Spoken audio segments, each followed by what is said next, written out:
Hello, everyone. Welcome in. Thank you so much for joining my co host Mary and I for another Spiritual Learning Thursday. Every Thursday, we go over a different topic. After we play the video on the topic, we'll take any questions that anyone has and we'll try to answer them the best that we can. If you have any ideas on what you would like to learn about in the next upcoming videos, please leave a comment. We will be with you shortly. If you would be so kind as to take this time to give a like and share out the video, it would be greatly appreciated. Sit back, enjoy the show. Thank you so much again for coming.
Hey everybody, how are you guys? I hope you're all well. It's good to see you. Crystal, you changed your channel name again. And I got you, I don't have you blue on this one. Hi Kelly love. I hope you guys are well.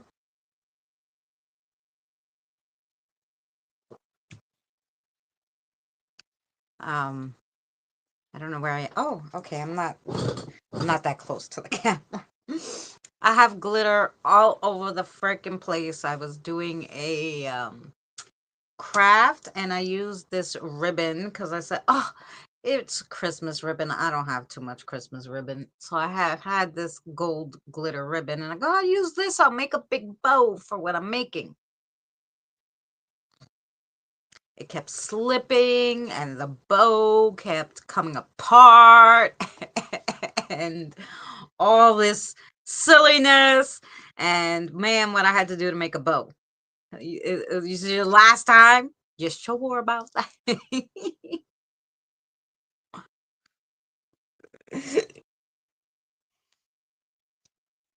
I don't care how many times you change your name, but I wish you would have kept the channel. So the same channel with just a different name. A big bow. Yes, I made a big bow.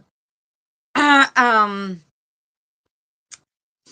found this like, I don't know, 3 foot, 4 foot, a little Christmas tree. Probably was from Five Below or something. Somebody tossed in the garbage. And I said, great.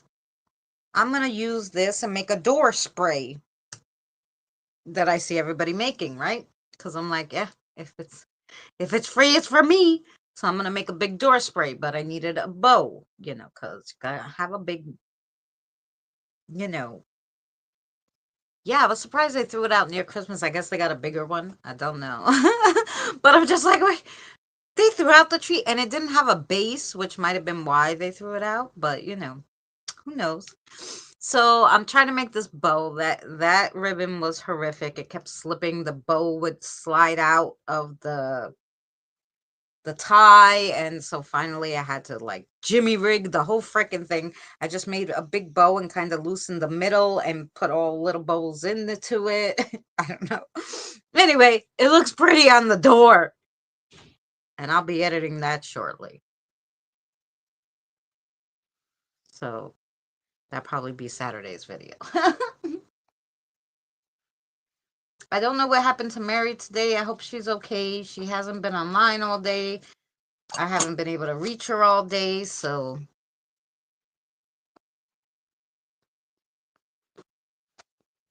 Oh, you have a class. All right. Enjoy your class. Happy birthday. Happy birthday, Lori. Finally. No, I usually don't want my birthday to come. I don't. I don't. If we could just freeze kind of time right here, that'd be fine with me. Yes, it would be. So I hope Mary's okay. So actually um I saw that some of our other sisters just decided to go live. I try never to step on anybody, but I've been doing Wednesdays and Thursdays now for like a year.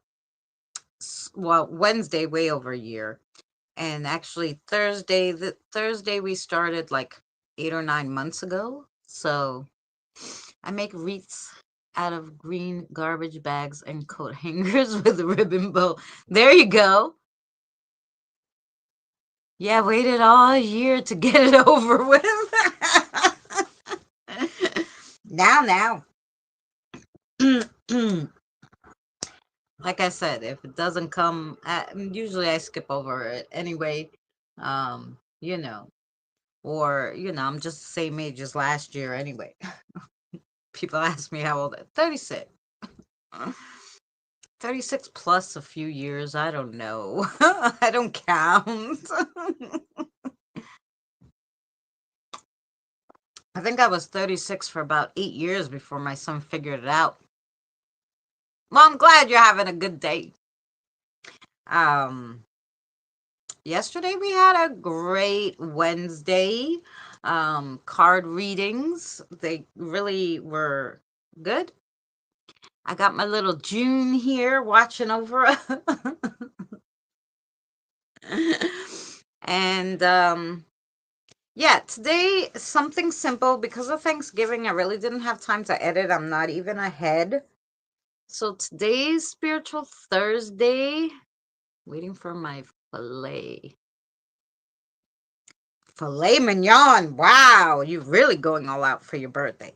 Is that why you were waiting all year? Because that's the day you have filet mignon. um, yeah, she's adorable. I love her. They sent her to me. I won her as a gift with some chocolate, which I'll have to eat some chocolate later. But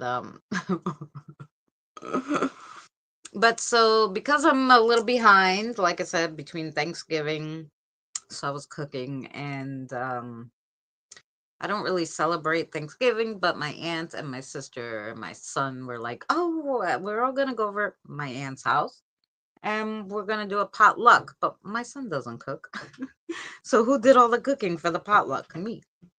So anyway, it was okay. Oh, good for you. Very good. Um, I can sell merch now. Yes, you can. With the cute little doggy. I still want to see the sign you have on your door.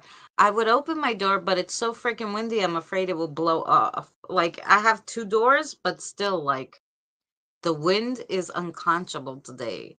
That's why you heard the slamming. The guy probably was like, I can't close the door. I was going to show you guys the spray, but I'm like, if I open the door, everything's going to blow off.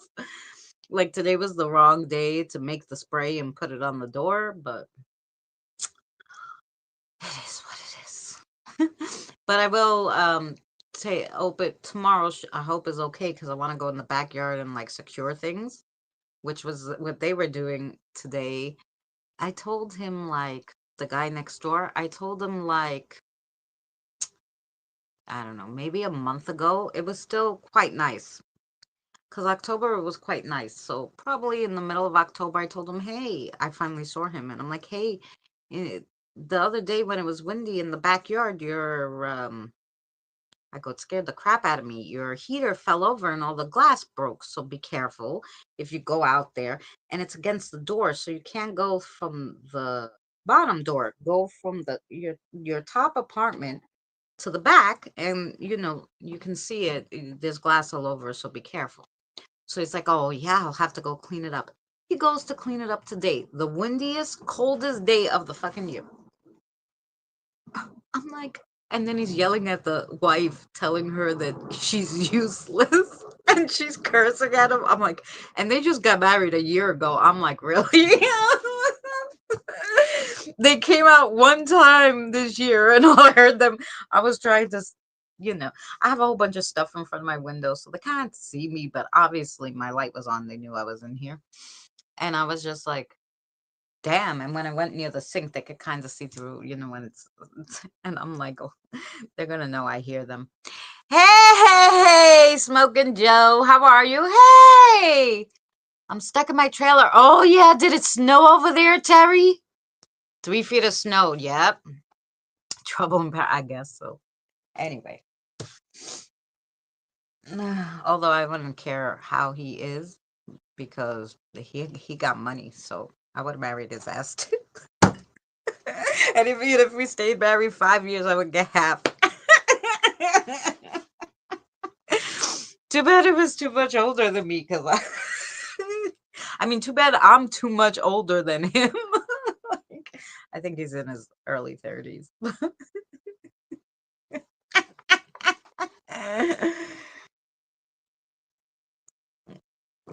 um, yeah, but funny. You should ask them what if there's trouble in paradise.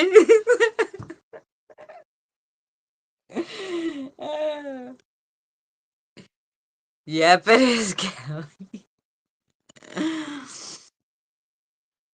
Okay, when you get a chance, go to this channel and see the live I did. Oh, okay, I will. I will go. We just chitty chatty a little more. I was hoping that Mary maybe would wake up and be like, "Hey, I'm here," but it's still coming down. Yeah. Oh, in a heat wave. I know. Evie told me I'm doing okay. Got a doctor's appointment at 4:40 p.m. this afternoon. Oh, so you're over there on the other side. Because I'm like, this afternoon, it's already 6:25.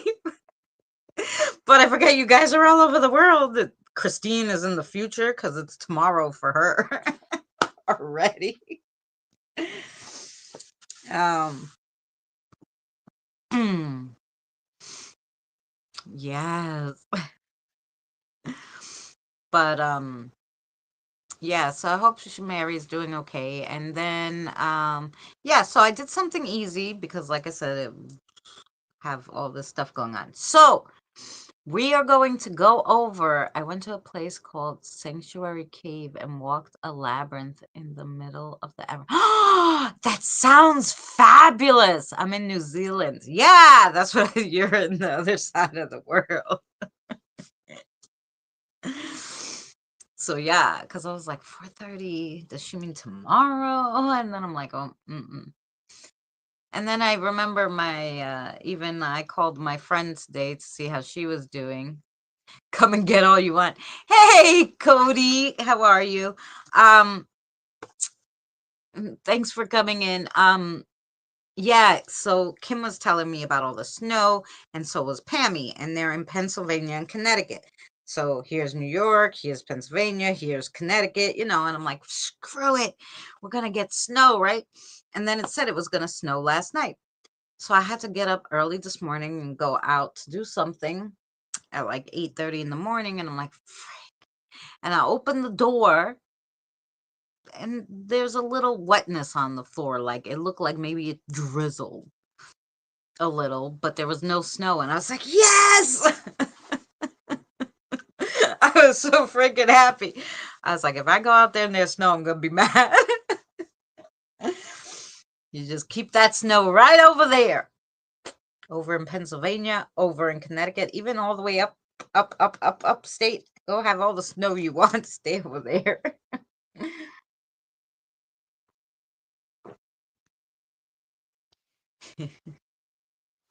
So yeah, I'm all right. Still trying to process this. Oh, I know how you feel. So today, see, I got all caught up again. Today we're gonna go over different types of spirits, ghosts, and hauntings. So basically, what the difference is between spirits and ghosts, what different kinds of hauntings there are, and what different types of spirits and ghosts most likely you would come across. The most common, I guess. Hey, Nicholas, how are you? Much love to you. Thanks for coming in, hun. So that's what we're going to go over today. So I put a nice video together for that. Um, so for the different types. And so it's about 10 minutes, our normal regular time. They're about 10 minutes. So we'll watch that and we'll do and then we'll take questions, and then I'm dying to know what kind of spirits or entities or things you've come across.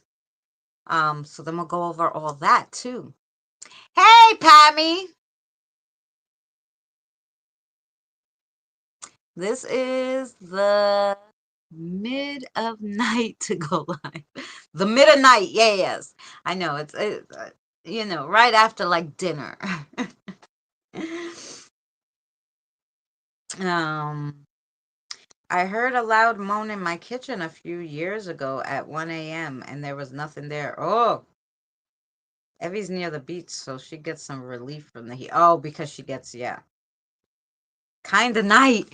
Yeah. Well, I try not to go too late, but I try not to go early because I figure people are working. I don't want to annoy them. Oh, the best kind. Yes, it is the best kind. All righty. Let's see. I'm going to play the video for you guys, and then we'll do chitty chat. I'll talk to you on my... Thank God I keep all my old phones, and I just hook it up to the internet so that we can do all this. So low budget, but still, StreamYards from your mobile, you can't share anything, which is so silly. I don't understand why. But anyway, so sorry, dang typos. That's okay. Them ghosts must have been having some fun in the kitchen. Better watch the counters. Yeah. Technologically savvy. Yeah, that's what. Hey, James. Good evening. Hey, listen. It's all low budget, but it all works. So, just turn the one phone towards the other phone, type on the third one. We're all good. This is how we do it. So let's turn off the camera so when I start spinning you, it doesn't drive you guys nuts. And see if I can get all situated here.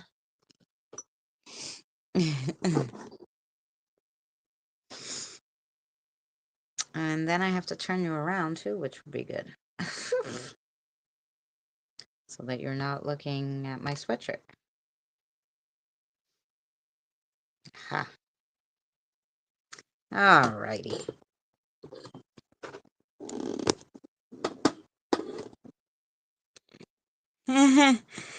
That is all that matters. That's right. Somehow I got all discombobby. Discombobby.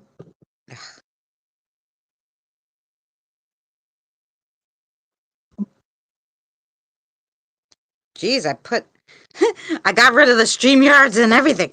Okay, listen here. You're annoying. I want to turn this. Okay, here we go now. Uh-huh. Okay, it worked. Yeah. Oh, fabby. See that? We got the low budget down packed. This took me way less time than it normally does. There we go. I think you guys could see it. It's fabulous. All right, see?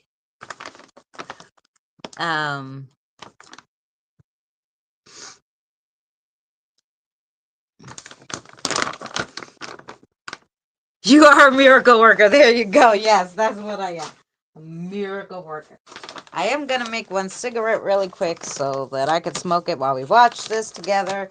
And And so I'm going to make that before I start the video. Otherwise, you're going to hear my cigarette machine and you're going to be like, what's all that noise? But yes, it is perfect. I don't know. This time we did pretty good. It was fast.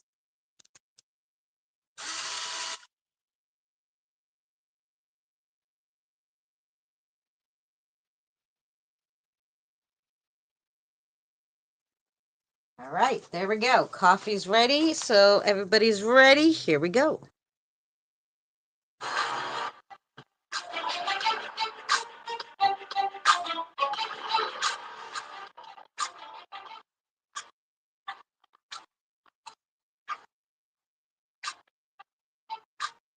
Hello and welcome to another spiritual learning video. Today we're going to go over the different types of ghosts, spirits, and different types of hauntings. Let's start with the difference between spirits and ghosts. We often use the word spirits and ghosts interchangeably. Most people associate the word spirits with loving and kind entities, while any malevolent or hauntings are associated with the word ghosts. However, if we get technical about it, that's not really the case. Humans are manifestation of spiritual energy, while ghosts are manifestations of human energy. Ghosts are impressions in space and time. They're an image that is unlikely to interact with you, while spirits are the souls of humans and other sentient beings like animals who have passed on. Spirits can interact with you and the physical environment if they choose to do so. Ghosts are oftentimes unaware they're ghosts, while spirits are aware and active. Ghosts create residual hauntings. Residual ghosts are tied to a specific location, usually associated with a traumatic event or emotional experience. These ghosts replay that particular moment from their lives over and over. These ghosts, in theory, are like a tape recorder. They're mental impressions from a traumatic event that are projected onto objects in the form of energy to be replayed in certain conditions. Residual ghosts are sometimes called imprints as well because they're imprinted to a specific place and pattern of behavior. Sometimes these ghosts may only appear on the anniversary of a significant event, like their death. Spirits, on the other hand, are interactive personalities. This category includes any spirits that can interact with the living world. They're intelligent and self-aware and can appear physically, audibly, or telepathically. They may be able to touch people or objects and create smells that were associated with them, like perfume or tobacco. Frequently, these are deceased friends or family members that you come in contact with, but you may occasionally come in contact with strangers. Historical spirits are also a type of interactive personality. These are historical figures like Abraham Lincoln, for example. These spirits are usually tied to a specific location and have been seen numerous times by different people over the years. It is also possible for an interactive personality to remain anonymous. A common example is seeing an unknown soldier on a battlefield. Usually these spirits are confused and scared when encountering the living. Encounters with interactive personalities can be positive or negative, depending on the spirit's demeanor. Poltergeist is a term that comes from a German word for noisy ghost. They are also, though, spirits because they're interactive. Unlike other spirits, this type is often known to throw or move objects, make repetitive noises, and cause havoc and mischief for the person or place they're haunting. In general, poltergeists are relatively harmless, just very inconvenient. Not always, but sometimes a poltergeist attaches itself to a person or an item and follows them from a different location. Typically, they feed off the energy and emotions of young children and teenagers. Animals are also a type of interactive spirit. They are spirits of deceased animals. These animal spirits are most often pets visiting their owners, though sometimes you do get reports of wild or ferocious dogs that are often reported to haunt crossroads and frighten passerbyers. There are also non-human spirits that are interactive with humans, for example, elementals, angels, fae folk, or demons. That's just to mention a few. Now, let's go over how these spirits can manifest and what they'd look like. Orbs are frequently photographed balls of light that are believed to be the souls of the deceased. An orb is often the first form a spirit takes before it becomes a full-bodied apparition. Frequently found in homes or old buildings, these funnel spirits take on the form of a swirling funnel or vortex and are often associated with cold spots. Many believe these are former residents or loved ones returning to visit. When caught on camera, funnel spirits often appear to be a wispy spiral of light. Then we have a category called inanimate object ghosts. Sometimes they are considered to be a type of residual haunting. These inanimate object ghosts are a manifestation of an object without a soul. Some common sightings include ghostly appearances of old ships and trains that no longer exist. Usually these vehicles met a tragic end. These phenomena are usually rare and mostly non-reoccurring. Ectoplasm or mist spirits. These spirits appear as a swirling mist or fog, usually floating several feet off the ground. Sometimes this ghostly fog appears before becoming a full-bodied apparition. Mist spirits can appear almost anywhere and are frequently spotted in graveyards, battlefields, and historical locations. Our next type is super rare. They're called living spirits. While extremely rare, living spirits are manifestations of a living person who is in currently a different location. Sometimes the living person is in danger and their spirit returns to a safe space or come to warn a loved one of danger. These people can also be in deep comas. Since these events are rare and non-reoccurring, they cannot be thoroughly studied. Now, there are many spirits that are cultural spirits, and this is many cultures have their own mythology when it comes to spirits and hauntings, and there's way too many to go over. Just to give you some examples, in India they have the Buddha ghost. You have the Preta, which is a hungry ghost from Chinese folklore. The Anryo from Japan, which is a vengeful ghost. You have the Payan in Thailand. You have an African ghost called Madame Koi Koi. In Europe, you have the Banshees and the Doppelgangers.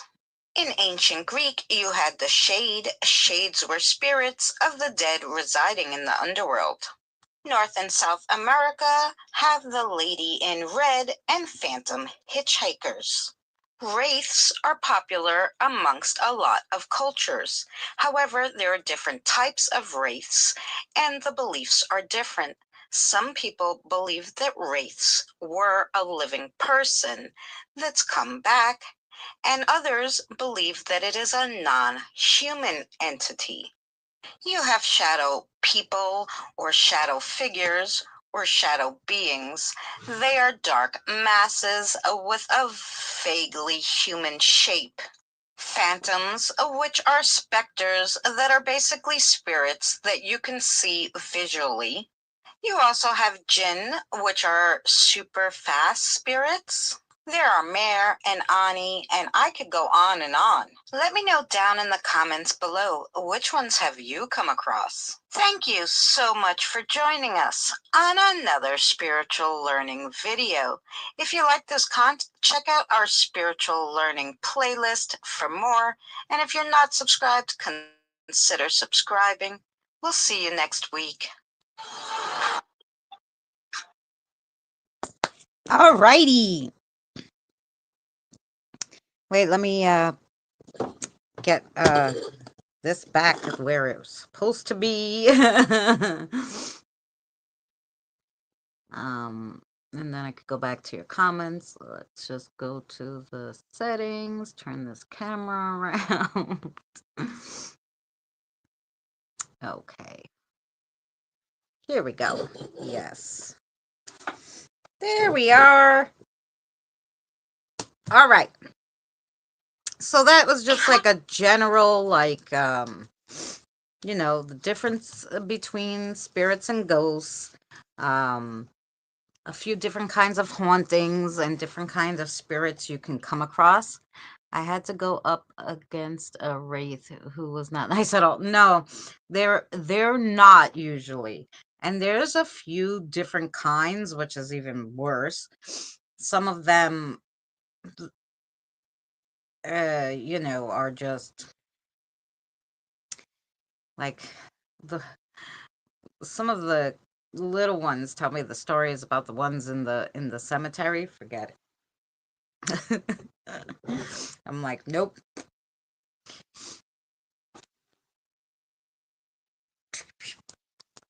Mm-mm. Oh yeah, send me the pic. Okay. So has anyone come up against any of these different things? I know Jen and Eddie did. Now let me see. I one of them black shadows from my cousin. Oh, so you seen? Yeah, I caught one on.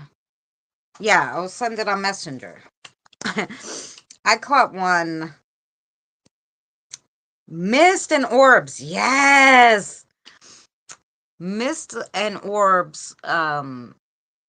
Mists are like I've I of course the first things I kind of came across were orbs, and I was like, wow, And people put down orbs, but some of them like you can't like you guys seen my opener, like the orb goes through the door. Bugs, dust, anything like that cannot fly through a glass door. It's impossible. So some orbs I give credit to, like ones that can fly through doors, because I know it's really an orb and it is not hey, Autumn, it's not a bug, it's not something on the lens, because it can't go through the door. you know?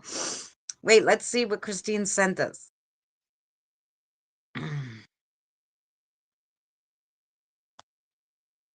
Holy crow, she's full bodied. I mean, like the bottom is hard to tell, but but you could tell, like that is. Look at that from Christine's CCTV. Like her, you could tell she kind of has feet, but it's kind of like the bottom part is definitely lighter and more translucent than her top part. Like her top part was her bottom part, she manifested from top to bottom, and so the bottom part was like not all there yet. Mm-hmm.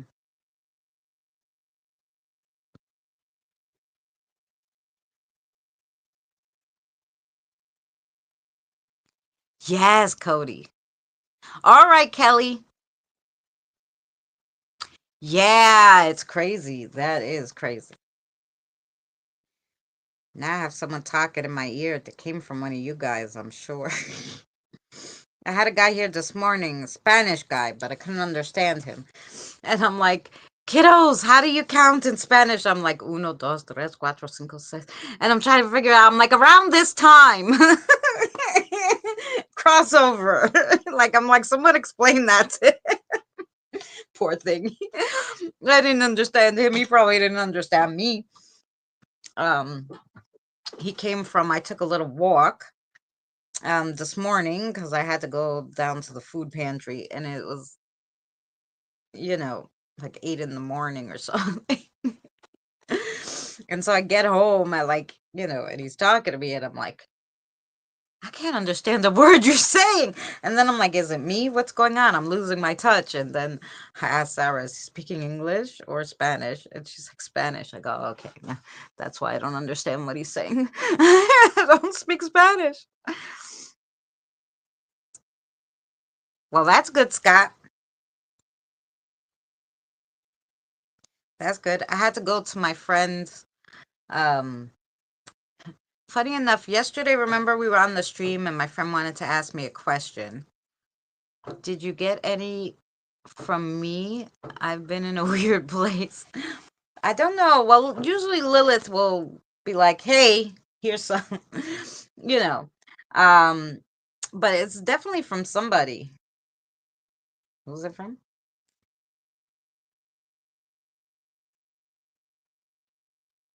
Well, sometimes they can be in different parallel dimensions. I mean, because like Fae folk aren't in this dimension; they're in like the one really close to us, but we could still interact with them because the dimensions are so close.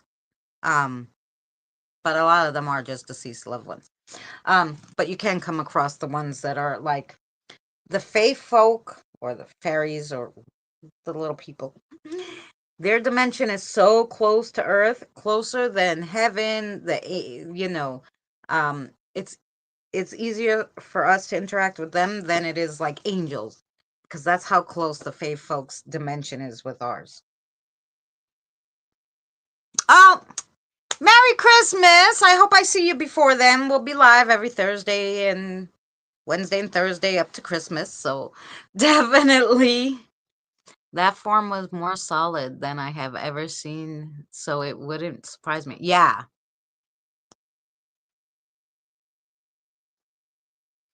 Lilith's saying I come bearing ghosts. Yeah. Well, um, I think this one though is from Kote. Yes. Okay. Um,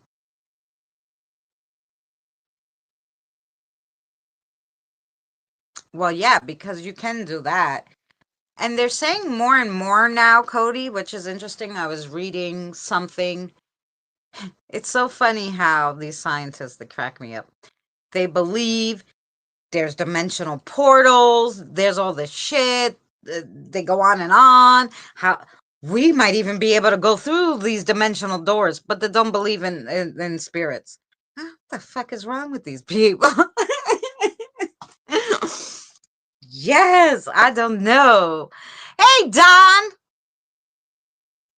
I came across an unfriendly Cherokee in Tennessee mountains. I talked to her, through rods. Oh, the aura had been, oh, it been used as a dump. Ah, there you go. Oh, it's a lot of Liliths. Yes. Ah.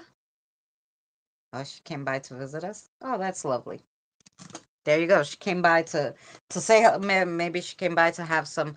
I did put out dinner. Like we had dinner about, I don't know, 40 minutes before the stream. I put out dinner, so she might have came for dinner. Yeah, Lilith is your guide, but he also has a Lilith too. Everybody has Lilith is a common name. Um, just like I have so many like Billies. Like I was like, okay, you're little Billy, you're big Billy, you're mini Billy. And I was like, okay, yeah, can we call you William? Is that your full name?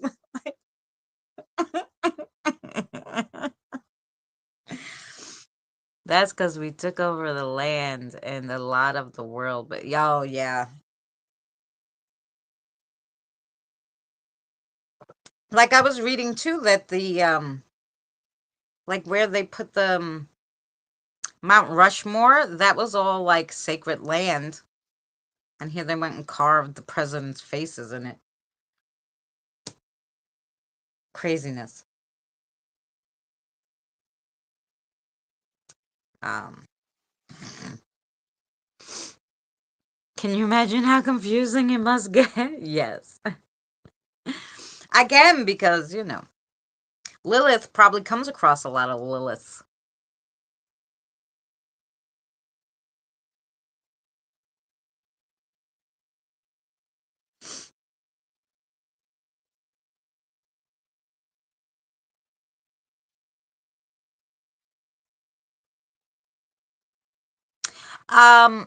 No.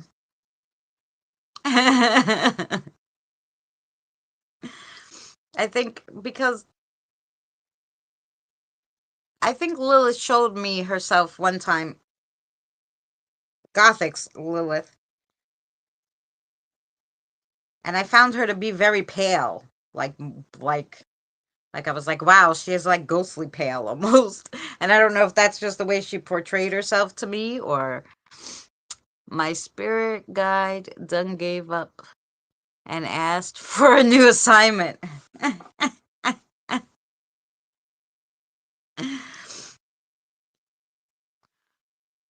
He's probably still there. You probably just ignore him.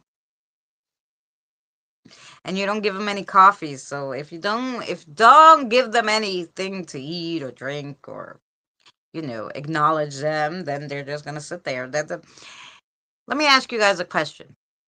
You're a spirit guide, or let's say you're a tour guide, right? You're a tour guide, and the person. Oh, that's okay, Diane. The person who you're gonna give a tour to says, no, no, no, you don't have to talk. I want to look myself. You just drive, or you could just sit there. You gotta just sit there. Like, oh, okay. I don't have to. I'm gonna get paid for doing nothing. Yeah, sure. I'm gonna just sit here. You know, Only if you need something, or you want something, or you want to talk to them and stuff, and then then they'll. Otherwise, I'd be like, shit. I would too. I'd be like, oh, you don't need anything? You don't want me to help you? Good. I'm just gonna sit here and look pretty then. Well, my first encounter was when I was 7 up in Charlotte, North Carolina. I got up in the middle of the night to get some water, and a spirit probably was standing in front of me in the hallway. I ran back to bed. Mine's black, and that's why they say black people are the original people who we were made from, because the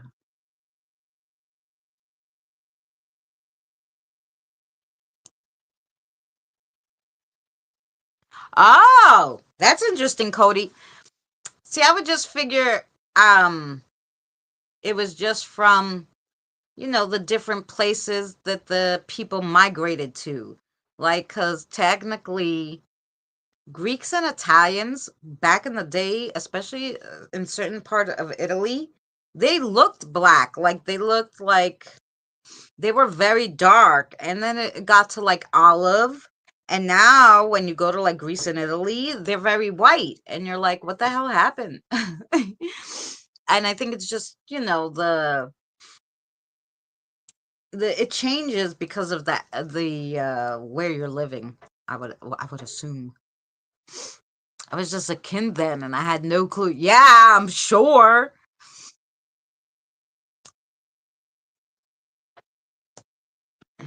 You know.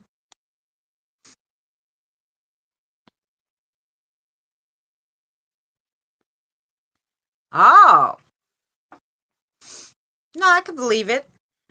I would say that, like I said, I thought it was more environmental, which is why the pigments of your skin change, and why people are getting lighter and lighter. I think it's just because of the fact that of the environment. Like my cousin came from Greece, and I was like, damn, you're white. And he's like, what am I supposed to be? And I was like, I don't know, like, because also it's like never like it's not cold in Greece like it is here. Even if it gets cold, even if it snows just a tiny bit, it's still the chill factor that we have here. It's not like that in Greece. It's just different. It's so different that um and I just was like, I thought you would just be more olivey. Plus, because it's always sunny. But my first time was in 1998, seeing a little boy with a bowl haircut. His torso was missing. Came to find out he was decapitated in half at that house 1 year prior.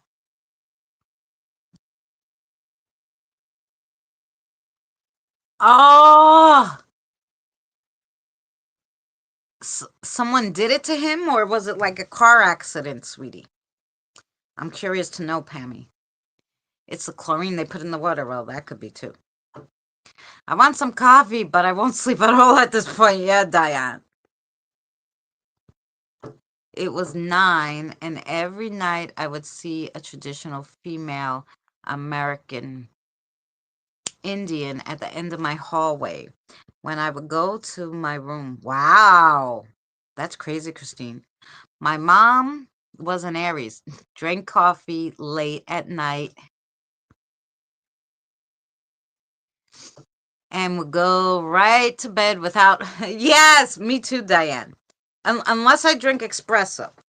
Because if I drink espresso, which sometimes I was like, oh, we'll have hot chocolate, but the older ones will have a shot of espresso in it.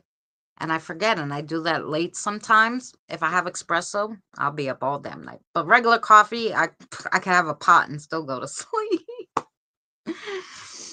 They had a long-term plan to change us all. Like, wow, could be. Hey, boomer. But that's what they say about my experiences with an interactive spirit was as a teen, and they looked through my drawers to try to and find some. I wonder what they were looking for in your drawers. I hope you're well, boomer. I'm drinking coffee too.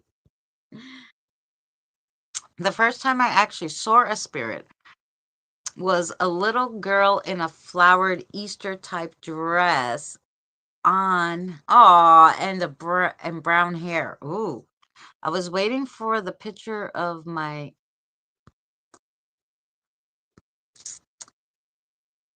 spirit guide to see if it was her. Oh, there you go. Great news. You were right last night. Hey, Sasha, you were right last night. Well, I'm glad. I'm glad I heard her right. So I'm gonna give myself props too. Yay for me for hearing her right. Because technically she was talking in my head, so. Oh, Scott, of course, you know that.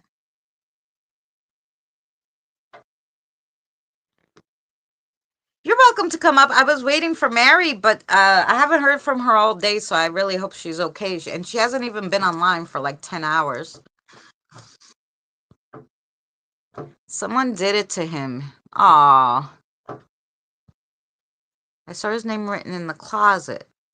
It was a house in Daytona called Rebecca Manor. Oh, was an assisted living facility.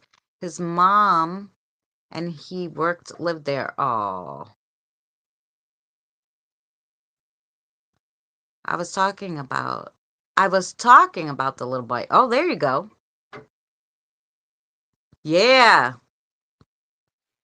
I know it's been such a long time since we've seen since we've seen Don. Let me see if I can find the link. I could probably go to StreamYards on this phone. Let's see.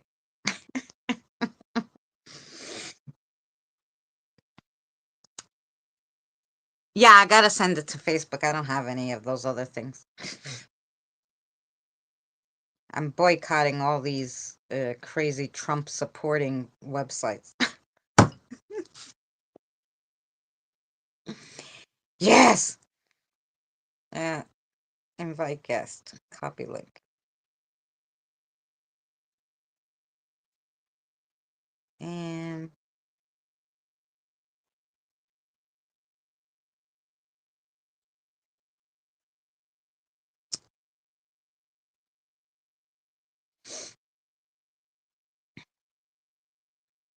that should be it. No, we're not going there tonight.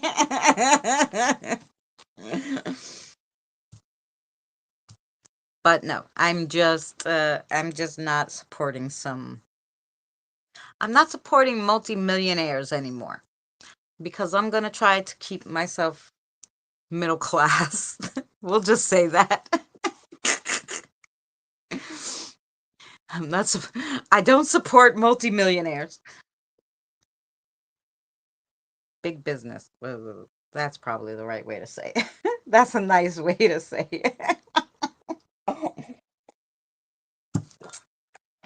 Eh. But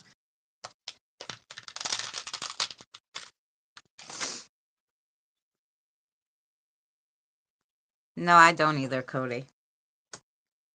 I think something's going to happen beforehand, but you know, we'll see.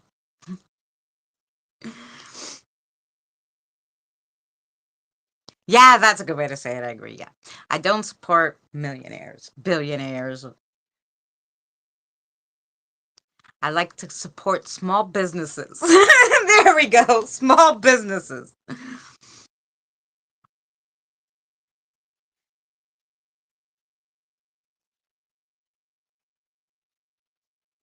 I wonder, can I make my own social media site? The world does feel unstable, yes. I'm telling you, since the end of October, something happened at the end of October. Everything went nutty. I'm sure we jumped a timeline and everything was like spiraling. Even people's attitudes, they finally calmed down, I guess, because we're getting used to whatever cycle we're in now.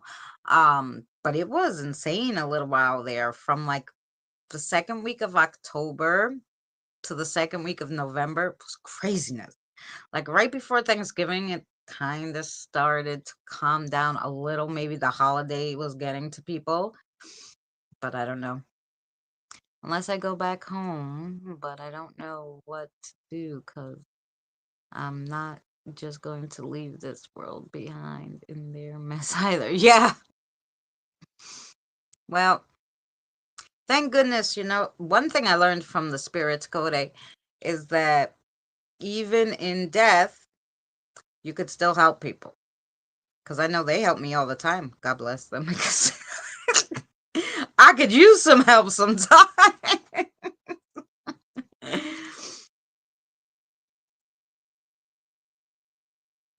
The shift in the air. Yeah. Well, they say this is the age of Aquarius and something big is coming. But quite frankly, usually the age of Aquarius, when it comes, it's supposed to be good. So hopefully, once the shit hits the fan, then it will turn beautiful. I don't know. But it's supposed to be a good shift, the age of Aquarius. So let's see. Let's see how it goes.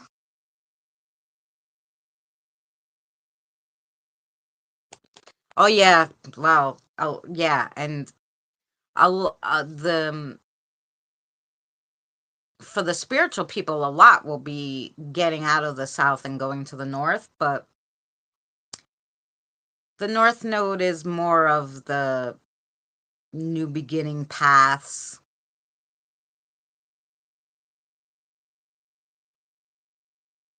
Go team soul support. That's right.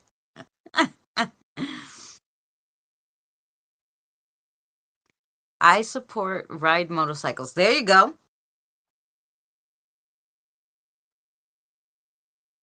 Yes, when we're in the afterlife, Scott.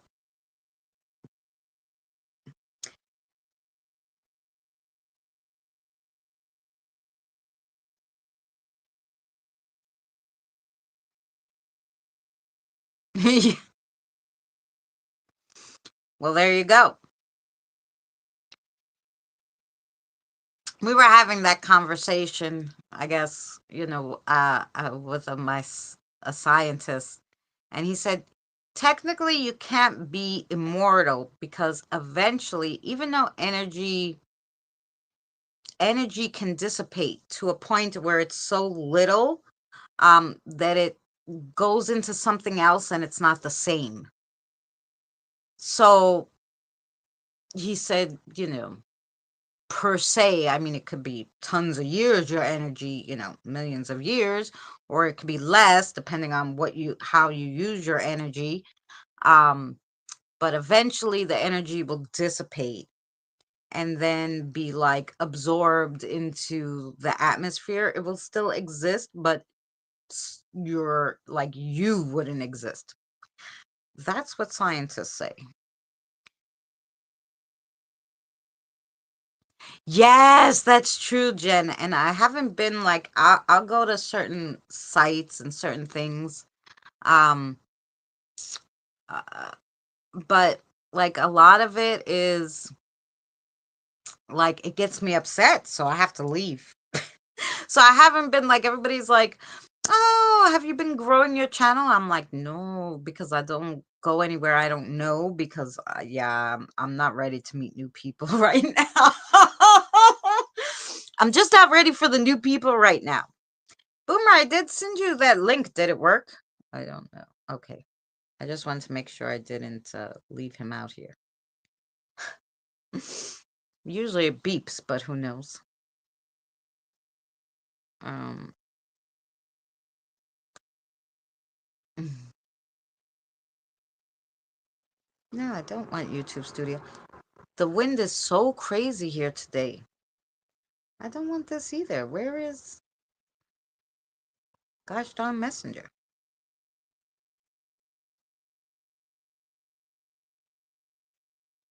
Oh. All right, I did send it. I think so. I'm like, geez, maybe it didn't go through. Silliness.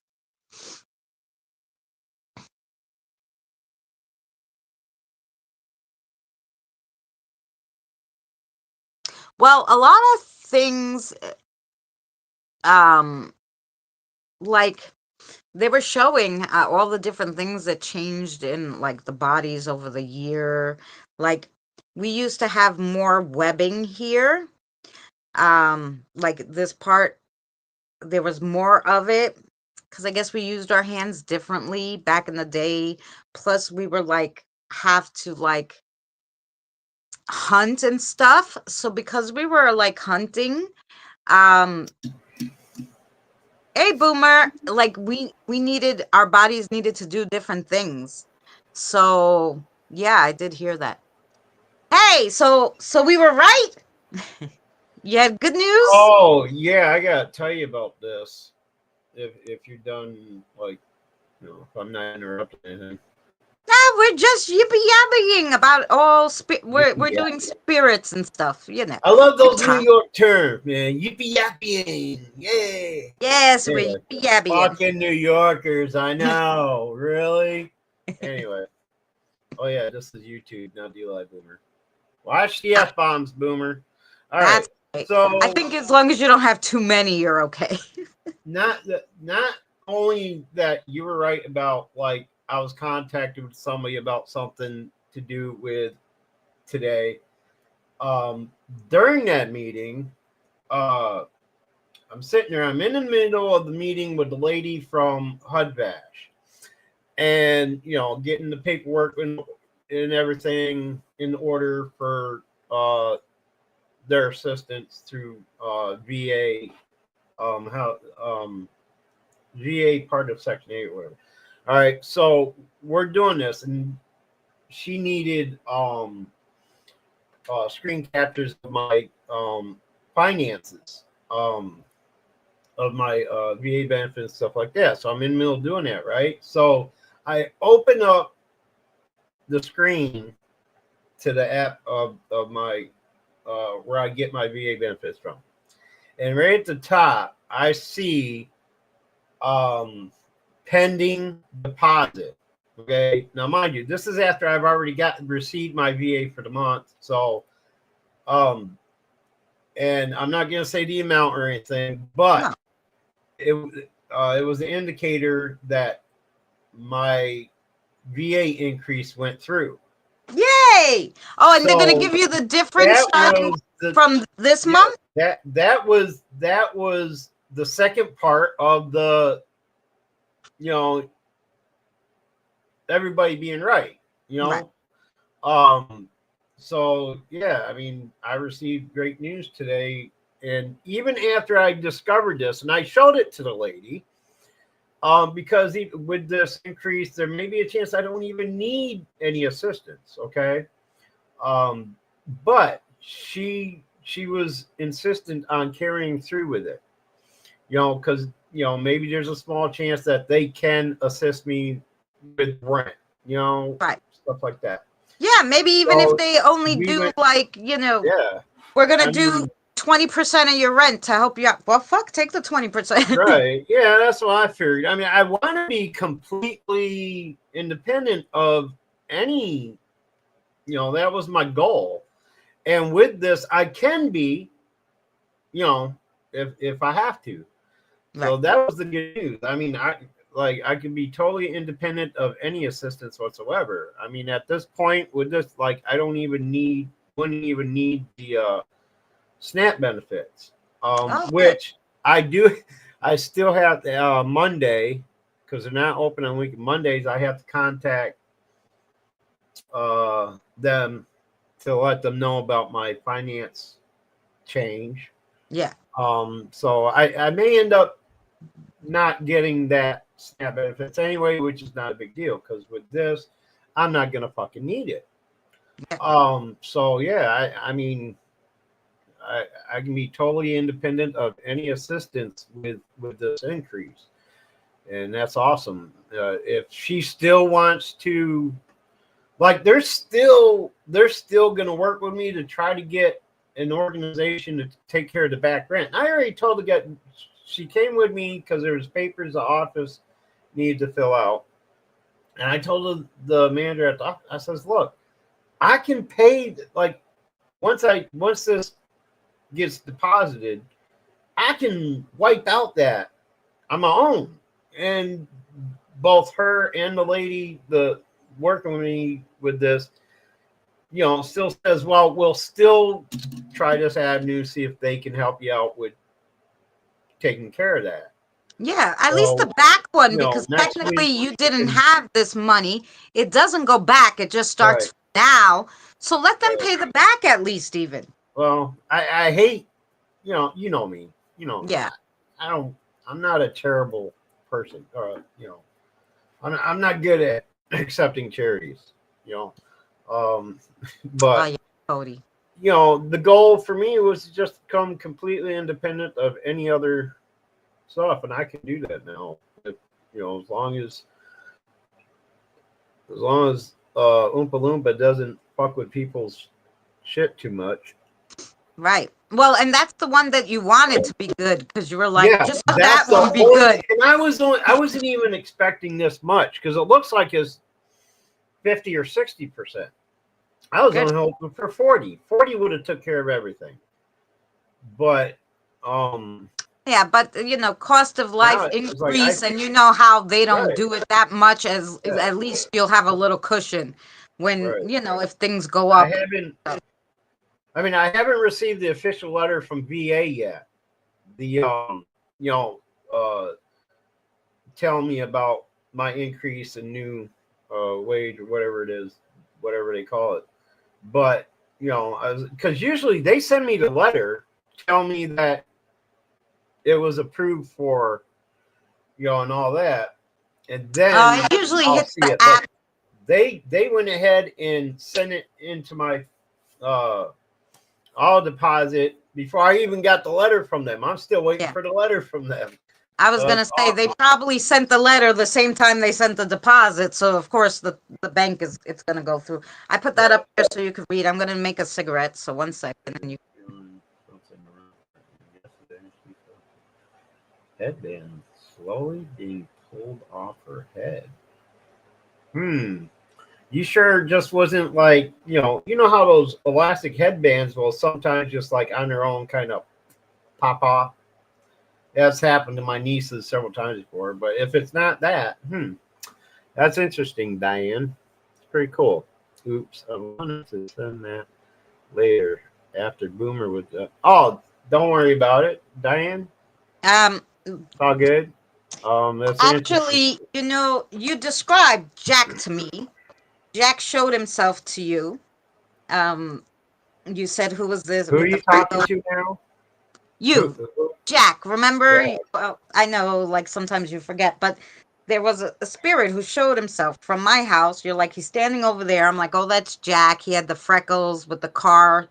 Oh yeah, yeah. The name is I remember the description. I forget all about the name, but I All the other remember thing, yeah. describing So the features of someone. Yeah. Okay. he always comes and to let me know he's like with me, which he knows it makes me feel happy that somebody's here. you know, he'll tap me on the head. And I'm like, only you're allowed to tap me on the head so I know it's you. And he'll sometimes just like, so, I'll be doing something and I'll be like zoning and I'm supposed to be doing something and I'm not. He'll like tap me and I'm like, oh yeah, Jack. So it's Actually, possible. Jen, that's the one feature I do like about Zoom is that they don't have a constant open. You get more viewing area on Zoom. I don't like that's why I don't like StreamYard, Streamlabs, and Restream because you can't close out that side. You know, um, for like the private on Zoom, It's you true, can Diane. open it for your private messages and close it, like if panelist to panelist, so that I like that feature on Zoom really, um, because what it allows me to do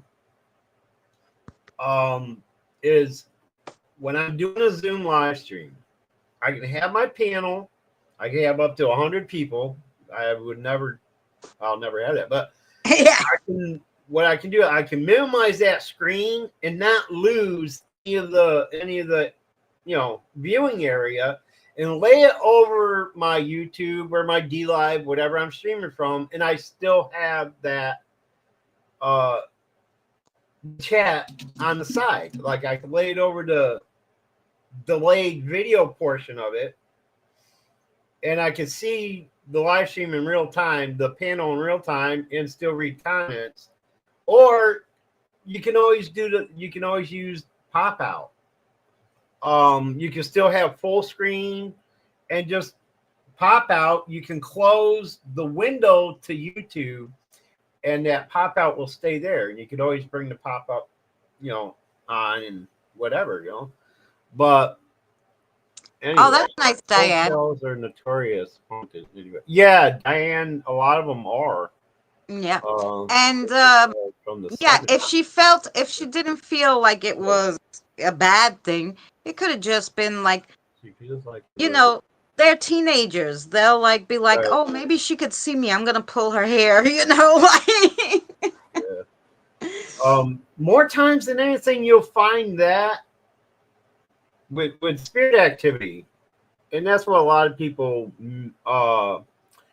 misinterpret as an attack sometimes or whatever. Just because they're touching you, just because they're like pulling, or they inadvertently give you a scratch or burn or whatever it is they're doing, trying to get your attention, doesn't mean it's malevolent or they're doing it to be mean. 99% of the good ones are like either jokesters, kind of, they know, they realize they're in spirit form and they can do these things and make Yeah. you wonder. So Yeah. they're doing it as a playful thing. Yeah, and even my kiddos, like the kids especially, like sometimes they'll climb up on my lap. But like one of them, I guess when they climbed up, my pant leg went up.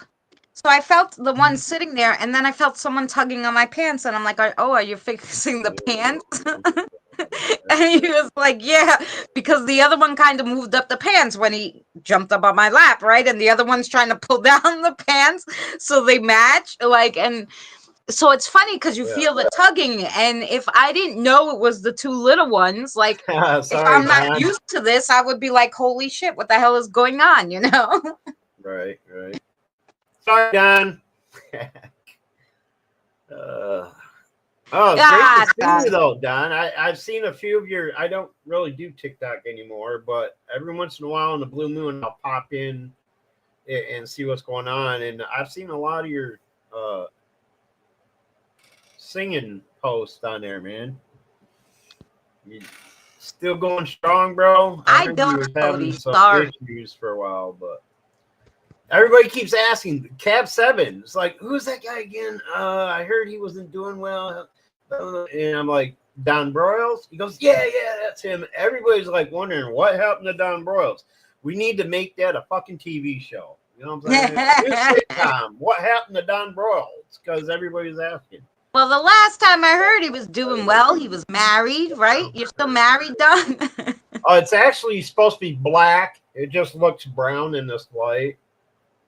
It's kind of faded black, but yeah, I prefer, yeah. Thank you anyway.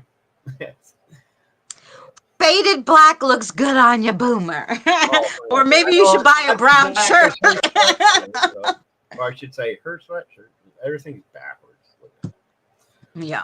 But I have a black hoodie like that, though, somewhere. I don't know, because yours is a polo, ain't it? You know what mine says in the back? Mine's a zipper. I can't read that. What? Thick? What? It says spooky vibes, thick thighs.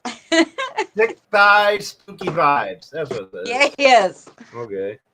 I can't say that anymore, though. I couldn't wear that now. I mean, 5 years ago I could. I was thick as shit 5 years ago. 240.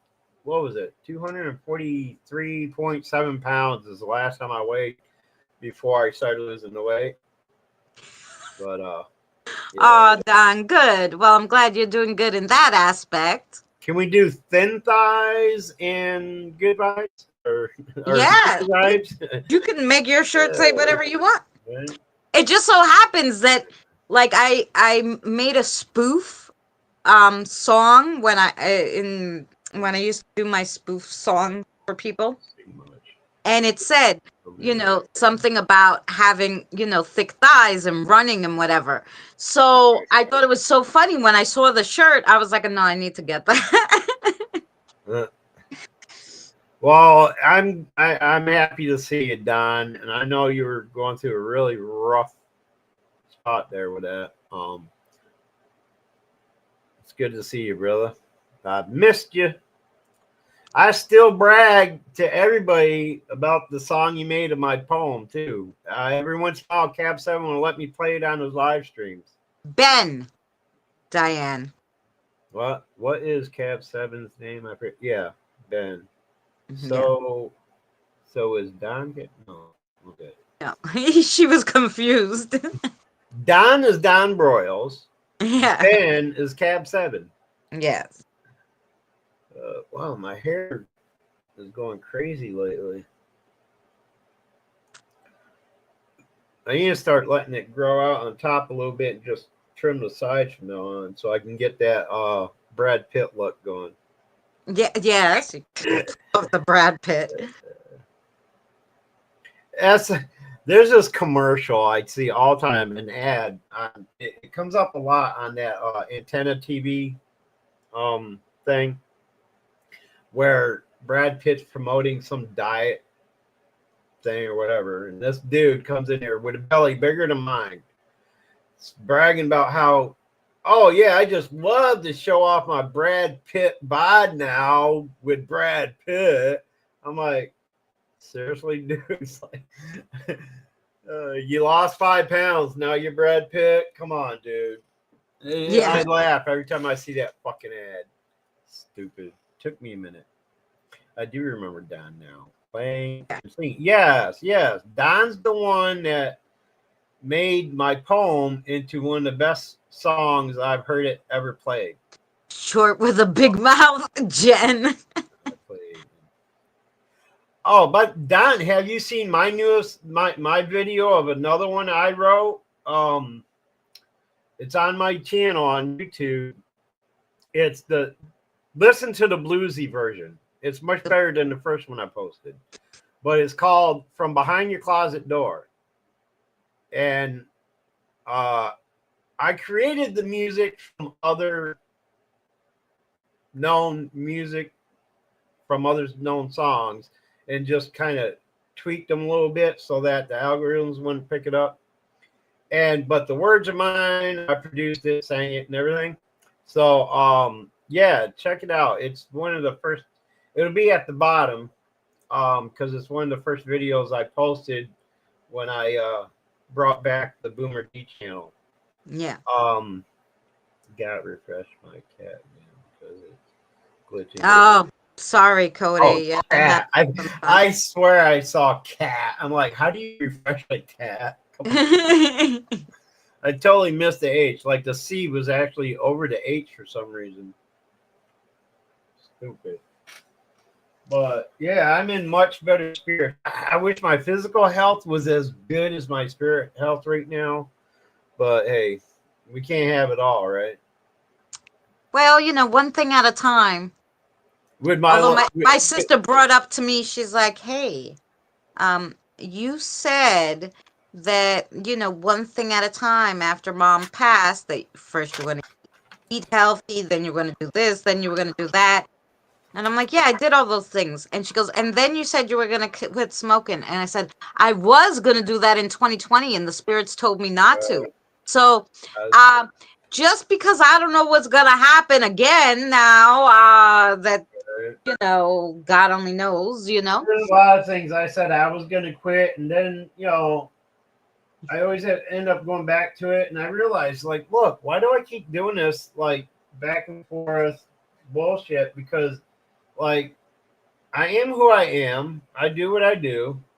This is the way I was built. This is the way I was made, and I do everything within reason and moderation. Well, except for my smoking, I do a little more than I should. But I'm like, just do whatever the fuck makes you feel good. Because when you deliberately try to not do it, it makes matters worse for me anyway. Yeah. It makes things worse for me when I say, well, I'm gonna stop doing this, blah blah blah blah, and then it's like the back and forth is just ridiculous. Yeah. No, Diane, more actually, stress on you than just doing what the fuck makes you feel good. Yeah, and I really did. Don't inhale. I really did. I'll tell you, Diane. I really did do. I stuck to the vegetarian. I'm not seeing all the comments over here for some reason. I stuck to being a vegetarian all this time. I mean, I've been a vegetarian now almost 20 years. I wasn't eating preservatives. I wasn't eating this. I wasn't eating that. And I really stuck to that, healthy food until I started going to the food pantry. But I really, I stuck to it. And even now, like I go to the one and they give fresh potatoes and carrots. So most of the time that's what I eat. Yeah, the only one thing that wasn't hard for me at all to give up is the extra sugar stuff. Like I never really felt. No. We're losing you, Boomer.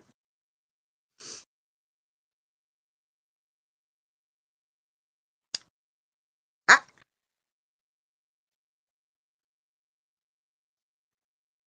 Can you hear me? Can you hear me now? Yes. Okay. Okay. Yeah, that's a hot spot. I can get regular internet back now, though. But that's good. Here's the thing with that. I got a lot of debt over the last 6 months trying to straighten all this out. Once everything gets paid up and people get paid back, that's when I'll worry about internet. Oh yeah. You know what I'm saying? If there's one thing I've been fairly good at is setting my priorities straight. You know what I'm saying? People I owe come before me. So yeah, that's gonna get squared away first. I need to lose 65 pounds, but oh yeah. Oh wait, no, I thought that was Don saying that. My bad. I saw his name, then Jen's comment. She already knows. Yeah, that's another thing. Recent, Don. I don't know if you've heard, but over the last few years, I've lost 70 pounds. That's weird, Cody. You're the only one that don't know that. So, Yes. um, No, but yeah, Boomer did good.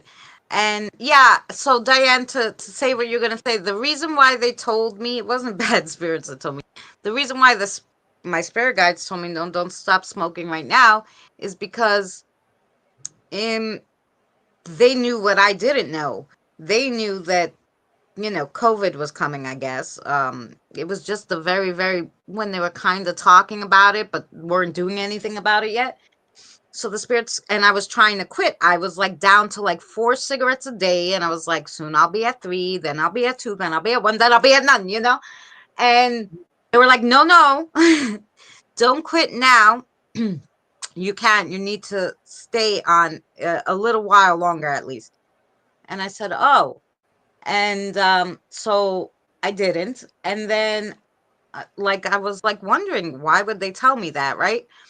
But then it came out that smokers, and because I was working in retail at the time, smokers were way less likely to get COVID than someone who didn't smoke, yeah, but the catch 22 to that, if I can interject real quick, the catch 22 to that is people with respiratory and heart conditions are more susceptible to it too, which smoking can cause that.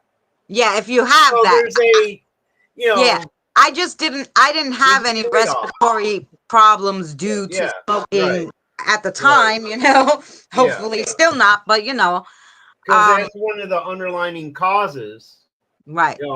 One of the underlining, what are the underlining conditions that people would have that would contract that. Yeah. So yeah, but so it's but like they came out and said like about 50% like smokers never got the COVID, and I never got it, and I was working at retail at the time. I got it in the beginning for about 2 weeks, and it went through me. It started out with a fever of 105.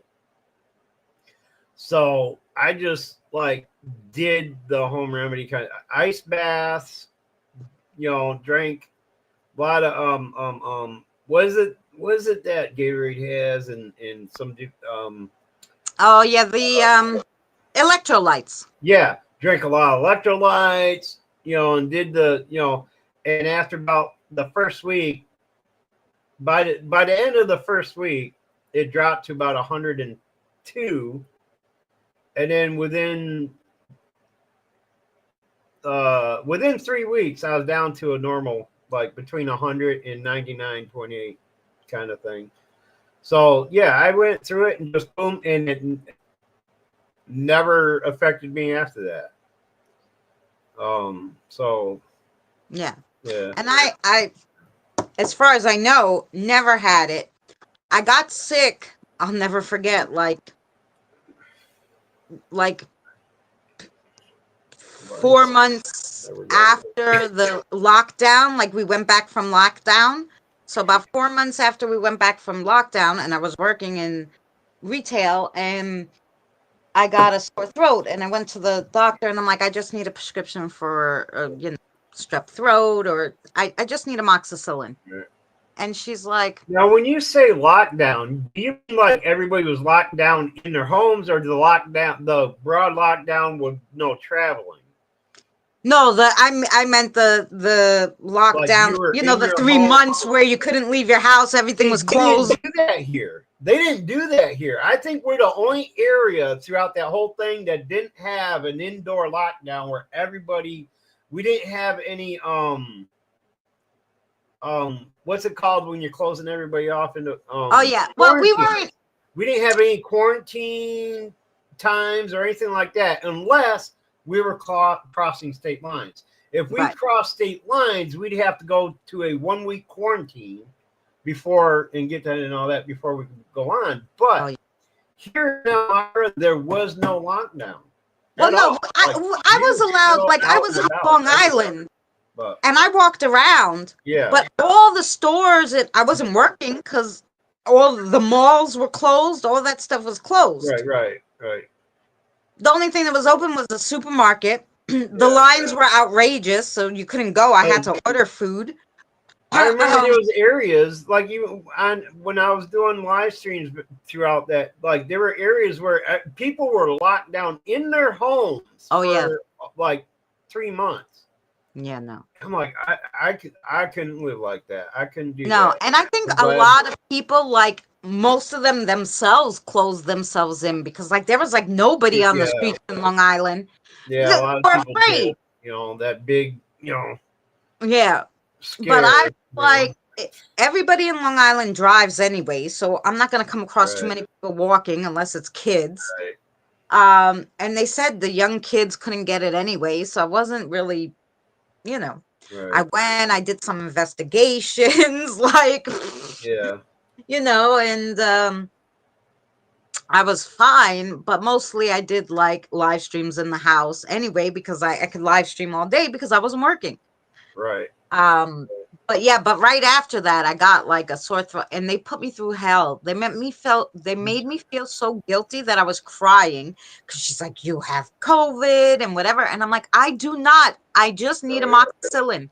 And after they ran every single test, okay, that they could fucking possibly run on me, they were like, "Okay, you don't have COVID." I'm like, "I told you that, motherfuckers. Can you give me my antibiotic?" And she was like, "Yeah." And then the bitch, to top it off, I almost went and killed her. I had a sore throat. I could not open my mouth, Boomer. I couldn't swallow. All I needed was amoxicillin, right? This crazy lady gives me horse pills instead of the liquid. Oh yeah. I went when That was my neck of the woods, Cody. I went and I shook the bottle when the guy gave it to me. I'm like, I can't. Blah, blah, blah, blah, blah, blah. I couldn't even talk. I had the ex with me, and he was like, she can't take that. She can't even swallow water. She hasn't drank in 2 days. She needs, Right. And the guy was like, well, the doctor has to call that in. He's like, why? It's the same prescription, just in liquid. Man, what a hassle. Yeah. Oh my Yeah, God. Cody, I'm right in Elmira. I'm like, I could throw a stone to Pennsylvania. Yeah, Pammy, were you there when I couldn't freaking talk? Yeah. Hi, Pammy. How are you? I haven't seen Pammy Clyde in a long time either. I think last night was the first time I saw her in a long time. But had to make toilet paper out of no. The wire spiral will wake you.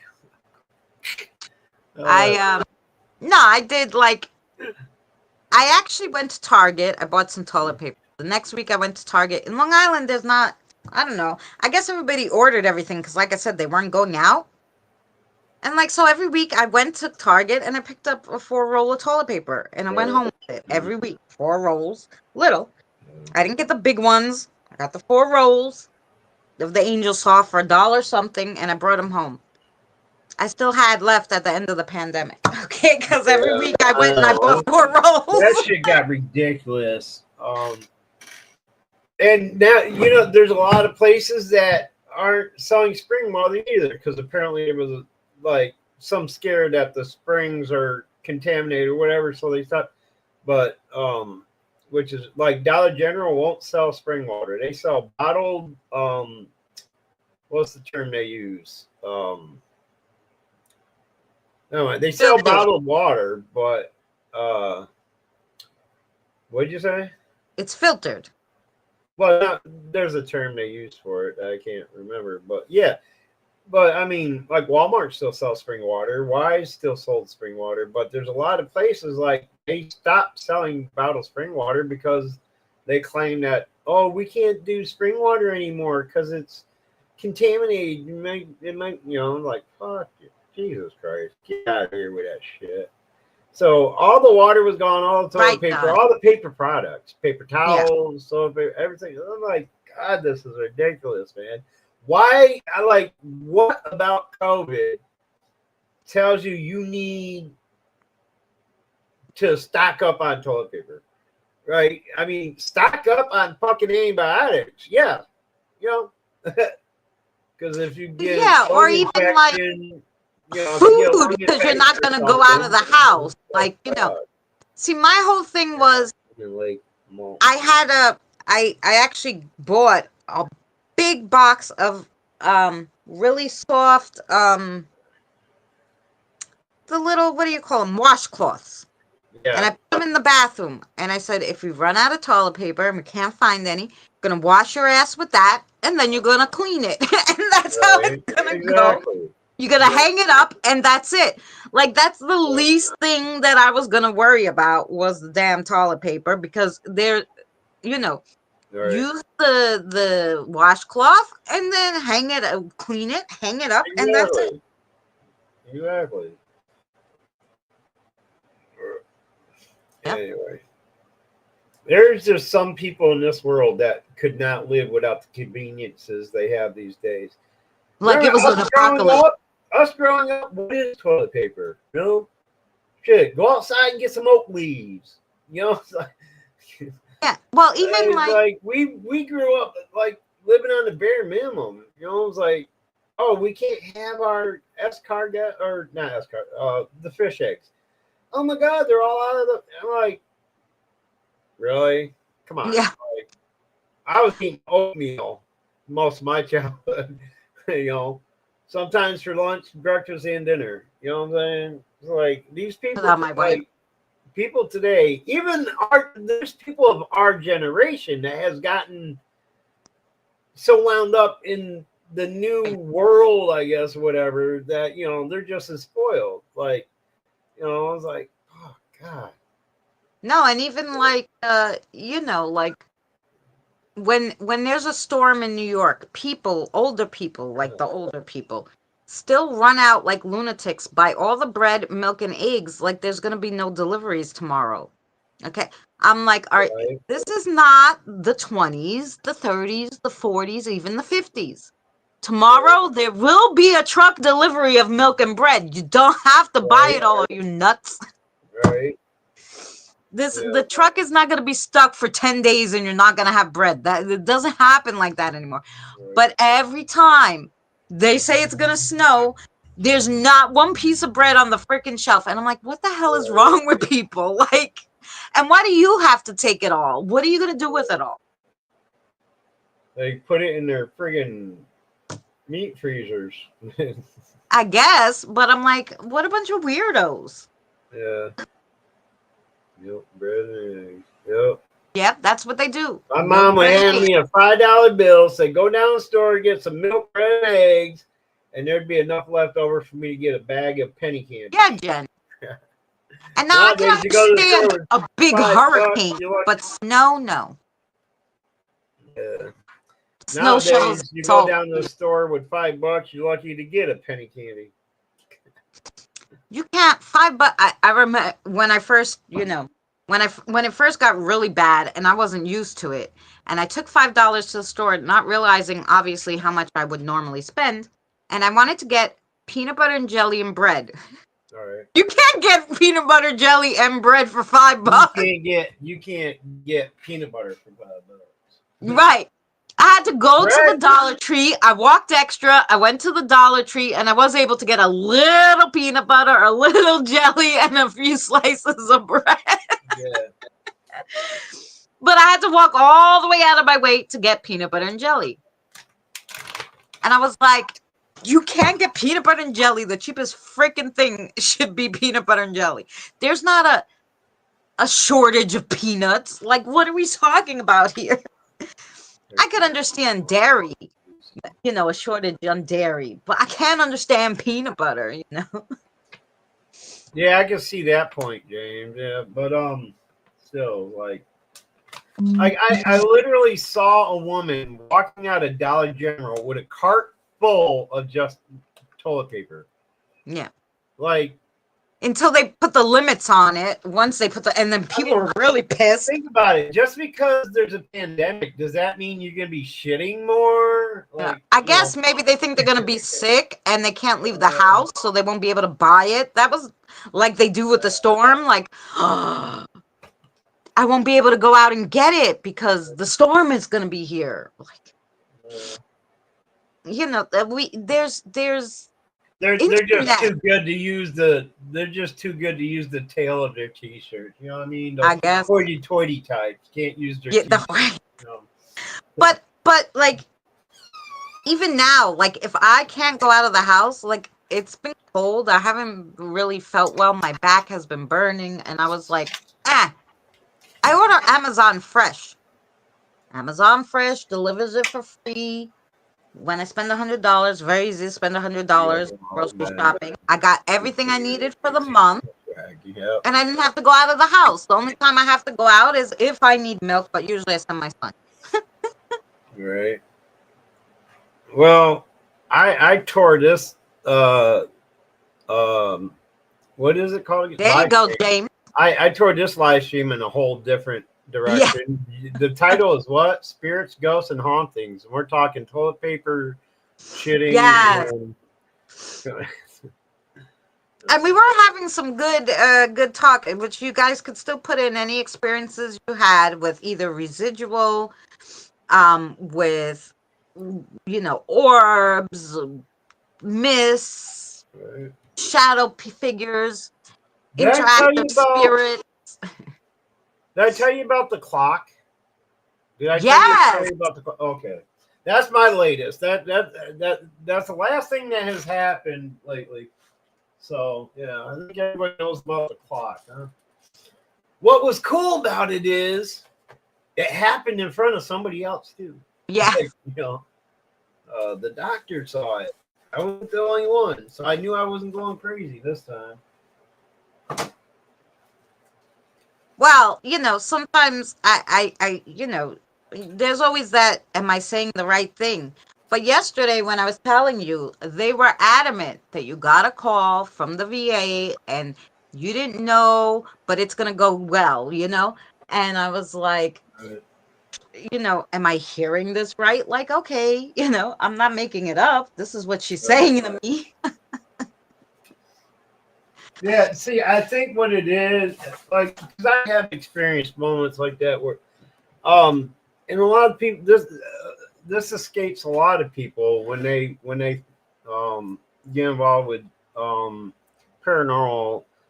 The fact that, I mean, even us that know about it tends to slip our minds that they do know things we don't know. Like they'll know things about us that at the moment we don't know. Like, right. I mean, that's been weighing on my heart for the last 6 months, right? That's the one thing that I've been worried about 24/7. Okay. But at the moment, it wasn't on my mind. So I was like, what do you mean? I don't have a question. But apparently they knew, like, this has been weighing on me, and they wanted to let me know, yeah, it's going to work out tomorrow. And I'm like, wow. And it did. Yeah. I looked at it right there, right in the middle of our meeting. I look at it, and there it was. And I'm like, wow, I got to tell Christina she was right. Because, I even doubt myself sometimes. So, like, I always have a slight bit of doubt whenever somebody else tries to, like, read me or tell me information or whatever and stuff like that. And I usually take it with a grain of salt. Yeah. But it really hit me today. I'm like, well, even yesterday you were like, you're scaring me. How'd you know I got a phone call? And I'm like, I did. Were they right about, I received the phone call that morning. Yeah. About the meeting today. And then during that meeting, the news that I've been waiting for 6 months finally came through, and it was the good news I've been waiting for. And I thought, I was like, damn, Christine's right. I'll never doubt her again. Whether it's you or your guide, however it went down, I was like, they were right. I used the term they because I'm not giving you all the credit. Well, that's what I said. When you said to me, you're scaring me, I go, well, technically it's not me, it's Sasha. And I was like, But I have Most to of give the time, myself a they're little not. credit because I really have been doing really good Yeah, deciphering their yeah, messages. So I have to give right. myself a little credit, because not everybody could do this. We have to, put it So like that. it all came together. It all started with the voice in my head tell me, because I had no idea you even had that deck. You said that's the first time you used it, right? It was, I I think that. got it like 3 weeks ago, and that might have been the second Okay, time I used it. Yeah. but like right in the middle of the year, it's like I heard tell her to use the pretty pink deck, and I'm like, what the hell you doing? It's like, what pretty pink deck? I've never seen a pretty pink deck. So I asked, and I was like, I'm asking her, by the way, do you have a pink deck? And you did. And I was like, and then they're like, you need to. How many times do I ever ask for more than one card? Yeah, never. Right. Yesterday, and all three cards lined right up with what went down. Like it all circled around, came together. If I didn't, if they didn't tell me to pick three cards, I wouldn't have gotten the rest of it. Like Right. I would have got half the message. And it all those three cards, and they were all like in line with each other of what was going to happen today. Yeah. Which, and I started thinking, I was like, holy shit, man! I better start paying closer attention to these readings, because usually when somebody's giving me a reading, I listen for the highlights, Right. and just kind of Well, that's probably why she said muddle go with the through it. pretty And I'm pink like, deck too, because it's very 5 words. This is what it is. It's very straight to the right, point. It's just like an oracles. So, which is probably why she said, give the 3 cards. It's easy. He'll listen to all of it because it's super fast. But that's also why she said to me, no, no, no, tell him wow, Jen. about that, Yeah, it was like, I mean, even when I'm reading, but I was thinking, and I forgot all about it. I was thinking while I was waiting for this fucking shit to load up. It's like I owe Christina a reading. I should I should give you a reading because I owe you one. But even when Oh, I'm doing my wow, readings, Ben. they don't come like I don't feel like um I never put much stock in it. You know what I'm saying? I never really put a whole lot of stock in card readings, stuff like that. But after yesterday, after last night's experience and all that coming through today, I can't like, you know, That's amazing, Jen. that is amazing gift. Yeah, I was reading her comment. That's awesome, Jen. Yeah. And So like I said, I I've been working with my guides, but I also try to I understand that my guides are not at your house, so they wouldn't know that it has to yeah, be your guides. So I invite them. I make coffee, I put out a little candy or whatever I got to give them, as an right, offering to say, come to the house, tell me, what's good for them, and I think they like it and they like the coffee, and I have a lot of people here they can hang out with and have coffee with and right. chat. So, and I'm nice. So, So I'm gonna go ahead and give you a reading for free, like yay. I ever charge. Anyway, Yeah, yeah, for I always free. do. It's been, for those of you who either don't remember or haven't known Okay, before, yes. I have the Archangel Michael Oracle cards. These were a gift from a very, very special friend who goes by Mama Rock. I call her Janice. She Yeah. sent these to me, said, thinking I'd be pretty good at doing card readings. Everybody Oh, keeps that's telling cool. me, you want another deck card? No. She knew Hey, Archangel Mr. Michael was J. my boy. You know what I'm saying? So she didn't even have these cards. I don't know. She may have gotten some by now, but she didn't even have this deck, and she saw them and she immediately thought of me and sent them to me. So what I'm gonna do, I do a little bit than Christina. I just shuffle the cards until I hear stop in my head. All right. and then I lay the cards down and I take the top card. So I already shuffled them, heard the stop, and so the top card gets drawn, and it is shield yourself. Okay, so I'm not going to read the bottom because it's the same thing that's in the book anyway, as far as the prayer goes.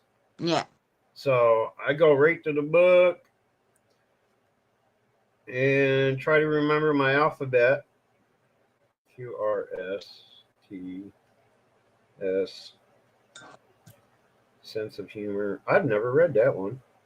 Nobody's ever pulled. So, shield yourself. Why is it not? Hang on. Oh, there it is. All right. Okay. So, this card indicates that you're especially sensitive to energies and emotions right now. Archangel Michael is shielding you from harsh energy, but it's also important for you to take action steps to help with this endeavor. For example, avoid situations where anger and or I gotta leave then. Anger or competition are expressed. And stay away from bars, pubs, or other places where chemicals are abused, which can attract lower energies. Follow your natural inclinations, such as keeping to yourself or spending time with soft-spoken, gentle people. I definitely got to go then. Anyway. And then after that, this follows up with a possible specific meanings. These are just, it's not in stone. These are just possible meanings of what they're trying to say is wear or carry a protective crystal, which we know you do, such as black obsidian. Make sure that you're physically protected, including having up-to-date health insurance and automobile in good working condition and so forth. Use caution in dealing with this situation or relationship. Whatever situation they're referring to, if you're in that kind of situation that you got to kind of, take it easy on and whatever. This one also comes with prayers. This is something you can recite before you go to bed, go to sleep, whatever. It says, Archangel Michael, I ask you to protect me, my loved ones, my vehicle, and my home with your powerful shield. Surround us in your purple light, which allows only pure love to penetrate. Please stay with me day and night and keep my loved ones safe. Name specific people or situations in parentheses. Huh. There you go. Awesome. I think you needed that one because you are a little very emotional and sometimes too accepting and Well, in other words, you need to get rid of some negative individuals in your life. You know what I'm saying? Yeah. Well, you know what it was? I've been having sheer fights with my family over all this spirituality, and the fact that they think I'm a hermit all of a sudden. I'm like, I'm in so much pain. So they're like, I don't know why you just don't go to the doc. I don't have medical insurance right now. I've been trying to get medical insurance forever, and the state won't give me any. I can't work because I can't move. I can't bend. Whatever. They think it's easy. I walked just to the food pantry, which is 4 blocks away and back this morning, and my back was burning when I got home. Okay? Right. They don't understand. So I'm not going out or doing any of that. And they just fight with me. They're like, so I'm like, you know what? So I kind of haven't been talking to my family because I'm just like, there's no point because, I can't say anything without them looking at me like I'm crazy. I have nothing to talk about with them. Hi, bye, that's it. On Thanksgiving, we talked about dumb stuff, right? And just dumb stuff, and I was like, fine, that's it, and went home, and we haven't talked since then. That's been a week, right? One thing I have noticed with you, and I've known it even before it actually started coming into play. It's one of the first things I picked up with you, and that's why I hung around. Because you tend to accept a lot of wolves and sheep clothing into your life, and some of them turn out, you escape the jaws of Yeah. most of them, but you tend to get wrapped up in others based on the fact that they're very good at what they do. They're very good at bringing you in, telling you what you want to hear, and things like that. That's the thing you need to work on the most, is stop being so accepting of everything and everybody, because there are wolves out there. There are sharks out there. They will take advantage of it, and they have. I've seen it. I've just kept biting my tongue, but since I no longer have teeth and can't bite my tongue, I'm going to say it. There you go.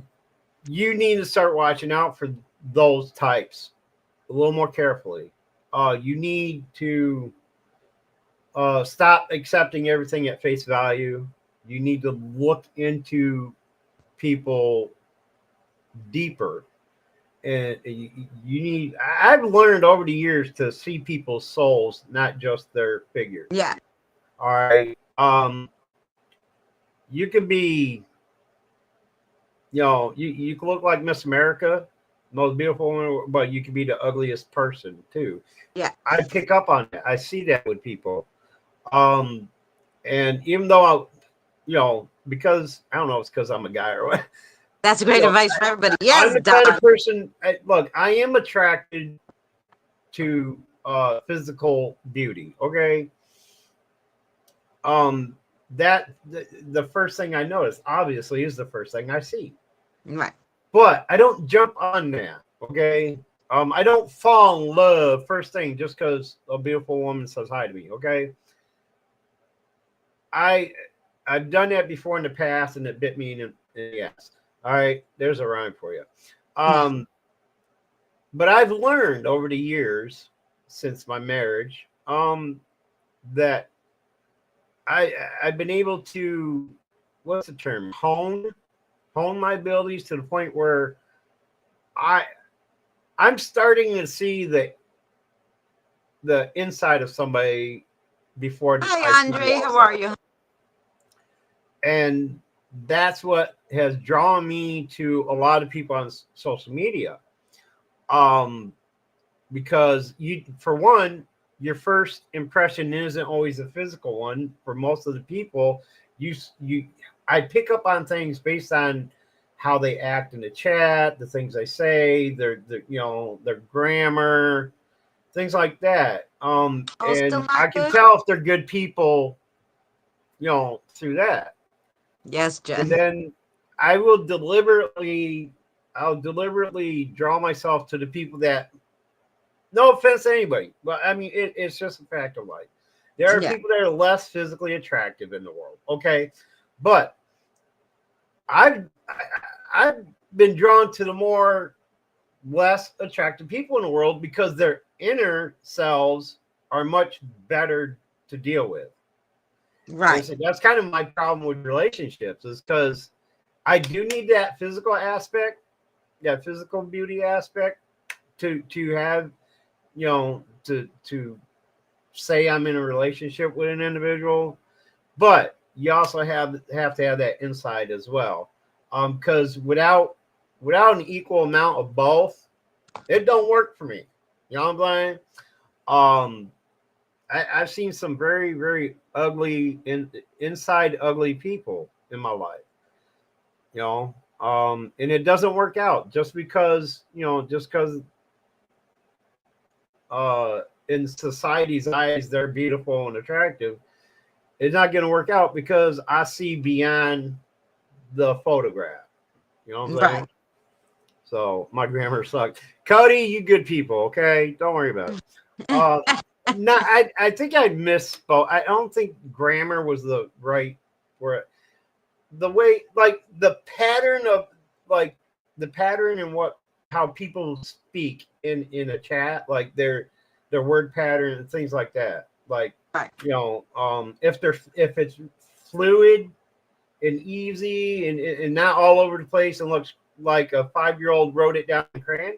See, those are the ones I kind of like. Oh, back up. She's a little kind of out there, She's out there.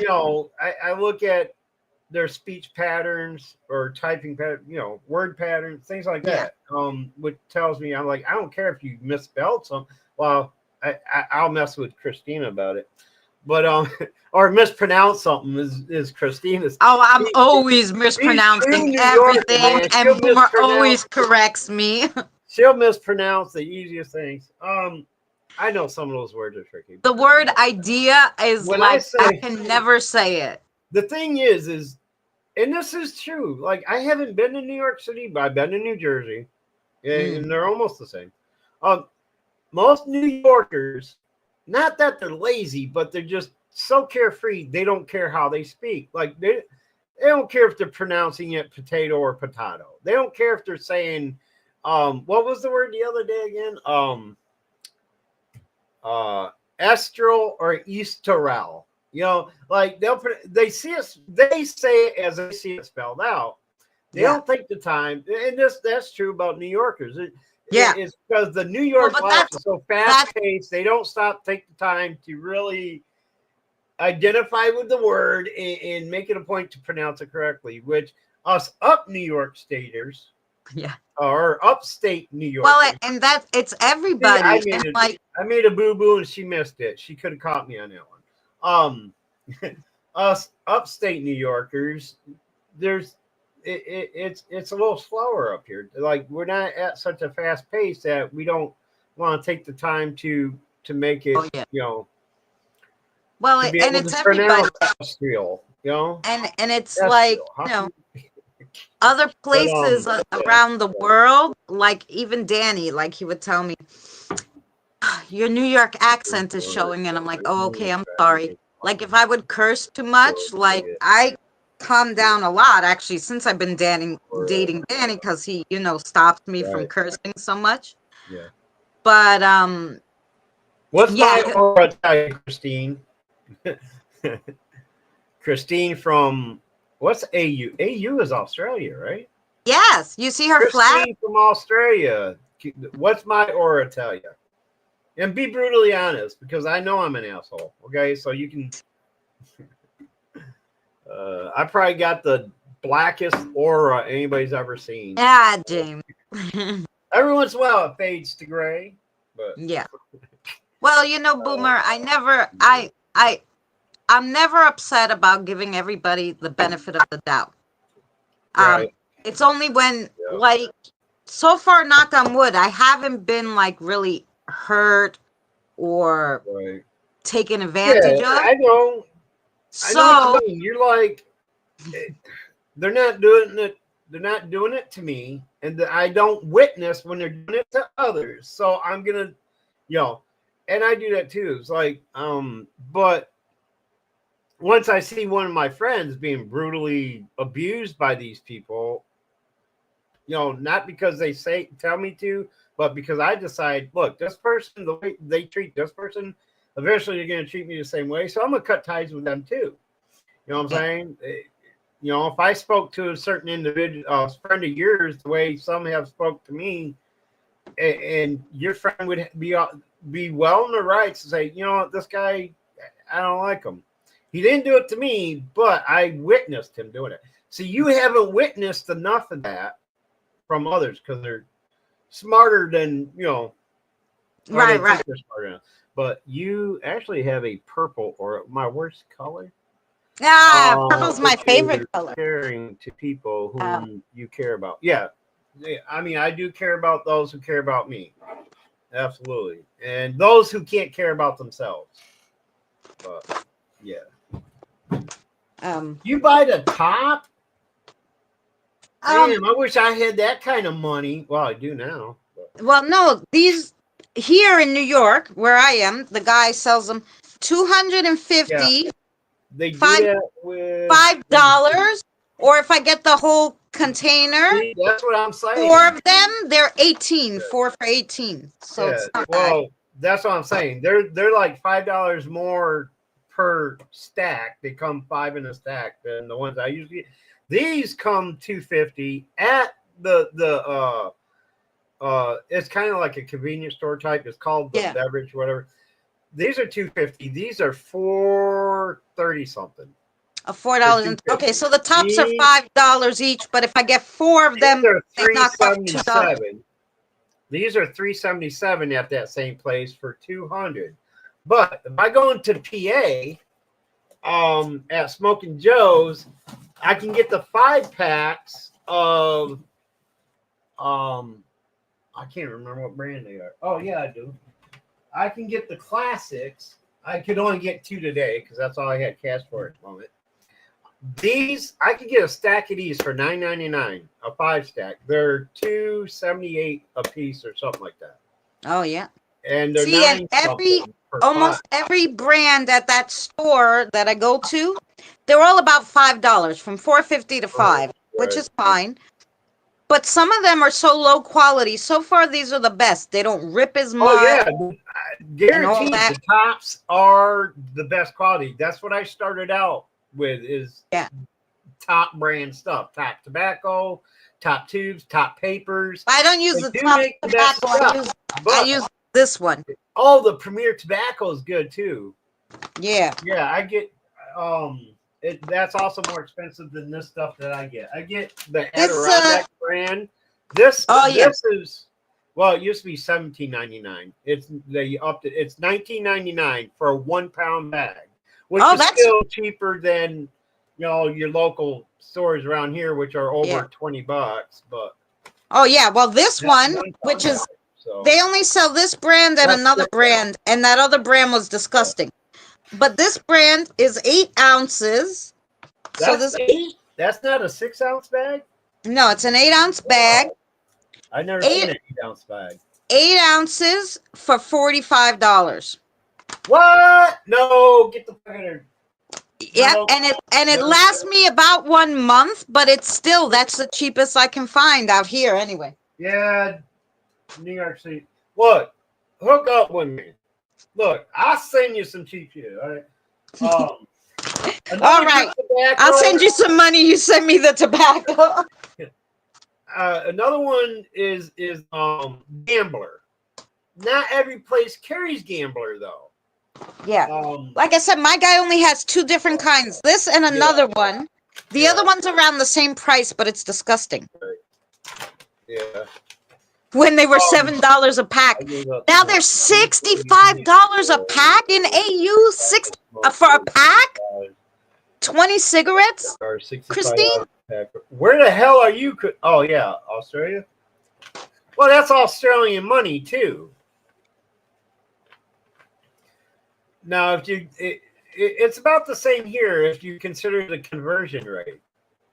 They're about, I think, for premium brands, I've seen them at $15 a pack, which is about the equivalent of $30, maybe $30, $40 in right. Well, money, I think. The 6 ounce of that is $25 at the store. The 6 ounce of this?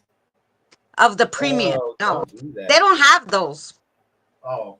They only have 2 brands, premium and something else, and they're the only smoke shop in like Miles. I am going to get the link again from Cab 7. He has a link to where he orders his tobacco online. It's the tubes are a little more expensive than here. Well, they're about the same price as yours. Yeah. They're $12 for a pack of 5 of the tubes. Their bags of tobacco are $10. 1-pound bags. Oh, so I can get the premium still there too, huh? 16 ounces. I looked up to see what it would cost to order 15 US is about 25 AU. Oh, okay. I was close. Yeah, but still $65 a pack. Now here they're $20 a pack. Yeah, I haven't seen them more than I think between $15 and $18 here.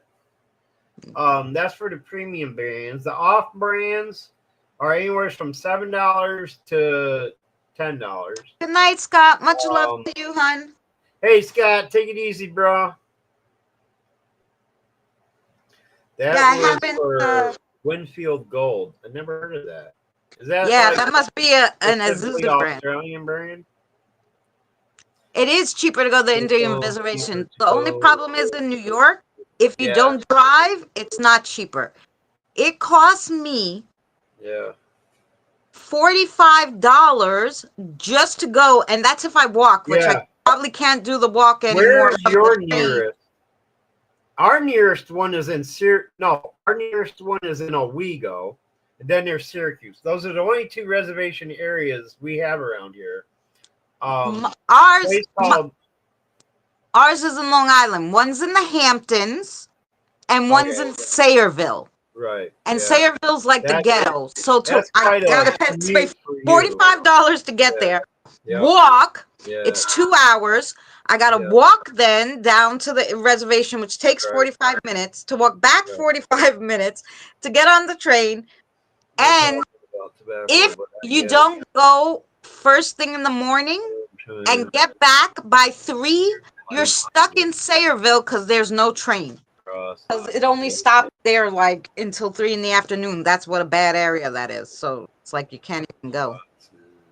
Hey, Pam, love. Filtered in a bag of tobacco. Oh yeah, I Crisscross is a little bit more expensive here than the Adirondack, and I never liked Crisscross. I tried it once. That shit made me sick. Like it would make me sick to my stomach smoking that Crisscross. The best brand I found in this area, that's pretty good. Oh yeah, because you're in Indiana, right? Or Ohio. Gambler is the one that I like. Because it's a better cut for one, and it's a smoother taste. Yeah, I never liked that. I never tried. Like I said, he only had 2 different kinds. I said, I want the lightest possible. He goes, it's the Premier. It's a little more expensive. I said, well, give me that one because I need the lightest because I don't need to have a headache and be sick, like you said, Boomer. So I was like, no, give me that one. But I'll get you this.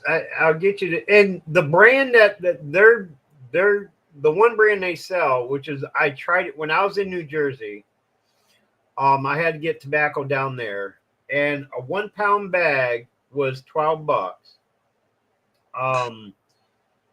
It's a black and silver label. I can't remember the brand name, but it's on the site, and I keep forgetting what the name is. But they sell them for $10.99 a bag. Yeah. For 1 pound bag, 16 ounces, which is twice as much as what you're getting. Yeah. Oh no, you said they're 9 ounce, right? So it's almost twice as much. No, it's 8 ounces for 8 ounces. Okay. Yeah, for 45. Yeah. Yeah. See, like, no fucking way here, bro. No. But yeah, I can't remember if I saved the site or not. Because let me tell you, I was buying from a guy here who would bring it over state lines, and he would sell them out of the back of his trunk of his store. You know, he had a store, but he couldn't sell them in the store legally because they weren't New York. So we'd go to the back and do our business, get the cigarettes, whatever. But they were they went up to $95 a pack from Virginia, $95 a carton from Virginia. I'm like, $95 a carton. I can't afford that. Oh shit! I didn't save the site in my favorites. All my favorite. I got like 100 things listed here in my favorites, and it's all paranormal. No. I almost said porn, but it's paranormal. Paranormal porn. What are you watching? Naked ghosts? Is that what you're watching, Boomer? No. Cab Are naked ghosts just the translucent ones that you can see through? I don't know why every time I turn my computer off, it changes my settings. Why do you keep doing that to me? Um, uh, hang on, I will get that to Welcome you, back, and you can Kelly. save a lot of money. Oh yeah, Um, that'd be good. let's see. First, I got to reset my settings again. The Every time I ghostly turn game. the computer off, it and turn it back on, my settings are all Oh no. messed up. I finished my coffee. That's just ridiculous. Uh-oh. He turned himself off too. What kind of show is this? I know. The good stuff is the best tobacco. I have found Tin Star is the cheapest and it's way better than Oh, there you go. Like I said, I really just started doing this because I used to buy the cartons from the guy. At first they were 55, then they were 65, then they were 75, then they were 85. But by the time we got done and we were up to 95, I'm like, nope. And I went to the guy, the smoke shop, and I'm like, what do you, I need to find a cheaper way to smoke. He's like, buy the rolling tobacco. And I'm like, I don't know how to roll it myself. He's like, get the little machine. So Mary, so nice of her, gifted me the little machine, and which was the cost of one pack of cigarettes, and I just fill them. Sounds like the kitchen incident. Yeah, it starts out as paranormal stuff. Yes, I know we got on every topic today. Um, yeah, ghost porn.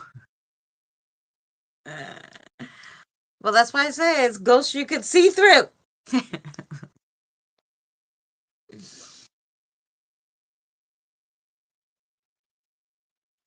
I don't know if they have such a thing as ghost porn. I never asked a ghost like, "Hey, take off your clothes for me." I never. They've asked me. Now, in my earlier videos, I used to have this guy follow me. He must have crossed over or somebody told him get lost or something happened to him. But he had this like squishy little voice. He used to go, "My honey." So I was like, he must be from like a different country.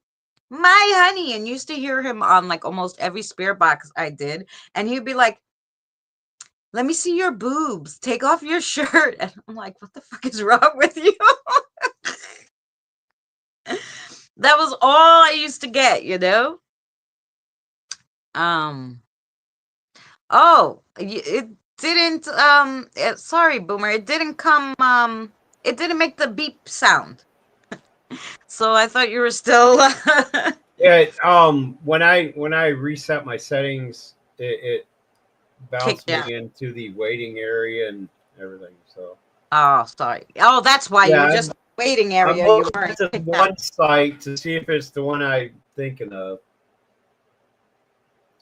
It's just taking forever to load up. Oh, maybe it Oh, won't. you used to have one 100. No, now on Amazon, these little machines. Mary gifted me my first one. Then I saved a few bucks and got another one because everybody says they only last around 6 months. This one's been going a little over 6 months, but I'm like, if it ever breaks, I have my Ghost backup. porn. And they were like $15.99 each. So Kitchen. yeah, it was good. Yeah, they paranormal stuff. And, ghost porn. Yeah. That's got to be hard to watch, though. Well, if you can't see ghosts, it would be really hard to watch. It reminds me of that. I can't remember which one it was, but it was a spoof to Paranormal Activity. It was one of the uh scary movie ones. It was either two or Cody. three, I think. And there was a spoof where like she was getting like, accosted. I'll say accosted by a evil spirit. That's what it reminded me of. That's crazy. But yeah, my my laptop won't let me open that right now because I'm using too much of my hotspot already. Oh yeah. So and that's another thing I'm gonna do is get my regular Wi-Fi. Once I get everybody paid back, and everything, I'll get. I'm thinking about trying Verizon, because I That's what have I have. Verizon I as have. my phone carrier. My phone carrier is Verizon, and I'm thinking about just upgrading to their um, Their package, right? I yeah, got rid of them for the internet. phone because they didn't have a good enough package, and I have Boost, um, and I really like them. So I I, stand Boost. Never had good experience with Boost. yeah, no, I never had a problem with them. And actually, I was like down on my luck, and I was like, look, I can't afford the blah, blah, blah. And I go, but I really want the number. What can we do? Do you have like a plan where I can just get the number? Like, you need internet, some shit. And she's like, look, let me pay your bill this month. I was like, what? No, She's like, I'm gonna pay your bill this month. We're gonna keep you on the lowest plan. And what do you think? I'm like, okay. damn. Literally I've this had them put free. me on like special plans, but none of them said I'll pay your bill. I still owe Spectrum fucking what $56 or some shit. That, No, yeah. no. They gave me the phone 1 month free. Wow. They were like, we'll pay the bill this month, so it'll be Now free. they did try to hook me up with the phone and internet plan, but my phone was too old to like be part of the plan. Like where I wouldn't have to pay anything for a whole year, like free for a whole year. Oh yeah, And, Spectrum said that to me then too. Like, we'll give after you a that was phone. yeah, it was only going to be $38 a month after that. I'm like, serious? Okay. Well, it was 35 plus tax or whatever it was. I think it came to 38. Hi, Evie. I'm like, I wish I could do that, but no, I'm just gonna have to cancel my Spectrum, and you guys will get paid when you can get paid, which fortunately is probably tomorrow. That'll Yeah, well, probably be my first payment. When I get my money, since I gotta go up to Walmart and in that area anyway, I'm gonna tell my niece, stop in the Spectrum. I'm gonna pay my damn bill, yeah. and be rid of them. Because I don't think I'll go back to Spectrum. I think I'm gonna try the Verizon one because it makes no sense pay. There you go, Scott. It makes no sense to pay $50 to Verizon for my unlimited, and then pay $70 or $80 to Spectrum for just Wi-Fi. I'll just give. What did I just say? Verizon. Verizon. I'll just give Verizon an extra 50 for their full coverage plan. Yeah. So I'm saving $20 a month. Yeah. If I do it that way, I'll test that out for a while and see how it goes. Yeah. Because I'm already on their unlimited, but they honor the unlimited. Like you get 5 gigabytes worth of 5G hotspot, and I use that up in a couple of hours of watching TV. And then it drops down to your regular, what you regularly have. Like I have the 4G on my phone. That's crazy, Cody. So it drops down. Now there's called Unlimited Plus where you get 25 gigabytes extra a month. And that's only $60 a month. But I want to use like full on high speed Wi-Fi. And that's only $125 a month to pay my cell phone bill and Wi-Fi together. It's between the pricing says it starts at like 75 to 120 a month. So I have to talk to somebody to see like where I'm going to end up with that because it depends on your area and the type of service you can get in your area. So I'm gonna see. After I get Spectrum off my ass, I'm gonna see what Verizon can do for me and get. Yeah, I have Verizon internet, but I have Boost, like I said, for my phone. Because they were charging me like $70 for one phone on Verizon. And I said, I can't, no, $70 is, you're not giving me, what the fuck are you giving me? Nothing that somebody else isn't going to give me for $50. Right. And so I Well, went to I started out, there was a $25 plan because, all right, first thing they do is, all right, it was a $30 plan. No, it was a $40 plan. But because I had auto pay on it, they deduct $5 a month off that. And plus the some award thing like for being a great Yep, customer. Kelly. I got an additional $10 off each month. So it went down to 25 plus X. For the last 10 years or however long I've had Verizon, I've only been paying $28 a month for my service. But that didn't include unlimited Wi-Fi or unlimited data for internet or anything. It was unlimited calling, unlimited text, but only 5 gigabytes a month worth of data usage. Right. And I didn't need the extra data anyway because at the time I had regular You have Wi-Fi. internet in your house, yeah.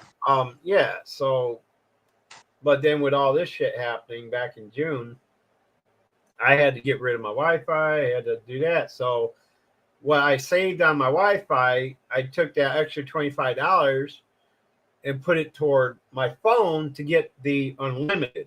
Right. So now I have unlimited everything, but they decide when they want to give you that extra bump in your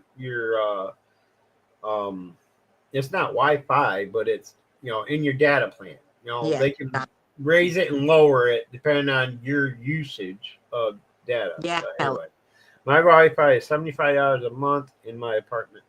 Yeah, see, that's about what mine was, $75 to $80 a month. Yeah, that's what mine is. $82 with Verizon a month. Yeah, with Verizon. Mm-hmm. And I have them years and years, and every time I ask them, can they do better? They say no. I go, one of these days I'm gonna go to Spectrum, watch and see. I went to Optimum when I was in Long Island, and it was okay, but in Long Island you had to have the Optimum, didn't you? No, you could have Verizon or Optimum. Those were the only two. And I had Verizon to begin with, and it was so expensive. I went to Optimum. Okay. But it was just so slow. Everything was so slow. To upload a video to YouTube would take an hour and a half. I was like, I cannot do this. Yeah. Kind of like Comcast. Don't get me started on them. So I was like, no.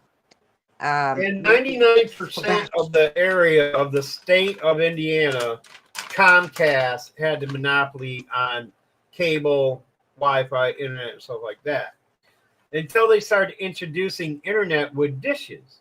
Dish Network was the first ones to incorporate internet with their plans. But they were expensive as hell too. But so for the 3 years I lived in Indiana, I had to deal with fucking Comcast. Oh my God. I had the Dish Network. Yes, it is, Don. I had the Dish Network when it first came out because everybody's like, oh, the Dish, whatever. Yeah. I used to sell Dish Network. And I was like, yeah, it's okay, but because I didn't want Time Warner anymore because I hated those idiots. So I got rid of Time Warner and that's what Spectrum is now. Oh, I had the Dish, Yeah, but Spectrum seems to have better people. Yeah, they did. Time Warner had the worst customer service ever. Like when Time Warner transferred over to Spectrum, they revamped the whole thing. Like a lot of people lost their jobs over this. And yeah, I gotta say, as far as customer service goes, they're pretty on. Now they still have to work on the people they hire as their what's the word for them? The people that come out and check lines. Oh yeah. Some of them are lovely. These people need to go to school for this shit because the only time I ever had problems with my shit being cut off and shit like that is because whenever they come up here in the complex to hook somebody else up or just connect somebody else, I'd end up getting disconnected inadvertently. So I have to call them up. What's the deal with this? You guys out here not have no fucking internet. Like, oh, the customer service was good, but they're technicians. That's the word. The technician. The technicians, I mean, I don't even think half of them have a fucking junior high education. You know what I'm saying?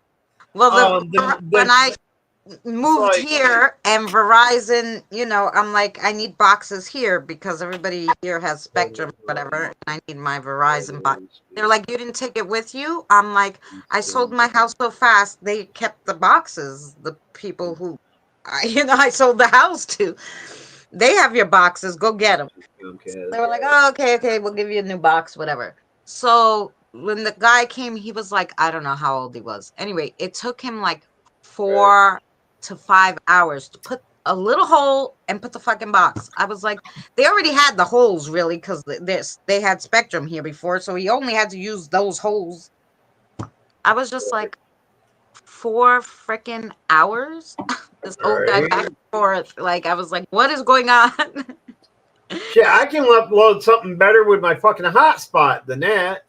Yeah, like it was like it took him forever to just hook up the box. I was like, oh my gosh. But I never had a problem after that, knock on wood. So, I was gonna ask you, you said you have Verizon for your Wi-Fi, your internet. Yeah. What kind of equipment do they have for that? It's just a little box that goes near my window. Okay, just one small unit? Yeah. Yeah, because the new ones even though, like, I loved it. It was super fast, but I only got to enjoy a couple of months of it.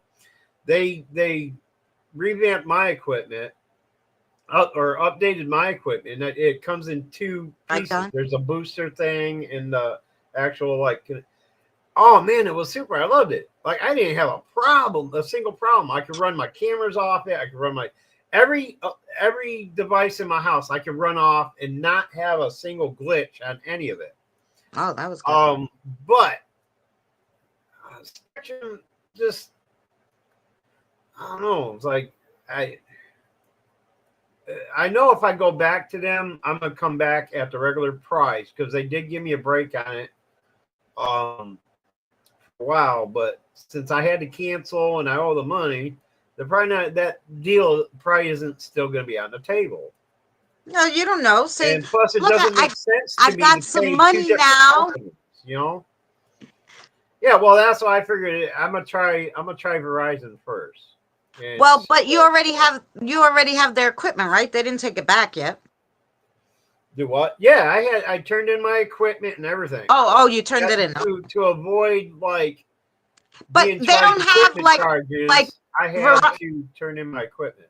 Well, because Verizon had this thing, like I told them, I'm going to be out of the country for 6 months. I was moving. Right. I had other shit going on. You pause your account. Yeah, I paused mine for equipment without, but you're still paying the $4.99 a month for the equipment rental.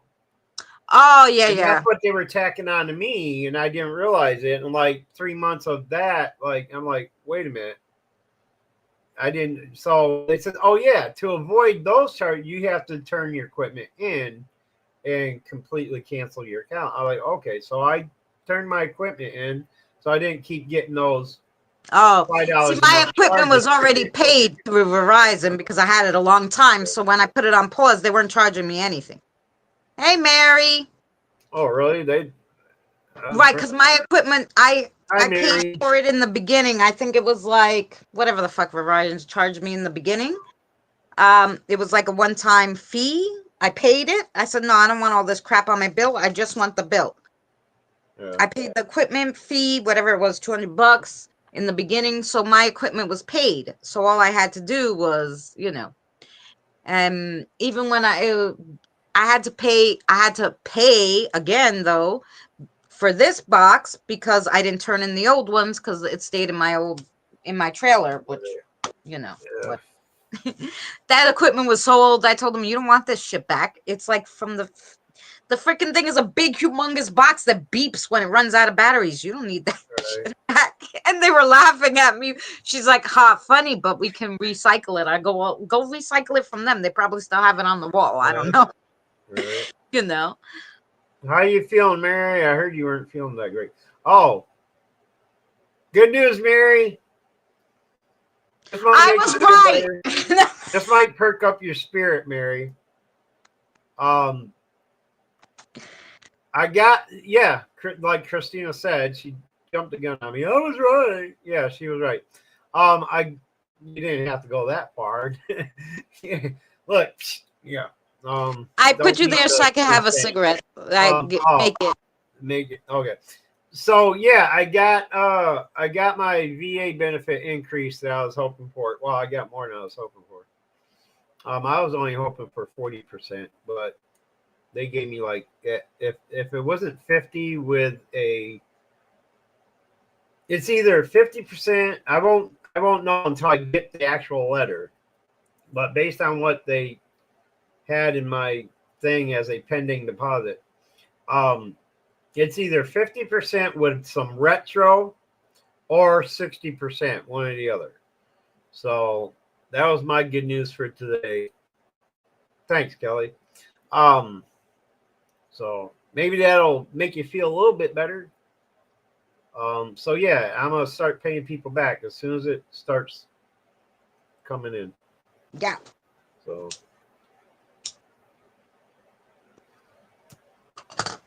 So y'all, like I said on I almost Roy. Where the fuck did Roy come from? Like I said on Lou's live stream earlier on D Live, y'all, and you know who you are. Whoever's been helping you out for the last 6 months with loaning me whatever, keep an eye on your PayPals for the next couple months. Because it was be starting to get paid back. So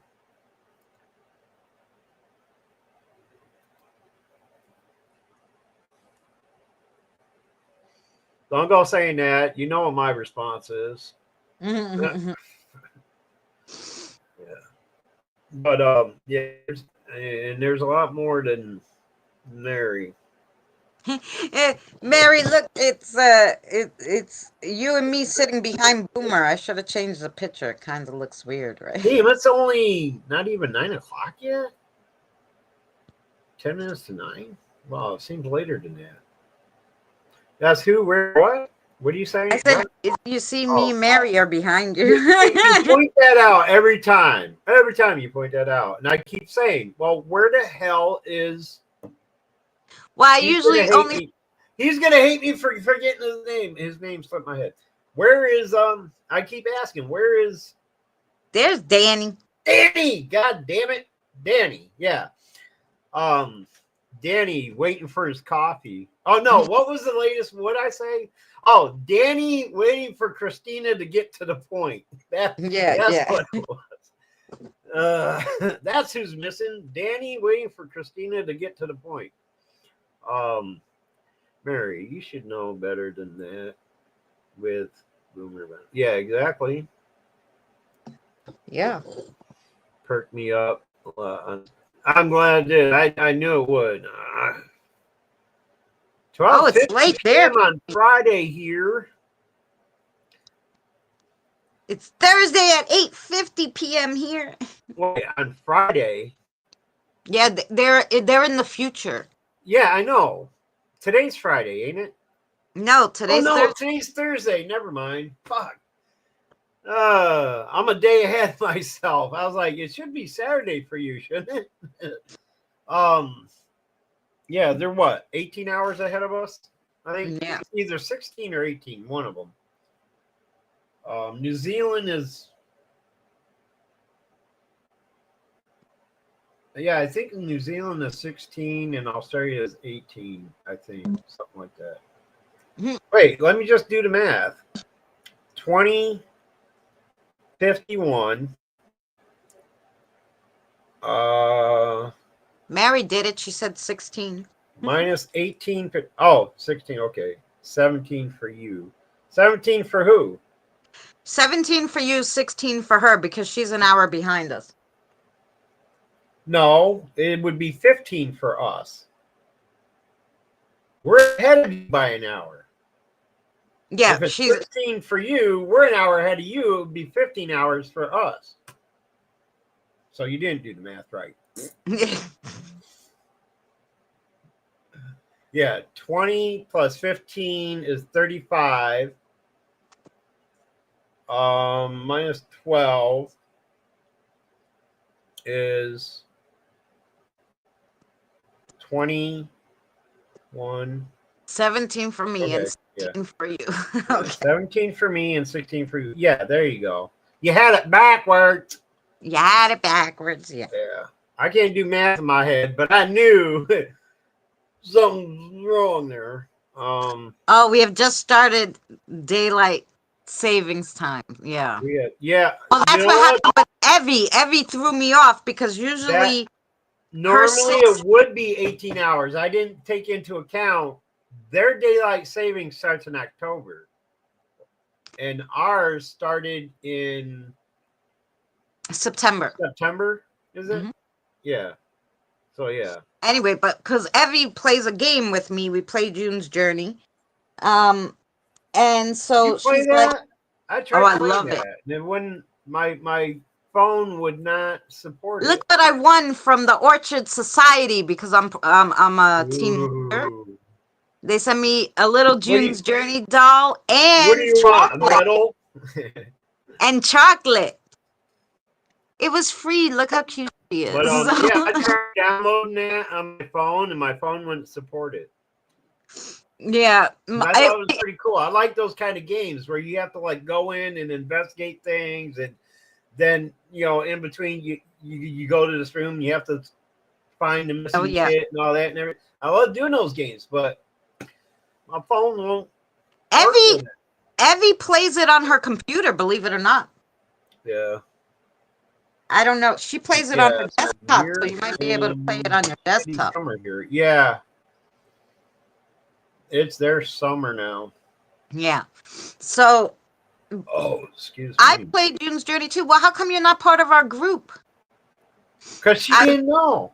I run a group. It's me, Evie, Krista, Kim. If Mary ever gets to 40 stars, we'll put her in the group. We have a cool girl, Yaz. Oh wow. She Is comes here there sometimes. is there a guest room there, Mary? No. No, fuck that. I would never live in Indiana again. Fucking hated that place. You could offer me a fucking mansion in Indiana and I would turn it down. Well, Never again. the only one place I liked in Indiana is I went to Bloomington, and I really liked that little town. Yes. Bloomington, Carmel, what's that other one? Further up north. Yeah, there are a lot of nice spots, but Indianapolis area is the shittiest. Yeah, I would never live in Indiana again. I don't give a fuck. Anyway, you never Oh, well, asked me, LOL. but you're friends with me. You're not connected through Facebook, Christine? Because usually, if you're connected through Facebook with me, I can see you on the game. Wait, Connect to all your Facebook. Facebook followers that have the game, you can see each other on it? Hmm. Well, I wouldn't want to do that. Only if you connect with Facebook. I would not want my Facebook friends to know I was playing that game. It'd be like getting caught playing Where is Carmen San Diego. No. I Well, you still don't. have those discs too from Yeah. 1995. If you don't connect with Facebook, your friends can't see you, obviously.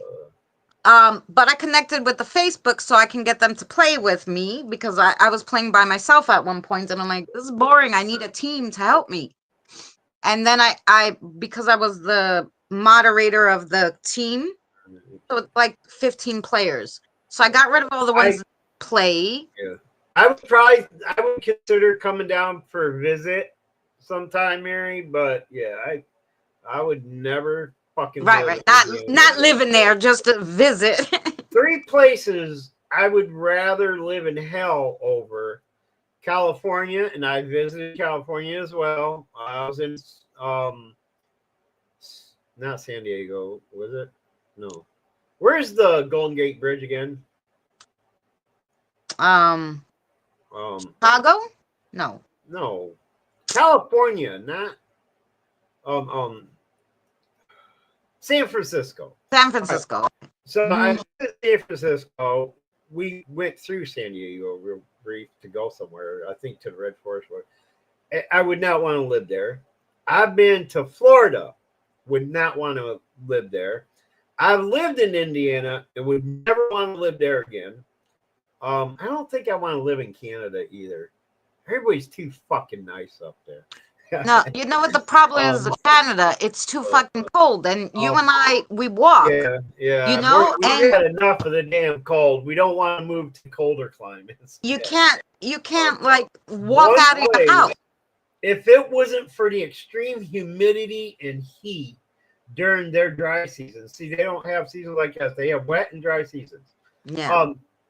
I would love to live in Panama if it wasn't for their fucking weather, the extreme hot weather.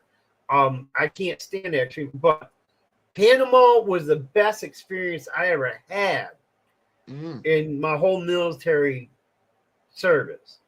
I loved being in Panama. The exotic stuff, and you could like go to your backyard and pick a coconut out of the tree. You could go 50 feet into the jungle and chop down your own sugar stalks, like pure, like ripe, fresh sugar sap from the stalks is fucking like, it's like a party in your mouth. Like, it's not like the shit you like. It's not the. It tastes nothing like the what's it? Not manufactured, but not processed. Refined. It's not like the refined white sugar we have that we use, but straight from the sugar stalk. It's the sap. You can sit there and you chew on that shit all day, man. It's awesome. And there's nothing like a fresh picked coconut. And yeah, Panama was one of the best experiences I ever had in the military. Oh, another place I would never live, Arkansas. No. We went there for a train up to get ready for Panama. Oh my God. Everywhere I went, all I smelled was this putrid, like rotten stuff. And what it was people cooking chitlins or whatever the fuck it was out on their back porches in these big, like 5-gallon fucking like pots and shit out on, and it would waft right into where our barracks was. Like, and all the smell was that shit. Like, it was ew, nasty. And they sell chitlins at their KFCs there too. You can order chitlins from KFC in Arkansas. Like, who the fuck would want that? The only thing about it though, I discovered a soft drink called Big Red. You know the Big Red gum? They have a soft drink by the same name, and it tastes exactly like Big Red. And I can't find that shit anywhere around here. Oh, I loved it. But that's the only good thing about Arkansas is the Big Red soda. But anyway, I would go a little south, I think, but I would love to be closer to Christina and Boomer for talk to them more. Yeah. Yeah, we would have to figure out like a central location somewhere, you know, because I would love to get out of New York. I've been here my whole fucking life for the most part, you know. Well, that's what I keep saying, but every place I look into, I'm like, it all sucks, you know. Oh, they have Big Red in Indiana. I didn't see it anywhere in Indiana either. The only place I can recall ever seeing it, and they have it in everywhere. Fountain, like, you go to McDonald's, get a fountain drink. They had Big Red. You go to the store and buy it in the bottle. Big Red. You don't find that anywhere around here. I've heard of that, Cody. But it's good shit. I miss Jack in the Box. Oh, I miss Jack in the Box. Oh, see here. All right, there's a place upstate New York called Watertown. All right. They had a place called Jack in the Box.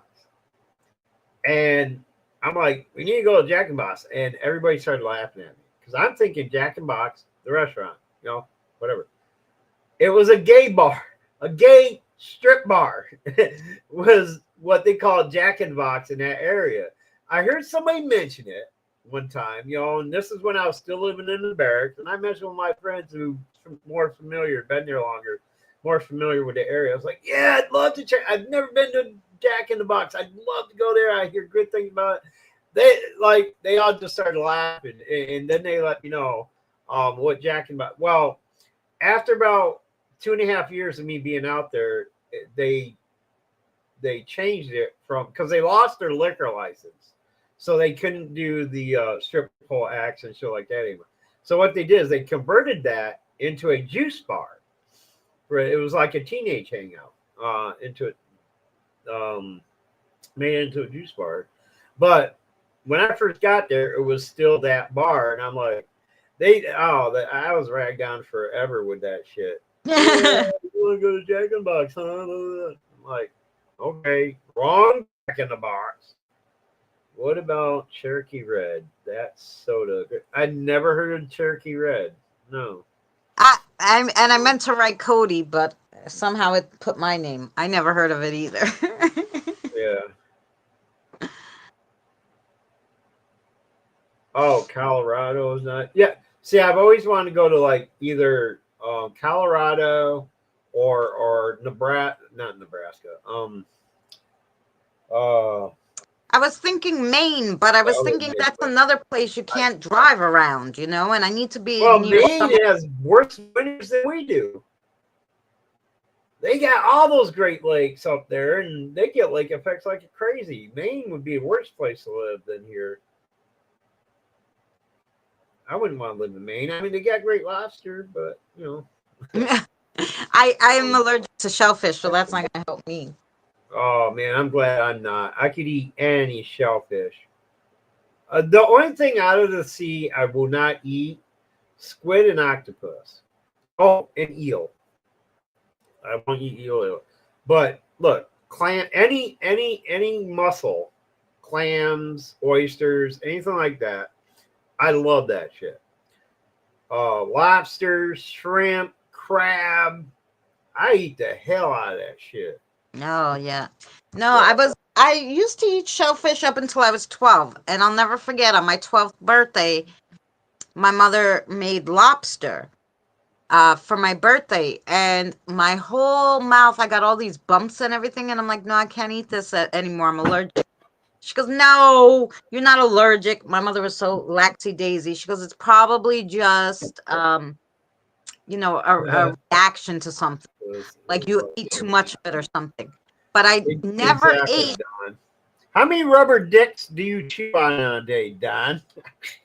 But yeah, I mean, squid, not so much, but a little bit. But yeah, octopus has definitely got a more chewy texture than squid. I've tried them both. I had a mate one time before I moved to Elmira. I was living in a trailer park. And my roommate, she would buy that shit all the time, and she convinced me to try it one time, and I couldn't fucking do it. The one thing that she did have me try that I've never tried before is wasabi peas, which are fucking banging, by the way. I love wasabi peas; they're good. But she would bring home, like, she would buy stuff in the exotic food areas. That I was like, how can you eat that shit? I can't do it. And she would eat it like that would be for a snack, for lunch, whatever. It's funny. We went to a restaurant. My grandmother took us. My grandmother didn't care. Whatever you wanted to order, you ordered. Right? You each got one dish. Make it good. Right. But my dish was always cheap because I didn't eat meat. I didn't eat, shellfish. And Jonathan was like 6, and he goes, "No, I want the baby shark." And she looked at him and she's like, "Is he gonna eat that?" I'm like, "Well, he's gonna have to because that's what he's ordering, right?" Yeah. Man, he loved that baby shark, and every time he was like, "Can we go to the restaurant with Nana and have baby shark?" Because it wasn't exactly cheap, And she would take him. I'm sorry. Yeah. Have you ever tried baby shark? Yeah, I had shark steak at a restaurant one time. And it's excellent. I love it. Yeah, this baby shark, I don't know, they were small, like little things, and like little, I don't know, chunks. Right. disc chunks. Yeah. Well, the way this restaurant served it, they served it like they would a tuna steak. No, they. But what it is, um, But this one it's was a the baby, first, so I don't know like what size it would be. But so they yeah, were like little. the first 3 or 4 feet of the tail section of the shark is what they would serve as the steaks. Right. Um, like you would tuna in a restaurant. And you just eat around the bone. And I Yeah. liked it. I like it better than tuna, especially pink tuna. I don't like pink tuna. I like white tuna. Oh, I used to. Well, I will eat tuna. I just won't eat tuna out of a can anymore. Yeah. No, I and won't eat that packaged I shit. can eat a fillet, but I don't really anymore since I used to like I would used to eat fish once in a while, like fillets, because I can. And if I really get stuck and I go to a restaurant and there's nothing that I could eat, I'll have a fillet if they promise Right. that it's not touching Right. or it goes on with the shellfish. Right. Because even though, like, my mother said to me, I think you're just crazy with this shellfish thing, I hadn't eaten it since I was 12 because I knew once I knew how it felt. So I'm like, no, I'm not doing that anymore. Right. When my daughter loved shrimp. So when she was Yeah. like 7, my friend's like, "Can I bring the shrimp?" And I'm like, "You could bring it. I'm not gonna eat it. She's gonna eat it. It's her Right. birthday. Let her eat it." So my Puerto Rican friend bought a big thing of rice and um shrimp. So I put it away, the leftovers, and dumb ass, because I'm so Greek, I licked the spoon and threw it in the sink. And just the Right. licking of the spoon, I had bumps all over. My whole face swelled up, and everybody's like, "What happened?" And I'm like, "I don't know. I didn't eat the shrimp." And then I remembered, oh crap, I licked the spoon. Yeah. I just remembered what. Yeah. When I the chitlins wasn't the ones that had that really bad smell.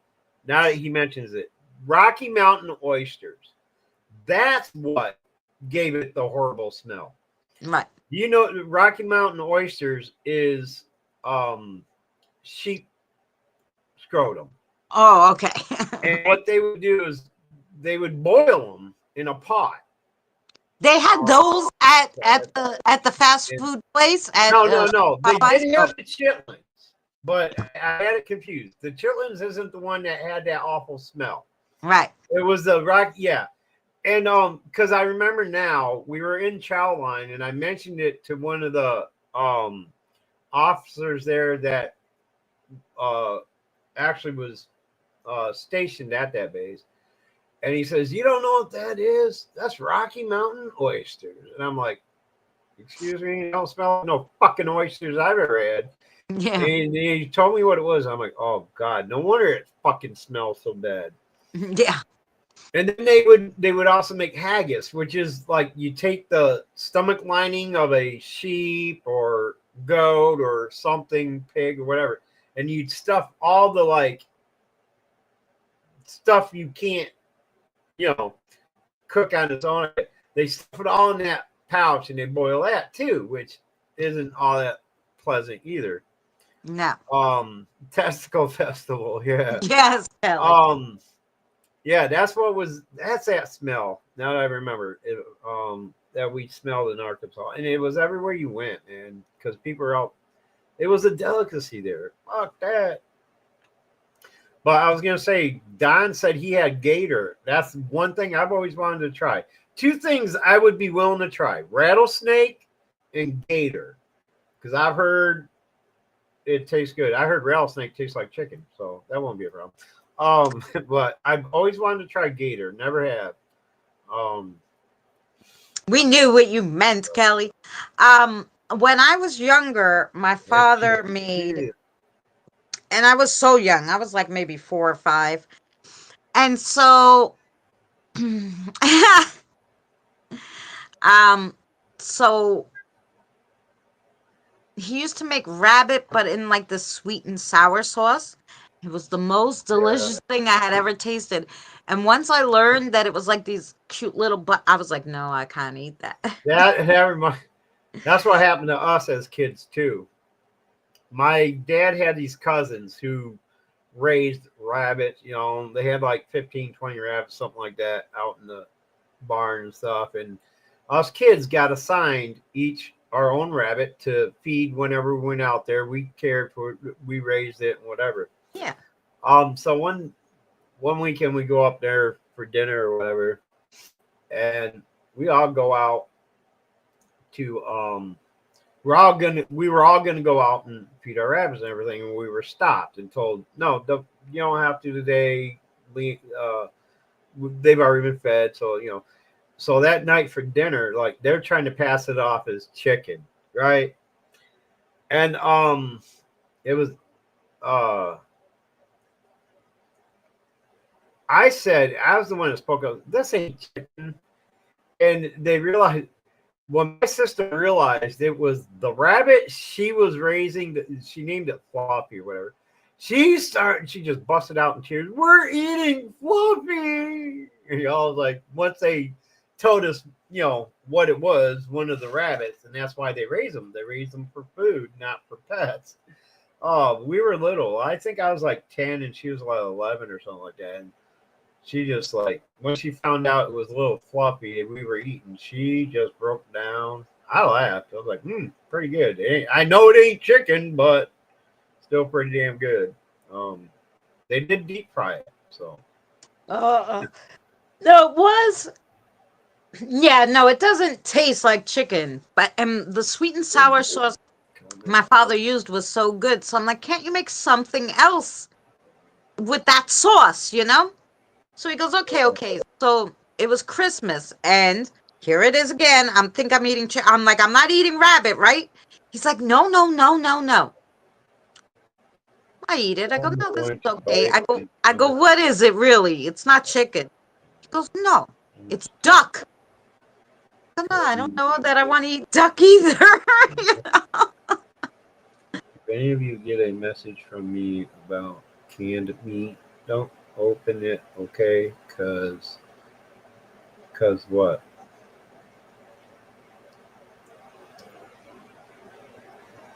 No.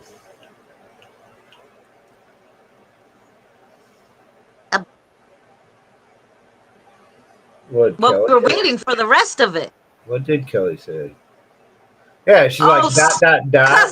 Cause it's spam. Oh, because it's spam. Fuck that. Yeah, that's another thing I want to eat. Fucking spam. I don't like chicken beak. Thank you.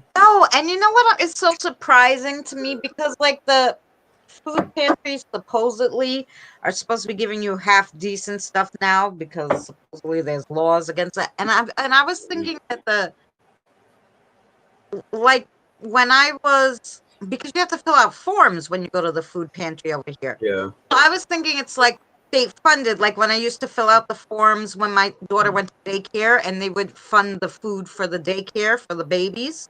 Right. She would get like some kind of discount on the food or something, or whatever she was feeding. So she would feed them there, and they would give them like the daycare, like, I don't know, 80% off or whatever the fuck they were giving them on the food, you know? So I thought it was something like that. That's why I'm always filling out the papers for the state when I go to the food pantry, right? It's a joke. And they give the like the weirdest stuff. Like and like almost every week they give me canned pink salmon. Because I won't eat it, right? Well, I don't eat salmon anyway. But I said to my son, want that? He's like, no, I don't want that. Then they gave beef. I don't eat salmon either. Beef in a can, right? He's like, no, what is in this? So he turns around and he says, it's just beef and juices. Should I try it? I go, I don't know if you want, right? So he actually liked that one. And then today they gave Vienna sauce. I'm like, don't they have some kind of law against this shit? Like, no, Vienna sausages are banging. I like the Vienna sausages.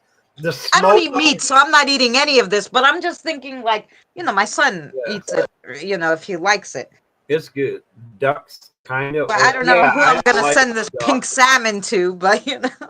I don't like duck either. I had an aunt one year that insisted, even though my mom was hosting, it wasn't bad that year. my mom was hosting Thanksgiving that year, but my aunt, her sister, insisted on we have duck. I convinced my mom to cook a turkey anyway. So guess what got ate and guess what didn't? Yeah. Nobody wanted the duck. I tried a little. I mean, the dark meat on the duck is like chewing oily rubber. Greasy ass fucking rubber is what the dark meat on the duck tastes like. Yeah. No, you really have to know how to cook it. Like, apparently she didn't know because that shit was nasty. Yeah, the So one year, I was all over that turkey just Yeah. to get the duck taste out of my mouth. the one year my mother bought frozen duck already prepared Yep. because it was on a big special and we couldn't afford the turkey. Yeah. She's like, so they gave me a coupon. We got duck. I'm like, we're gonna eat duck for Thanksgiving, whatever. The already prepared duck that came frozen that she just, defrosted like a turkey and made was the most delicious thing. It was better than chicken. I was Get like, you the should get fuck this outta here. every freaking year, You It gotta was be like the lying. best thing, You gotta be lying. I can't imagine any duck being better than Listen, chicken. whatever they did, I think it was like either Key Food or Now, Seatown goose. back in the day, but they don't Wild make geese. those anymore, Right? For some reason, not all waterfowl is the same either.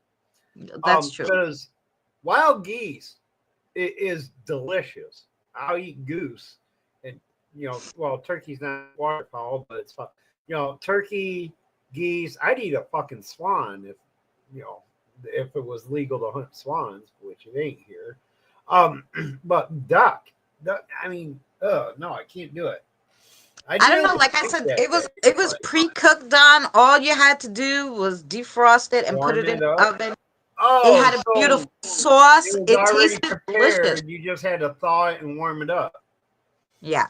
Oh, yeah. Well, it was literally the best thing we had ever had, and all of us were like, now I'm like, this is the Christmas story, like the Christmas duck, because obviously Chinese people know how to cook duck, right? So I'm like, it's like the Christmas story, and I'm like, we're gonna get this every year, and we got it for a few years in a row, and then they stopped making it, and I remember being so upset. I'm like, we gotta have turkey again.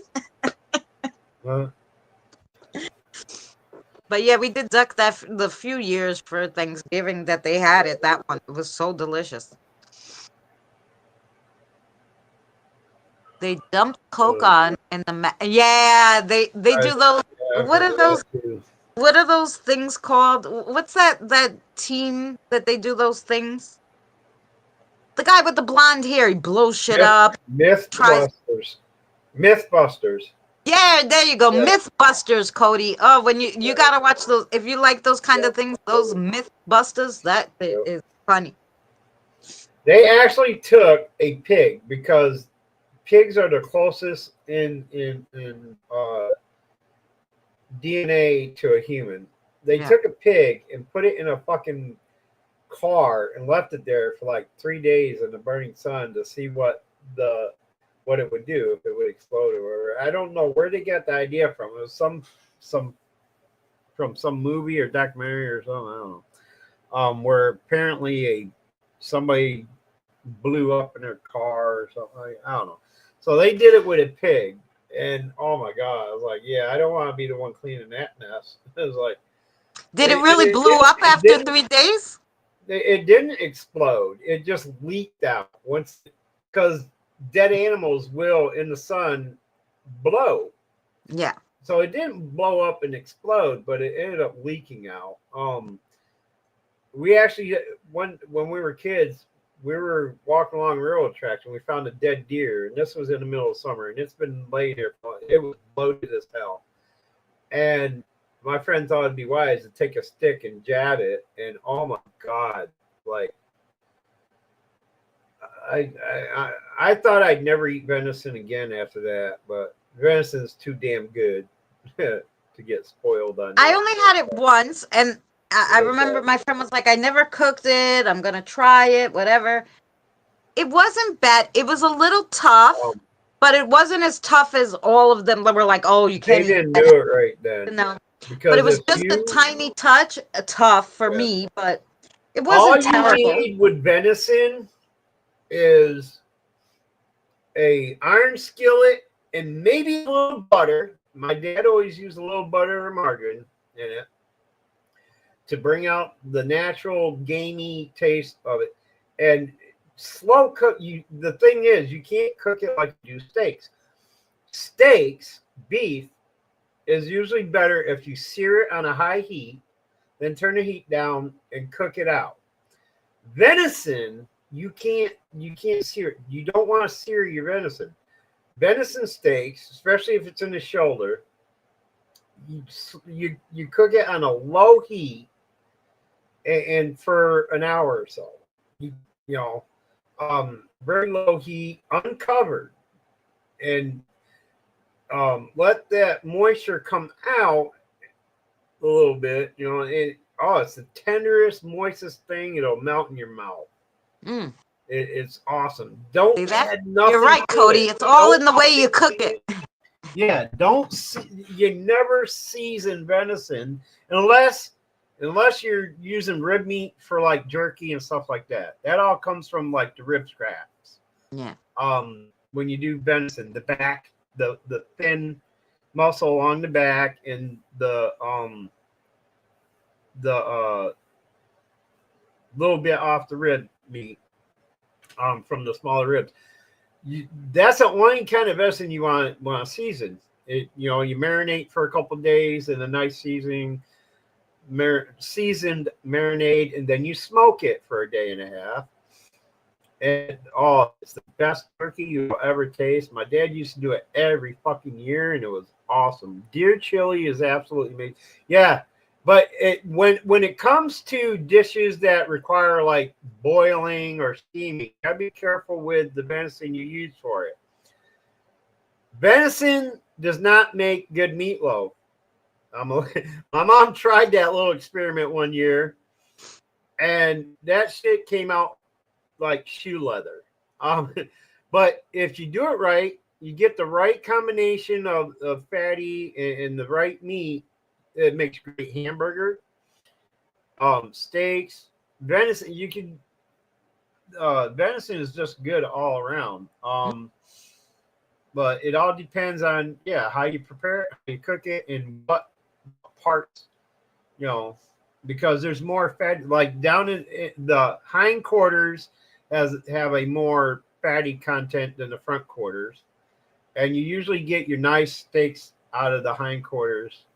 The best part is along the backbone. They call them the sirloin. The little sirloins come along the backbone. Those are awesome, and those are the ones you want to be careful with. You can't just throw them in the pan. Don't add water to any of that because it's the water that makes it tough. Don't add anything to it. A dry pan or a little bit of butter or margarine, and iron skillet. That's the key. Iron skillet when you're cooking venison, especially sirloins. And they come out moist as hell. Like you don't even know, like you barely have to chew it. It almost melts in your mouth. And there's a story about the reptilian crawling into pigs by eating their. Cody's on about his what's it called? We Conspiracy should eat stuff pork? No, he. I now. don't know. I never heard the Bible They tell me I should eat should painted eat piggies because pork. it's not happening. Yeah, yeah. I wouldn't trust anything the Bible told me to do. Not the Bible as we know it today, anyway. Right. You know, there's The too many 5,000 different. rewrites. These people came to the door. These people came to the door the other day, and I opened it up, and they're Jehovah like, Witness. Those Jehovah Witness. they weren't Jehovah Witness. They were Oh, I um I fucked with them bad just one time.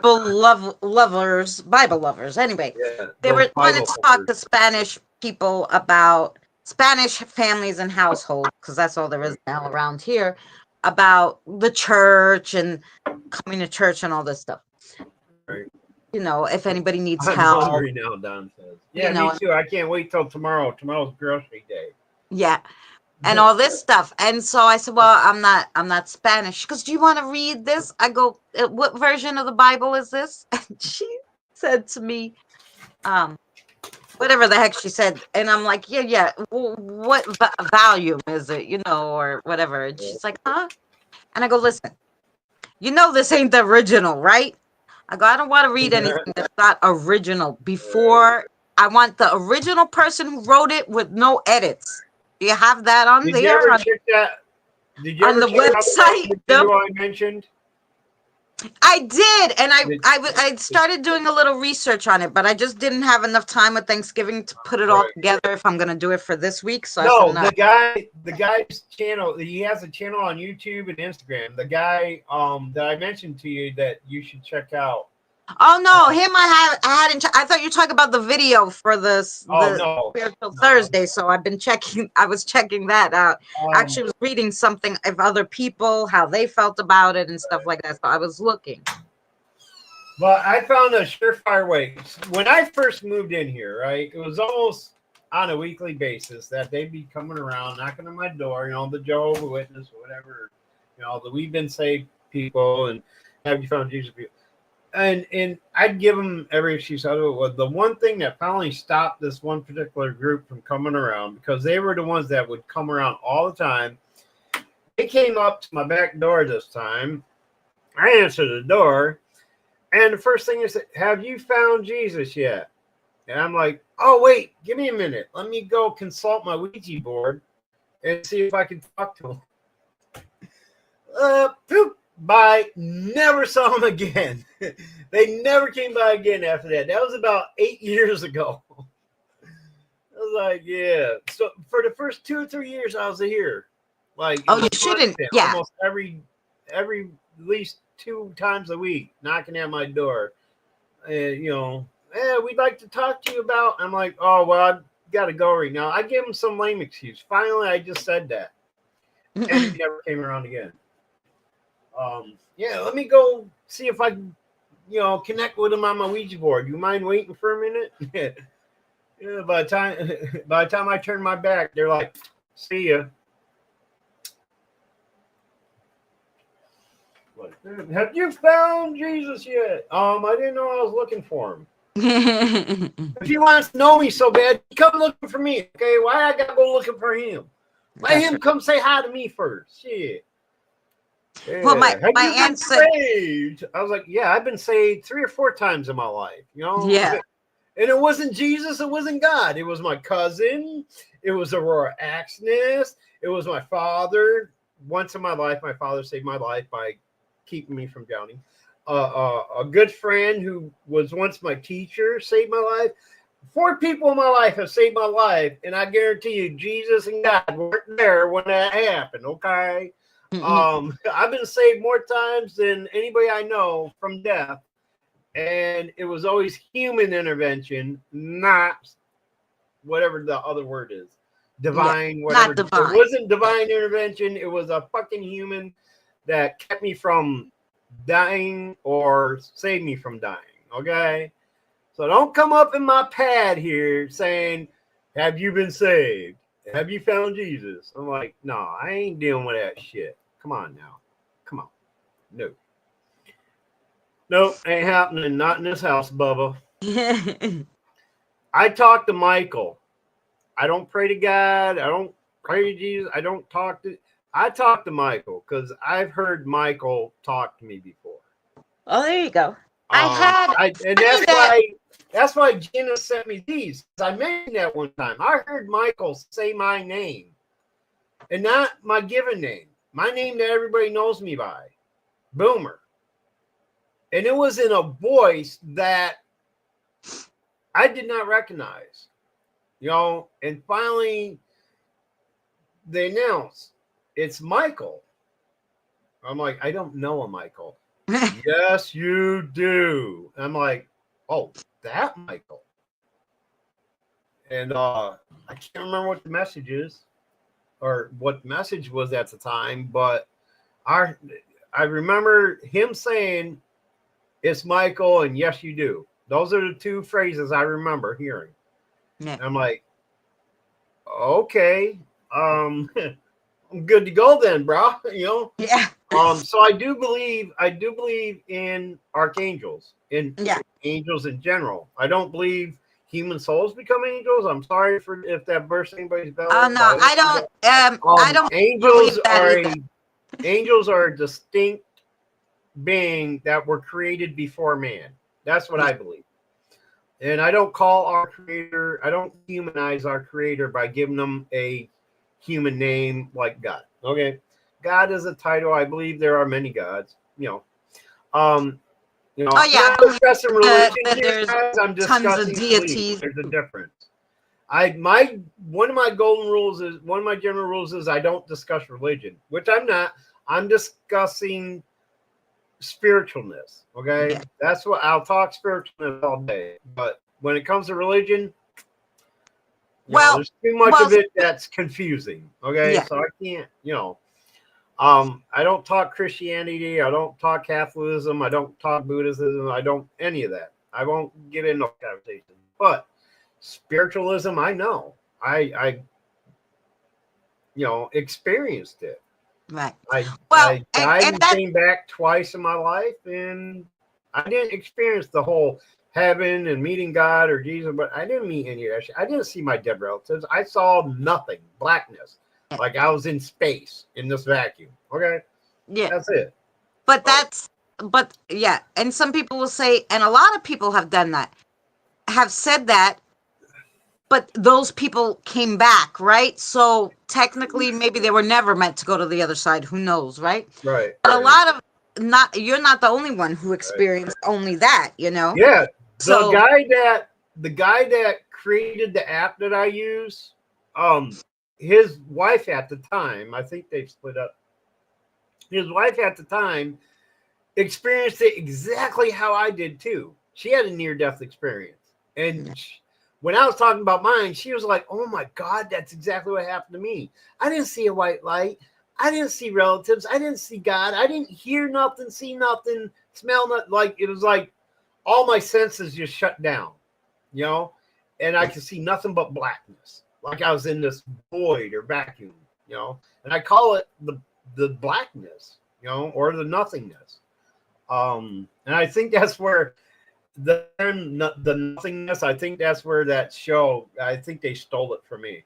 yeah, The one I have the tune to my phone. yeah, the Stranger Uh, Thing. Stranger Things. Yeah, I think that's where they got that. I think they stole my shit. Somebody out there's listening to me and stole my shit because that's the first thing I. That's the first phrase I use for that is the nothingness. Yeah. And that's what it was like. Being in the middle of a big nothing, Anyway, I didn't mean to cut you off and ramble on, but No, I was that's all just right. waffling on, mate. Just waffling on. And we were jibby jabbying. Jibby jabby and fucking New Yorkers. They make up whatever the fuck word they want. We call it jaw jacking here in the North New York area, okay? The northern New York area is called jaw jacking, okay? Not yibber jabbering or gibber jabber, I think is what you were leaning toward. Gibber We'll jabber. say, like, I don't need that gibber Gibby jabber. yabby. But then you like just transferred it into a whole new word or a whole new phrase. Oh, I got my do, own New York talk, okay? Yeah, right. I love it though. I love picking on you about it, but hey, that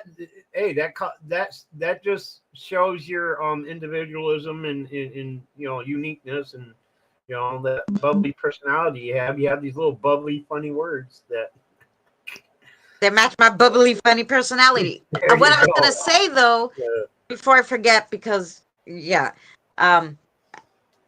when you read me that card about St. Michael's, St. Michael's, Archangel either Michael. or works. They refer to him as Saint Michael or Archangel Michael.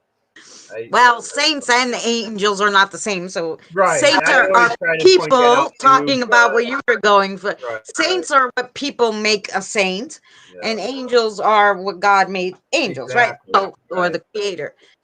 So, so it said, his purple light. Now, the day I was attacked, the day we were all on Danny's live stream, the day I was attacked for 2 hours by a bad angel,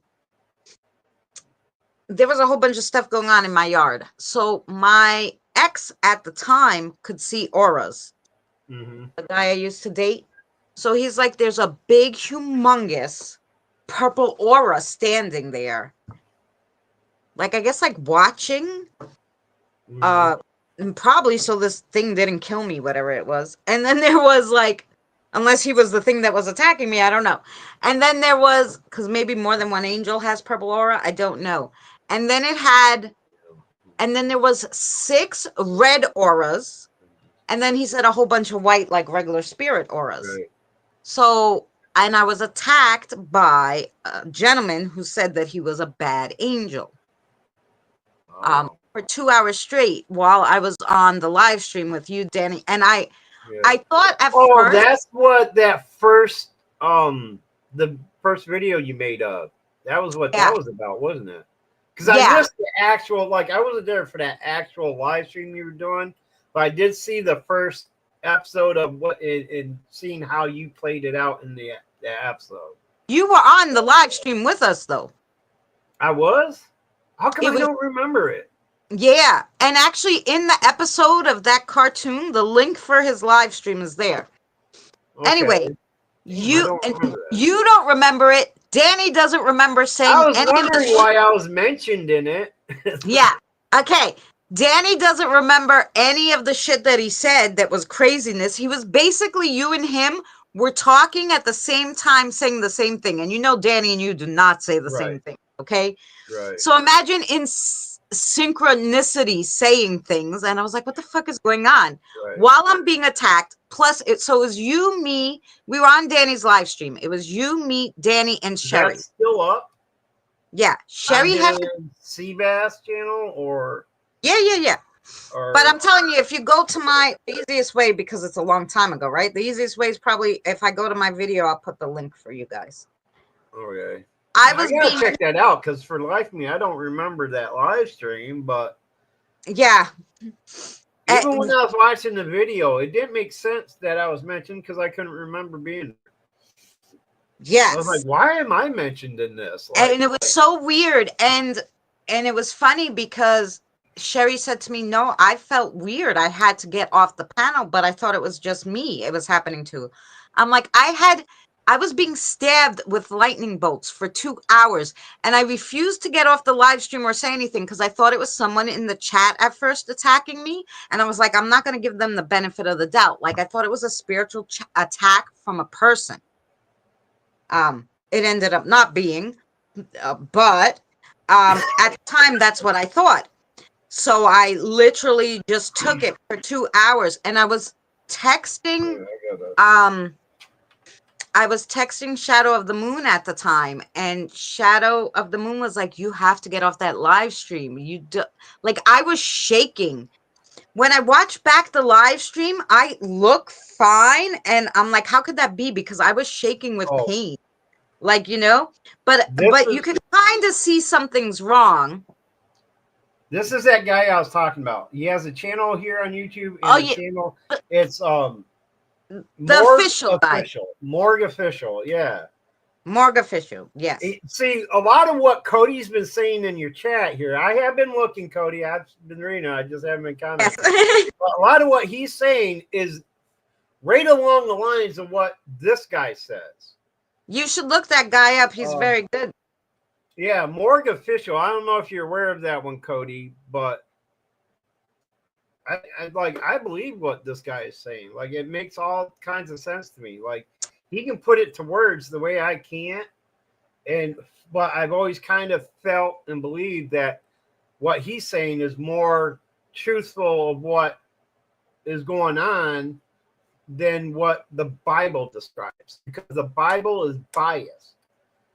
No, the Bible's not. The people that rewrote the Bible were biased. They left a lot out. They Yeah, they added left a some lot out. in. They had Yeah, they put their own 50,000 stuff different in. versions of it. And this is coming from a guy who held a Bible in his hands from the 1300s. There's a Bible out there because I used to work at this bindery company, and there was a museum who needed that Bible. It's one of the first original Bibles. The damn thing was the size of a fucking it was huge, almost the size of my printer. And if I remember, the date was like 13 something, and they said I didn't think it was. it, but my ancient feminine souls give me all this, and this is I why put the our link. world is in the chaos and the shifts that it is. See, I believe that to a certain extent. Yeah, I do believe that. I mean, I put the link in the chat, Boomer, for that. And then Mary, I didn't think it was you, but I did think it was one of the other people. Somebody else told me it was you, but I was just on the fence. But yeah, I did really think it was a person, not a right, spirit. like a pissed off human spirit. No, I thought right? It was a real person doing a spiritual attack, like with witchcraft or something. Oh, you were thinking it was somebody in the chat attacking you spiritually. Yes. Okay, with like some voodoo. See, I don't believe in that shit either.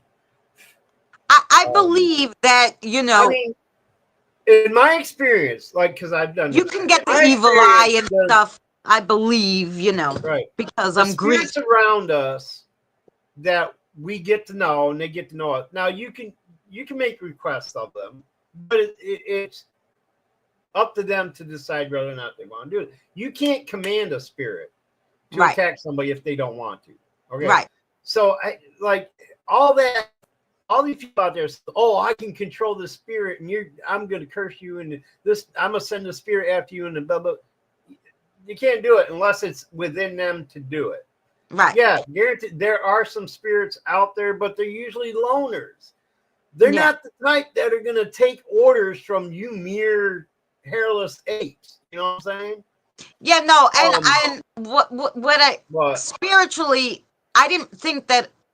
I literally didn't think it was a spirit. I thought it was just witchcraft, some kind of spell. Yeah, I don't believe in witchcraft like that either. I don't believe in curses or witchcraft or voodoo. Well, I kind of did, and I never had that happen to me, right? So I didn't understand what the fuck was going on. Yeah. And so then the only thing that, after I asked, and I was like, what the hell went on? And I think I asked Michael or Sarah at the time. I knew I was. Sarah had just came with us, and then like I got on my spirit rods, and this bad angel announced himself on the spirit rods. I knew it wasn't because of the energy that was coming through the rods. I knew it wasn't one of my spirits. Right. So I started asking him questions, and he said he was a bad angel. He wanted me to stop helping the spirits, and he was going to attack me until I did, basically. Right. Oh, another thing I've discovered, there is more than 7 archangels. Like, we know there's many different angels, all right? But there's so many kinds, yeah. There's supposed to be only 7 archangels, okay? Right. The first 7 God created. There are more than 7 archangels, apparently. Now, they're not anywhere in documentation because I researched, I looked for it, I searched on the internet. No, anybody ever names only the 7. Yeah. I was told from a reliable spirit source that there's more than 7. They don't have an exact number. No. And you know what? There was a priest who actually believes in a whole bunch of stuff. He's a priest, but he's not a priest, a minister. He's a minister who teaches like teachings, but he also believes in other stuff, right? Right. He has his own mind. I knew he said like that too. The first 7, there was the first 7 created, and then he goes on to talk about, and he said their names, I think, up to 9 at the certain point that he got up to in the teaching that I was listening to. So I knew there was definitely, well, he thought there was 9. And I said, no, that it could be that as the world got bigger and bigger and more people inhabited the earth, that of course you would need more. It would just make sense. Like, Yes. Because I've met cherubs. I've met like Do something. I don't know what they're called. Like the lady with the blue hair. She's kind of like a guide. Don't go there. Right, Mary. She's an archangel guide, but for like spirit, not for people. Yeah, that's Does the that group make sense? I was gonna. Like, That's the group I was told about. Was yeah, there are angels? I mean, they're kind of. They might be in the archangel category, but not. They're just lesser, one right, less than archangel, and they're in charge of like other angels, guiding them. Like they're the ones that guide our guardian angels. They're right. the ones that tell them. They assign a guardian angel whatever 10 to 100 individuals they're assigned to look out for. They're just under the archangels. Yeah. Is how it was explained to me. Now, don't write this down in stone, but I'm going based on, and Right. you know how it is Well, with being a medium. Sometimes you question what's real and what's you're imagining and things well, like that, you right? can hear it, Boomer. So, Not always do you always hear it right the way they mean it, and sometimes as they explain it, things get lost in yeah, translation. You're hearing through a yeah, way, not a real kind of way, right, right, that So, but this one that I'm talking about, like came here one time, lovely, she was still here, Seraphim. beautiful angel. She she's an angel that takes care of the bad things. She calls them the bad things. But basically, I know you don't really believe in this, but basically, she told me she takes care of, she's in England and she's taking care of, she calls a monster. But basically, it's, I guess what you would call a cryptid, but not really because it's a spirit. But it's a spirit of something that we never seen before, okay? So it existed at some point, maybe doesn't exist anymore, obviously, except in spirit. Right. So she's fighting this thing, you know? But this thing, even though it's spirit, can hurt people. So I guess it was causing a havoc wherever she was.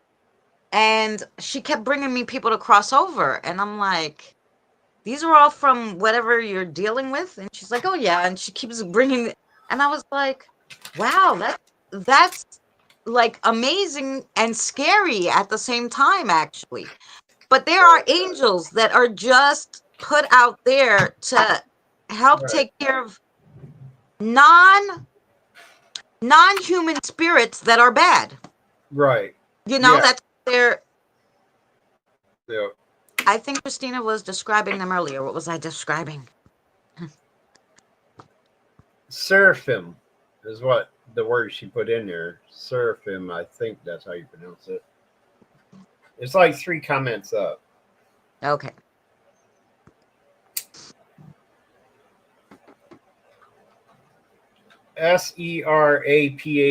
I don't know if that's what. You're not saying Nephilim, are you? You're not trying to say Nephilim, are you? Because that's something totally different. A Nephilim is supposedly a child born of a human mother and angel father. Oh, Indian folktale. Yeah, I did some stuff about Indian spirituality. I think Christina was describing them. Yeah, I never heard of that either. I never heard of a seraphim. Let me have to look that one up. What is a seraphim? Tell us, because sometimes Yeah, when I'm not sure of they that. explain to me, they don't give me the names that we use. They tell me Right. whatever, and I don't know what you call it here because Yeah, I mean, I know the word Nephilim and what that refers to, but Yeah, no, but that I word is can't see a that being a real thing either. But hey, the way I see it, if there's a name for it, obviously it exists somewhere. Like, how do you name something that doesn't exist, right? but Boomer, But you gotta I don't know if I understand. believe in it in Nephilims. You know what I'm saying? I I think, I think the angel, not with a human that's alive. I think it's the cherub. It's like a cherub, but not. Yes, Oh, okay. Kind of I was like, gonna say I heard that word before. There, yeah, I've never heard of that. there's a few. Yeah, I'm telling you, there's like 7. But the Yeah. the the lady in the blue, she isn't. She's like like I said, she takes care of the non-human spirits. Like she fights the non-human spirits that are bad, bothering the humans. That's her Right. job. And it's And she doesn't cross over humans Folklk. or do any of that stuff because her job is just that. So whoever she has to like Right. cross over or needs help, she sends them here because she knows I do that shit. She knew somebody who said, "Hey, this lady does it," and now she come. And every time she comes, she talks in this ear only. See, all the regular spirits talk, and I know they're talking to me because I start getting a feeling in this ear, and then I go, "Okay, I'm going to listen to you," and then they'll talk. I'll hear them in my third eye. She talks right in this ear. I know when it's her or somebody higher, like and I'm like, "Oh, okay," you know. Yeah. Yeah, so I usually know when it's her, like because she'll come and talk in that ear, and then I'm like, "Oh, you have people to cross over." I'm like, "Yeah, good," Um, but yeah, but I think that because I was asking these questions, it was so funny, and Danny's like, "I don't get involved in spirits' love lives." So then, I like asked the spirits, right? I was asking them. I'm like, "So, like, you're an elemental. Can you guys get together with human spirits? I mean, if you like them. I don't freaking know how it goes, right?" And they're like, "Oh, yeah." But mostly they stick to their own. I'm like, "Okay." You do realize that But spiritual beings can't repopulate, right? That's no, only a earthly thing, right? yeah, I know. But I'm saying they could still do the act, Boomer. Now, I've never heard of that either, but I'm not going to say one way or the other because I don't know. But I do know spiritual energy is just energy that Yes, it can't be repopulated. It can be expanded on, which is different than how we repopulate. right, of course. It's like because our spirit energy literally comes from our creator. We're literally a piece of his energy is put inside us around the time we start developing in the womb, Done. and we've developed all our like appendages and our things like that. When we're in the womb, when we start becoming more human looking, okay, that's the point where I believe it's archangels that deliver it. Take that piece that they're given, whether it be a fresh new soul or what I like to call recycled soul, and Yeah. placed in that body. Because I do believe, because Cody mentioned it earlier about reincarnation. Okay. Yeah. Um. Oh, well, we talked about that timelines, So, reincarnations, yeah. and So all up that in, stuff. Yeah. that's why, like, I argue. That's why I don't want to get into this either, but it kind of leads into it. I argue against that whole analogy about people's belief of when it comes to abortion or whatever like that. It's a person. No, technically, spirit. It's not a full person until that spirit energy, or that soul, whatever you want to call it, is placed inside that vessel. Before that, it's just a vessel, and Right. like an empty ship, you know. And then at Well, I that can moment, believe that. yeah, I would consider it murder after that. Okay. But anyway, that's how it was explained to me. It was explained to me, Stephanie Bennett, which was kind of like the little spirit I came across that like feeds me inside information and stuff like that. She explained it to me because, you know, she's been there since 1875. And she's a little, she sneaks around and listens in and things like that. Even she says she's never met God or Jesus or anything like that. So anyway, so she feeds me this stuff, and that's how she explained it to me. It's like the creator is nothing but energy, all right? And that's where our spirit energy comes from. When we're at that point where we're developed physically is when we receive our soul. We're not human until we receive our soul.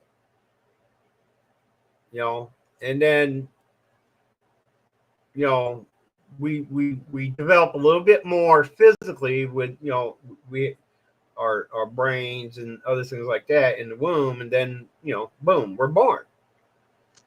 But the point is, throughout this lengthy explanation, the point is, we're not human. We're not a complete unit until we receive our soul. Right. But and they can mix it up sometimes. yeah, but you do believe that the soul can exist without a body. Yes, because it's energy. It's just energy. Right. A body cannot, well, a body can exist, but it can't live Right. without a soul. Right. Right, that I got. But what I was saying with the spirits is their soul, even if there's no body, they still have, especially If you got a face, human ones, still have that, you know, things they want to do even in their afterlife, you know, with each other. That's all I was saying. I wasn't saying they can make anything, but I'm just saying I think people got the idea because they do, I believe they do have relationships. For fun. Not for, you know, not for anything else, when you but for think fun, about right? it, even as a living being human, like, your emotions comes from your spirit. You know, Yeah. our emotions and feelings and things like that. So it makes sense for two spirits to connect in a spirit form as well. But as far as like the physical activity and all that, like the traditional like dating thing, I'm sure it's like not that, traditional, but I'm sure there's some yeah, kind of action. because that's what draws us together as people as well. Yeah. You know, it's not that muscle that pumps our blood. It's our Yeah. souls that connects us to each other. That we get, you know, Right. it's your spirit energy reading another person's spirit energy and connecting with it. Yeah. It has nothing Because to do like with. I always said, like, After that, at that point is where we use our brains, our physical brains, to you know, analyze the situation and rationalize and things like that. Where spirits can't do that because they don't have that physical brain. So it's pure emotion, you know. So they can do that, you know. Like, let's say they're hanging out in the spirit world, kicking back some brewskis at a bar, getting along, you know, because they're connected. You know what I'm saying? Yeah. I'm envisioning two spirits standing in line at a movie theater. Yeah, right. I'm envisioning a fine little spirit blonde dancing on a pole. That's what I'm. No. That's what they say, Jen. I mean, I never asked about those. I've never come across them to ask about anything like that. So, Yeah. But like I said, I did have spirits all the time asking me about take your shirt off, let me see your boobs, all this stuff. So I know they have still have sexual tension. It's tendency. not. It's not the same as like, let's say you got a living human pervert, sex crazed guy. It's not the. What there are two. There's succubus, which is the female version of it, and there's incubus, which is the male version of it, and they're driven solely on sexual feelings. I guess there's a word for it. They're driven by that. I mean, they're not necessarily. They weren't created through evil means. They just happened to exist. It's a soul that, even probably during their life, they were the same way. Sexual deviants. That's all they are, simply sexual deviants. They can't physically interact with somebody in a sexual way, but they can make it appear as though that's what they're doing. Because any spirit can manifest enough to like move your clothing or something like that, to touch you and stuff like that. And you can feel the spirit touching or whatever. But there's no spirit I know, I don't care what anybody says, that can manifest long enough to commit to something physical for that long it takes for, because it drains energy. Of course. I'm sure, like, Jack can only tap my head once and in every hour or something. You got to get the more energy. Right. And then the kiddo can pull on my thing, but he can't sit there for an hour. The physical energy we exert as humans during throes of passion, imagine that. Like, they can't manifest to that point because it takes more of their energy just to manifest enough to be able to, get your attention. Yeah. So, although I believe there are spirits out there that, in the succubus and incubus fashion, but I don't think they were created for that. I think their creation came by mistake. They were once human that were just sexual deviants, and they came in male and female variety. And so when they died, their spirits hung back and did what they did in life. Yeah. Just like every spirit does that remain in the physical world. They're just doing what they used to do while they were alive. And it's not driven by evil. It just has the appearance of being evil because, when a human sexually accosts another human, they're forcing themselves on somebody. That's an evil act, but they weren't made to do that specifically. Like there's other attributes to them, but that one at that time is what's taken over.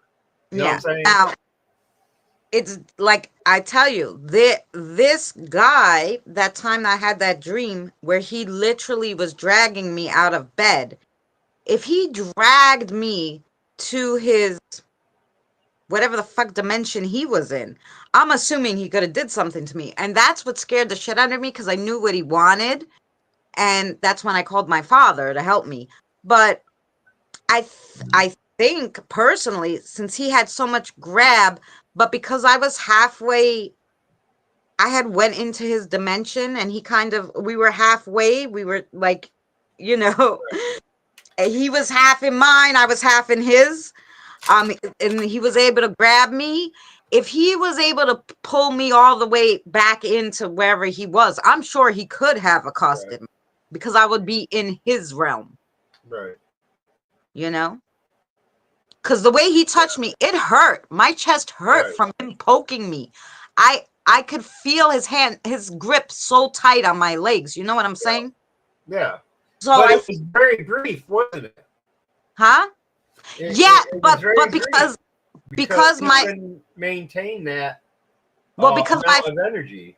Well, because I called my father pulled him off. But when I was looking into it, someone else said that if he had the thought, let's say he had a thought in his head, right? So however long that thought was, that one thought process where we were both in the same place, Right. until that thought played out. So if he had a long enough thought to be like, I'm going to do this whole sexual act, if that was his only thought, he could have played that out while I was in his thing, but then it would have ended because the thought would have ended. You were in his thing, or his thing was it? Never mind. While I was in his realm. I thought it worked the other way around, but okay.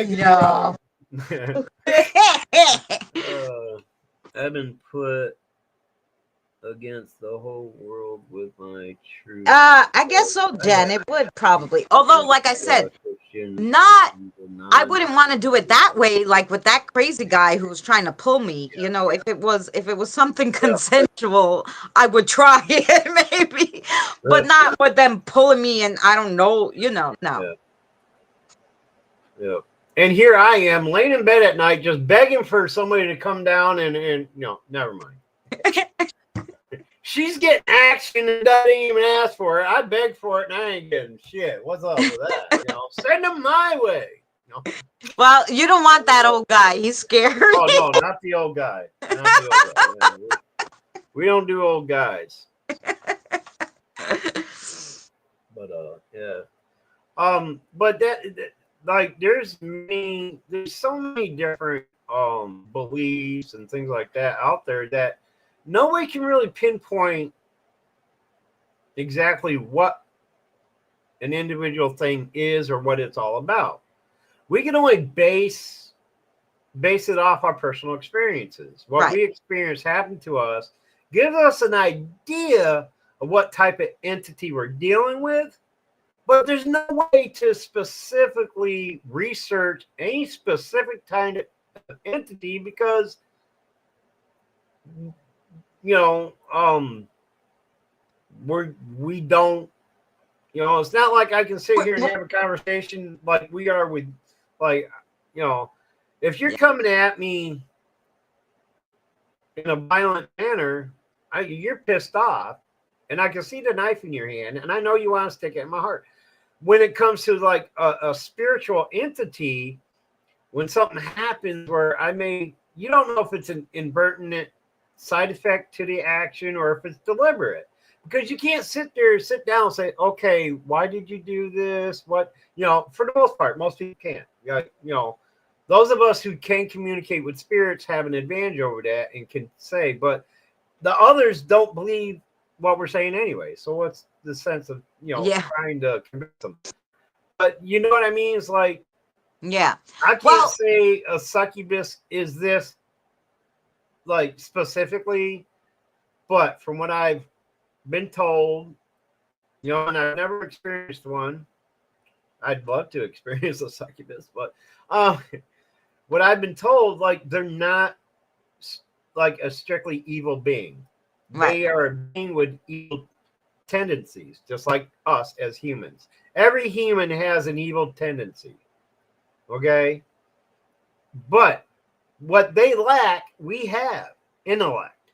We can use our intellect to tell us, hey, that's not right. You shouldn't do that. Some of us ignore that. And so, but the point is, when you're in spirit form, there's no intellect. You can't rationalize what you're doing. You're going purely on emotion. And if that was your base emotion while you were alive, that's what you're going to be in death as a spirit. They're gonna act out what their primary emotions were throughout their life. If you were a scared little kid, your spirit's gonna be hiding away from people, not talking, not, they're just gonna be running and hiding, not attacking nobody. They're gonna shy away from everybody. If you were an evil brat who's pulling your sister's hair every chance you get, that's what you're gonna be. You're gonna go around, be a little jokester. You're going to pull people's hair, run away, and tee-hee, ha-ha. That's what you're going to be. Because that was your primary character in life. Yeah. That's what drives you in life is going to drive you in death.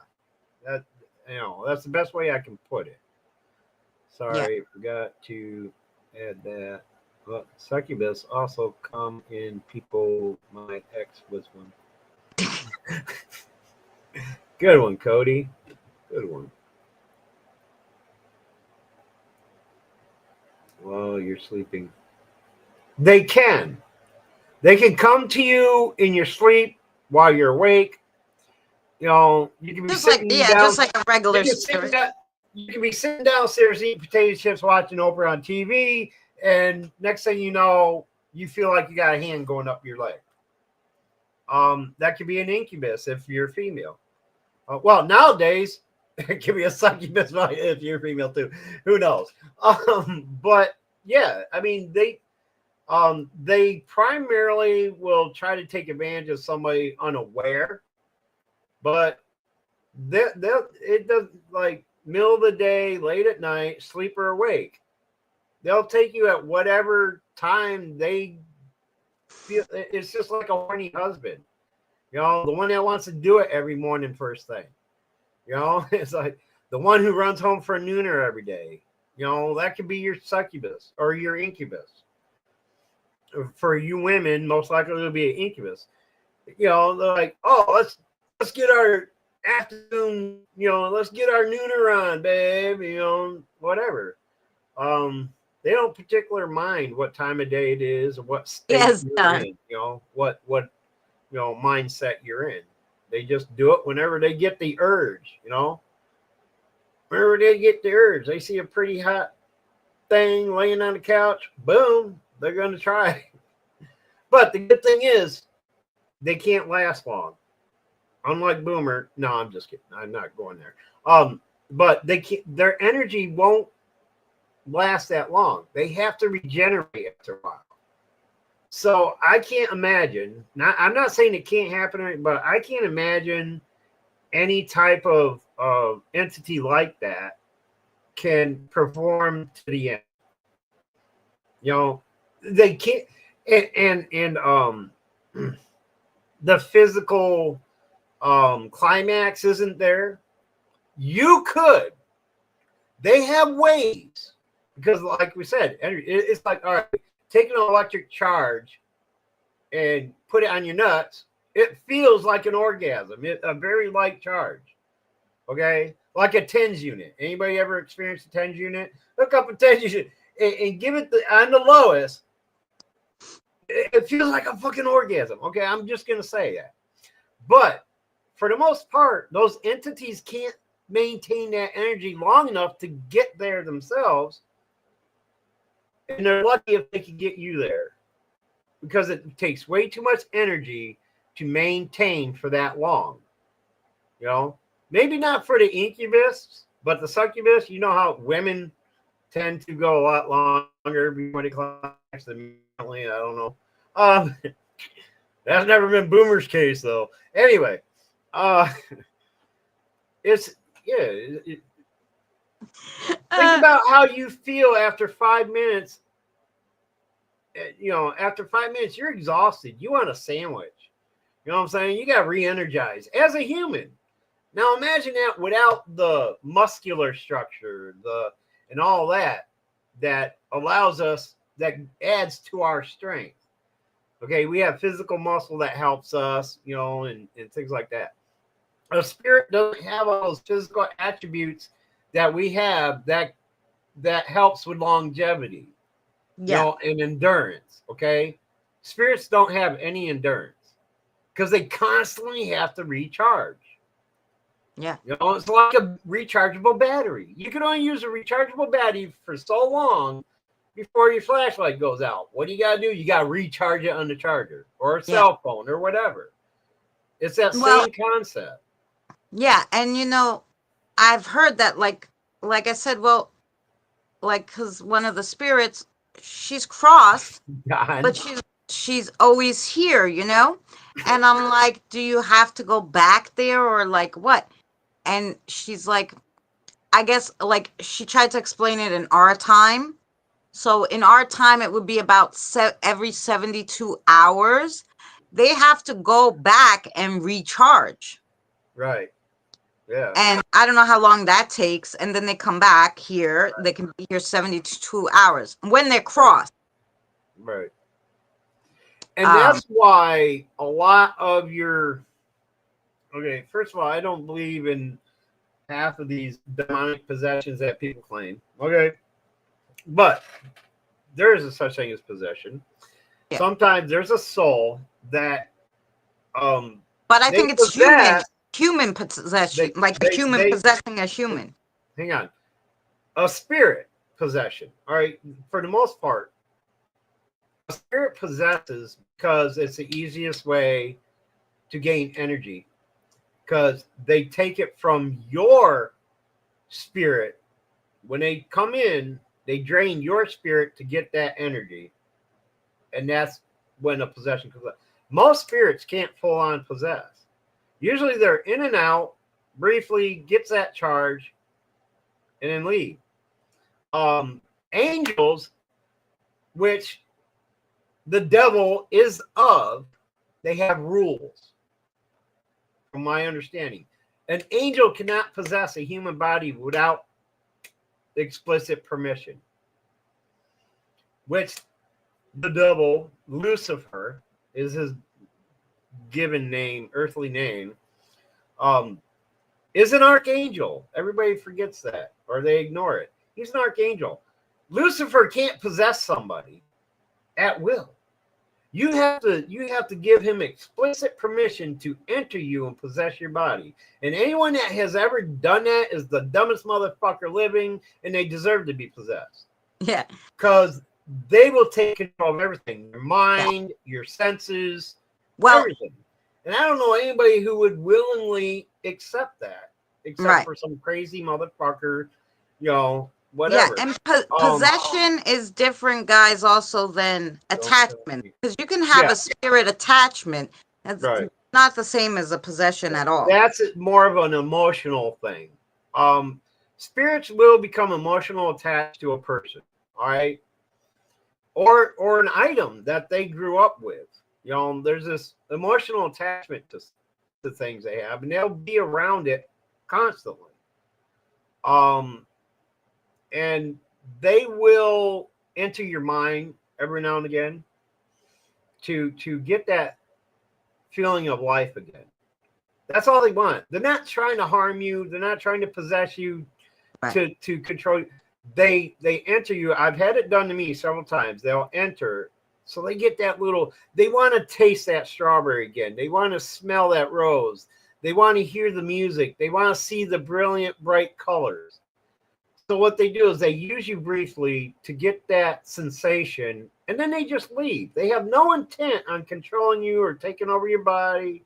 I call that, I put a term to it, spirit manipulation. A spirit will come in and manipulate your actions briefly, but they don't stick around. Because at any moment you can kick them out anyway. Like, look, back off, don't do it. Usually they will abide by your wishes for the most part. Yeah, I mean, I've had a lot of used to do it touching and stuff, but nothing ever so like that I felt, except that one time, the two. I'd have to say I was only attacked 3 times. I've been doing this 7 years, right? Yep. And I come across a lot of spirits because I cross over 4 times a week, at least 500 spirits. So I come across a lot of spirits, way more than anybody else, I think, currently. To have 1,000 spirits every 2 days in your house it's a lot of spirits, right? So I come across a lot. So because of that, I feel I'm very lucky because literally the guy who told me he was a bad angel, I don't know him. But I don't know which angel he was or anything. I know he said he was a bad angel. He attacked me. But literally, angels have, I would assume an angel could do what succubus or incubus couldn't, being human. Oh, Because any spirit can. Any entity can do that. No, but I'm saying, but the angels have that. They don't need to recharge like humans, Right. human spirits. Right. Because that guy attacked me for 2 hours. Yeah. Nonstop, relentless. Right. Okay, like he didn't run out of energy. Right. Unless those 6 that he brought with him, those red auras, were feeding him. I don't even know, which could be possible too. Yeah. Right. I don't even know how it works. I just know for 2 hours straight. Now, the other ones were not like that. The other one who attacked me, he was a vengeful spirit. He was just here too long. He like was scratching me, and I could feel the blood running down my leg. And then when I would wipe it, I could see the blood, but when I looked at my leg, it was already healed. Okay? And I was like, what the hell is going on? My spirit guides were trying to, I guess, heal me while he was trying to attack me, right? Because he was a human spirit, the spirit guides can deal with him, right? A bad angel nobody was dealing with at that time, I guess. Yeah. But they were trying to heal me as he was, hurting me, like, You never tried calling out for your guardian angel? Not just your spirit guides, but you didn't try calling out for your guardian angel? You don't even have to know their name. All you have to do is say, "My guardian angel, come save me." And they'll be there, no matter what they're doing. Now I have a protector elemental, and that's who I was. Since that angel attacked me, I know he said he was a bad angel, whatever. But since that angel attacked me, I'm not really big on angels. I'll deal with the lady with the blue hair because she knows my protector, who's an elemental, and they said she's cool and I'm fine, but they know how I feel. I'm very like iffy about angels. Well, think about this though. What you're doing is the same thing we do as humans. We're taking a bad situation and black eyeing everybody involved with it and saying, all right, say you were walking down the street and you got attacked by this big black guy and robbed and beat or whatever. Now, does that mean you should stay away from all African American individuals because that one black guy fucked with you? No. So just because there's that bad apple, don't say what I'm saying is don't throw the baby away with the bathwater. You know what I'm saying? Yeah, don't throw the whole bush out because of one rotten apple. That's the oldest. No, I understand that, but analogy, But like, okay, so I dealt with some. There are good angels out there. Yeah, most of them are. I dealt with some cherubs too, and they're not bad, the cherubs, but they're annoying. Like, I don't know, my angels and me don't mix. I don't know what I was in my last life that we don't really mix well, but I try to stay away from them. I seem to get along very well with elementals, so I go with that, Yeah. I mean, I know, like, a drastic experience like that, that's a form of, that's your form of PST, whatever the fuck that. Yeah. You're right. That's what it is. PTSD. Like, it gave you the PTSD with, and just like, if for a guy who was in battle, like, and I don't know how to explain it, but yeah, no, it's just like that.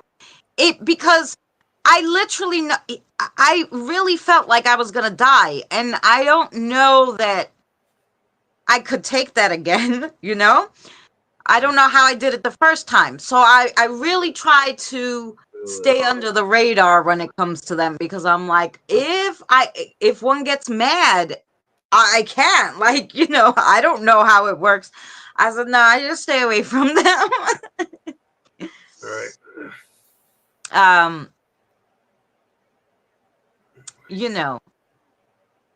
But why he got to be black now? I said that for Eddie's benefit because I knew he'd come back with that. Why you gotta be black and white? He could be Hispanic. I don't know. Yeah, But the point is, but like, yeah, the if you point. got attacked by a Mexican, does that mean all Mexicans are bad? You know, Yeah, no, it's I like, know, and I understand. does Like I that said, sound better, Eddie? yeah, and like I feel a little better. Like actually, oh, they're telling me too. Yeah, there's another angel that comes here, a lady angel. It seems too that that type of angel, which are not archangels and You not do cherub. realize, um, that's a human thing we do with angels. That their gender, they're not Okay, gender specific. I know they're not You gender know, specific. They um, see themselves they're more. genderless, really. They're genderless, but they see themselves and how they Yeah, show how they themselves. present them. Yeah, they can pose in any right. But they pose that way all the time. It's not like she was just posing to me. The other people who Right. saw That's what I her the mean. same way. Yeah, She's always that way. right. She takes that form of a lady with blue hair. That's Right. her mindset, I guess, or whatever, like her spirit, what her spirit wants to be. I don't freaking know how you say it. Um, I don't know how you would explain it, Right. but that's how she perceives herself, right? Maybe As a in female birth, but I don't know. energy. So I Right. guess the The last 5 years. Hmm. all the ones that present themselves as males are like Oh, I don't know. I don't know, they're tough and whatever. Like, they're too their their attitudes don't match with mine. That's all I'm saying. That's how you say it. Anyway, um but yeah, but so I deal with the elementals and I try to stay under the radar, you know, um with angels and cherubs.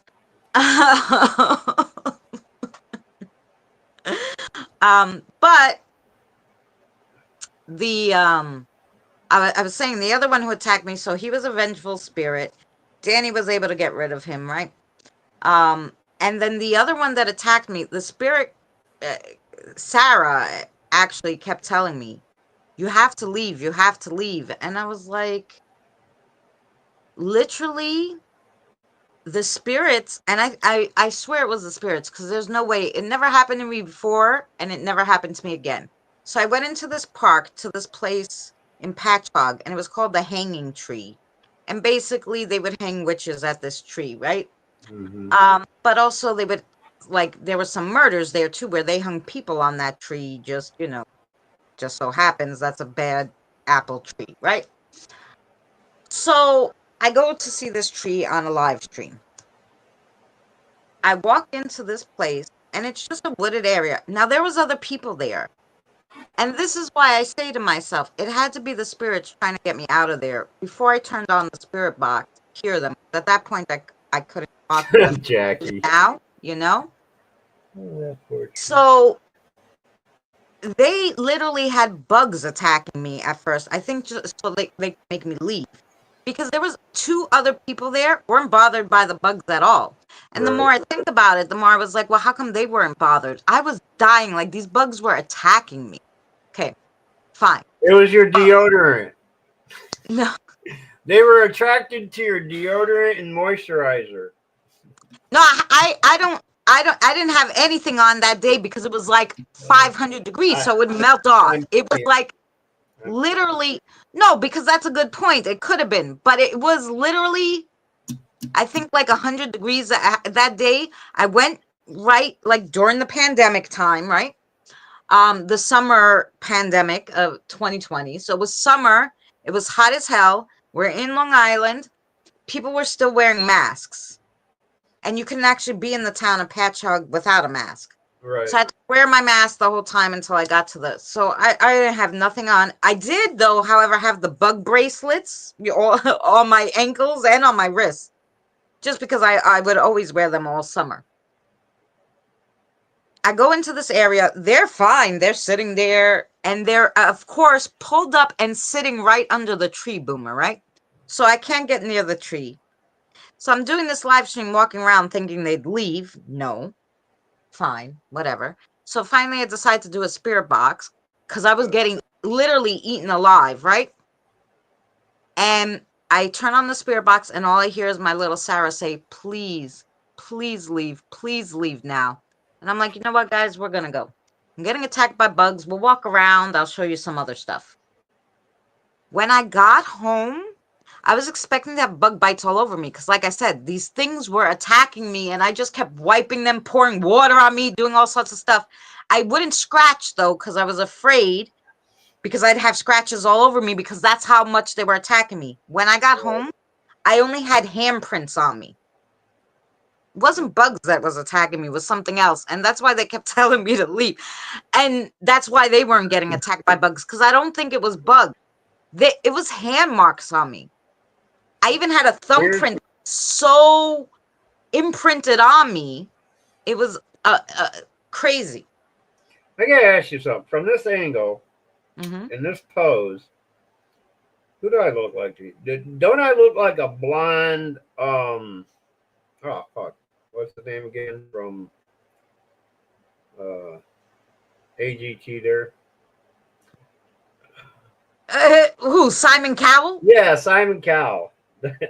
I was looking at my image here and I'm like, damn, I look like a blonde Simon Cowell. There you go. You put on the shirt, a little chest here, sticking out.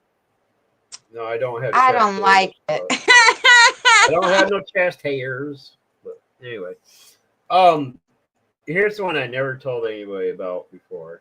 Which I don't remember. There was a time where back it was yes, Mary Simon. About 11 years ago or so. 11 or 12 years ago. Anyway, I can't remember the exact how long ago it was, but my nieces were all very young. And so I was supposed to go with them. I was gonna, for the first time ever since I was 12 years old, decide I was gonna go to with my mom and the girls to church, which their church is in an area just outside of Ithaca where we grew up, which is like 40 minutes away. I said, you know what? I'll go with you this time. But right at the last minute, like they called me that morning and I said, you know, I don't think I should go. You know, I don't think anybody should go. I didn't tell them that. I was thinking in my head, but I should have spoke up and said something. That day, they barely got out of Elmira. I think it happened in Horseheads or Big Flat, or I don't know. Somewhere just outside of Elmira on the way there was a horrific car accident that resulted in a death. And my mom was seriously injured. She was driving at the time and got pinned and crushed.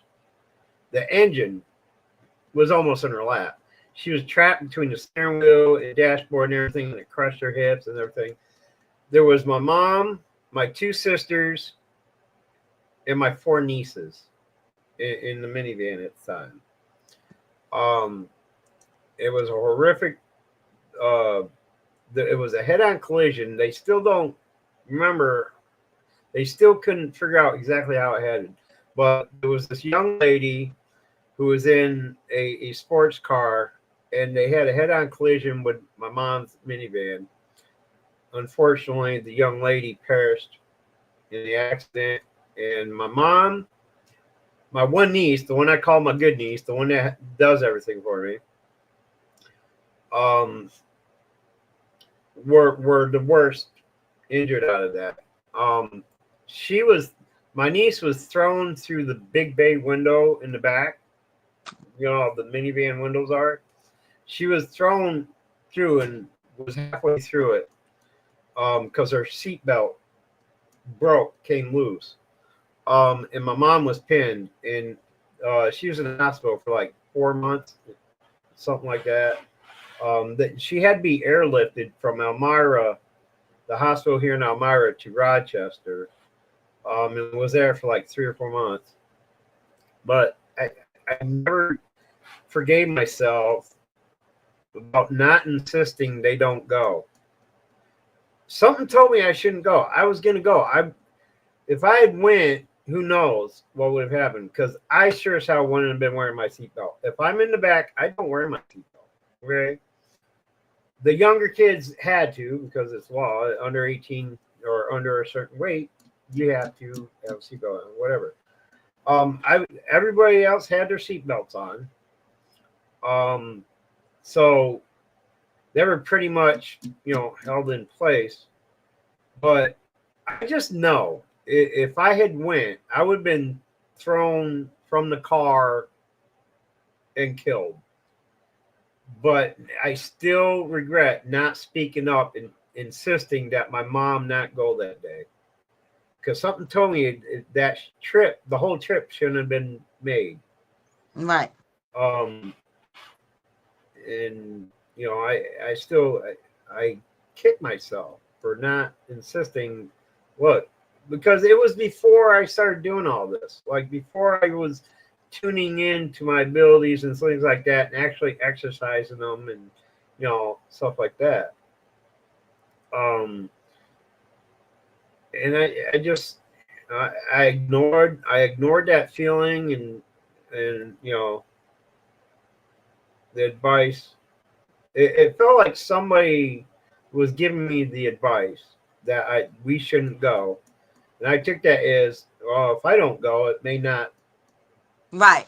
None of it may happen as long as I don't go. I thought that would be, but it wasn't. I should have insisted that nobody went. It could have spared a life, and it could have spared my niece and my mom the horrific experience they had in that. My niece to this day still has glass in her face from going through that window. And for years, like she would be picking glass pieces out of her face as they come to surface and start being pushed out with her. And it's like, I should have said something. I should have said, "Ma, don't go." I should have insisted. Because my mom would have known. My mom would have figured out where I was going with it if I had insisted. It's just, instead of just saying, "No, I changed my mind, I don't want to go." She probably just took that as, well, he never liked church anyway, never wanted to go. I mean, I did like her minister. He was a cool guy. I just don't like the whole church setting thing ever since I was 12. But, I was like, now, if I had insisted, would it have spared a life and spared them all that? Well, I don't know. If you laid on top of the car for an hour, they might have missed it. what was going to happen, Well, would they have listened to? My mom would have. If I had insisted and said, "Mom, I really don't. I have a bad feeling about this." She usually was good about going on my instincts. If I had a bad feeling about something, and I should have known that. And that's the second time it's happened. When I was younger, I was supposed to go visit some family again, and everybody went but me. Again, on that day, Mom hit a patch of black ice, lost control of the car, and went into a ditch. And the gas tank was this far from impacting with, those little concrete structures in the runoffs on the sides of the roads, and the little it came that close from slamming into that. Now, it wasn't until long after the fact that this dawned on me. If I had been there, I would have been in the way back. It was a Ford Fairmount mini wagon, and me and my brother would have been riding in the back. And with my extra weight, with my extra weight, the momentum would have been that much more, and most likely would have caused that gas tank to impact with that and could have exploded rather than just going into the ditch and causing a few bumps and bruises. Right. And that's another time we all planned, and the last moment I said, "Mom, I don't want to go." I didn't know why. I was much younger then, on that one. I couldn't understand why. Because I did want to see my family and my cousins. Like, two of my cousins are like brothers to me growing up, and I really wanted to go and visit them because we only got to see them like maybe once or twice a month. And but for some reason, something told me I shouldn't go, and I just told Mom I wasn't feeling good. That's all I said. I'm not feeling good. I don't think I should go. And I stayed home, and about an hour and a half, 2 hours later, Dad got a phone call from my mom. She was in an accident, put the car in the ditch just a half a mile away from their destination. And they needed somebody to come, they had to get a tow to get them out of the ditch and shit. Dad had to go pick them up and bring them home. I'm like, and then it wasn't a few months, maybe even a year later, that I remembered that, and I thought about it, and I started thinking, wow, if I was in there, that extra 85 to 100 pounds could have made enough difference to make the momentum that much worse. Yeah. And cause that to actually hit, because it was only that far away. When they got out and looked at the car, or I think it was the guy who pulled the car out that noticed it. They happened to notice the gas tank being that far from the corner of the concrete structure. And if there was any more weight in the back, the momentum would have thrown that right into it. And who knows? It could have exploded on impact. You never know. But yeah, the bent axle, I think, is all. And they pulled the car out, fixed the car up and shit. And that car has been through hell. Wow. That's why I learned to drive in. Well, I didn't learn. When I first got my permit, that was the car I would be driving all the time. That car has seen more ditches. I actually almost drove it into our fucking living room one time. No.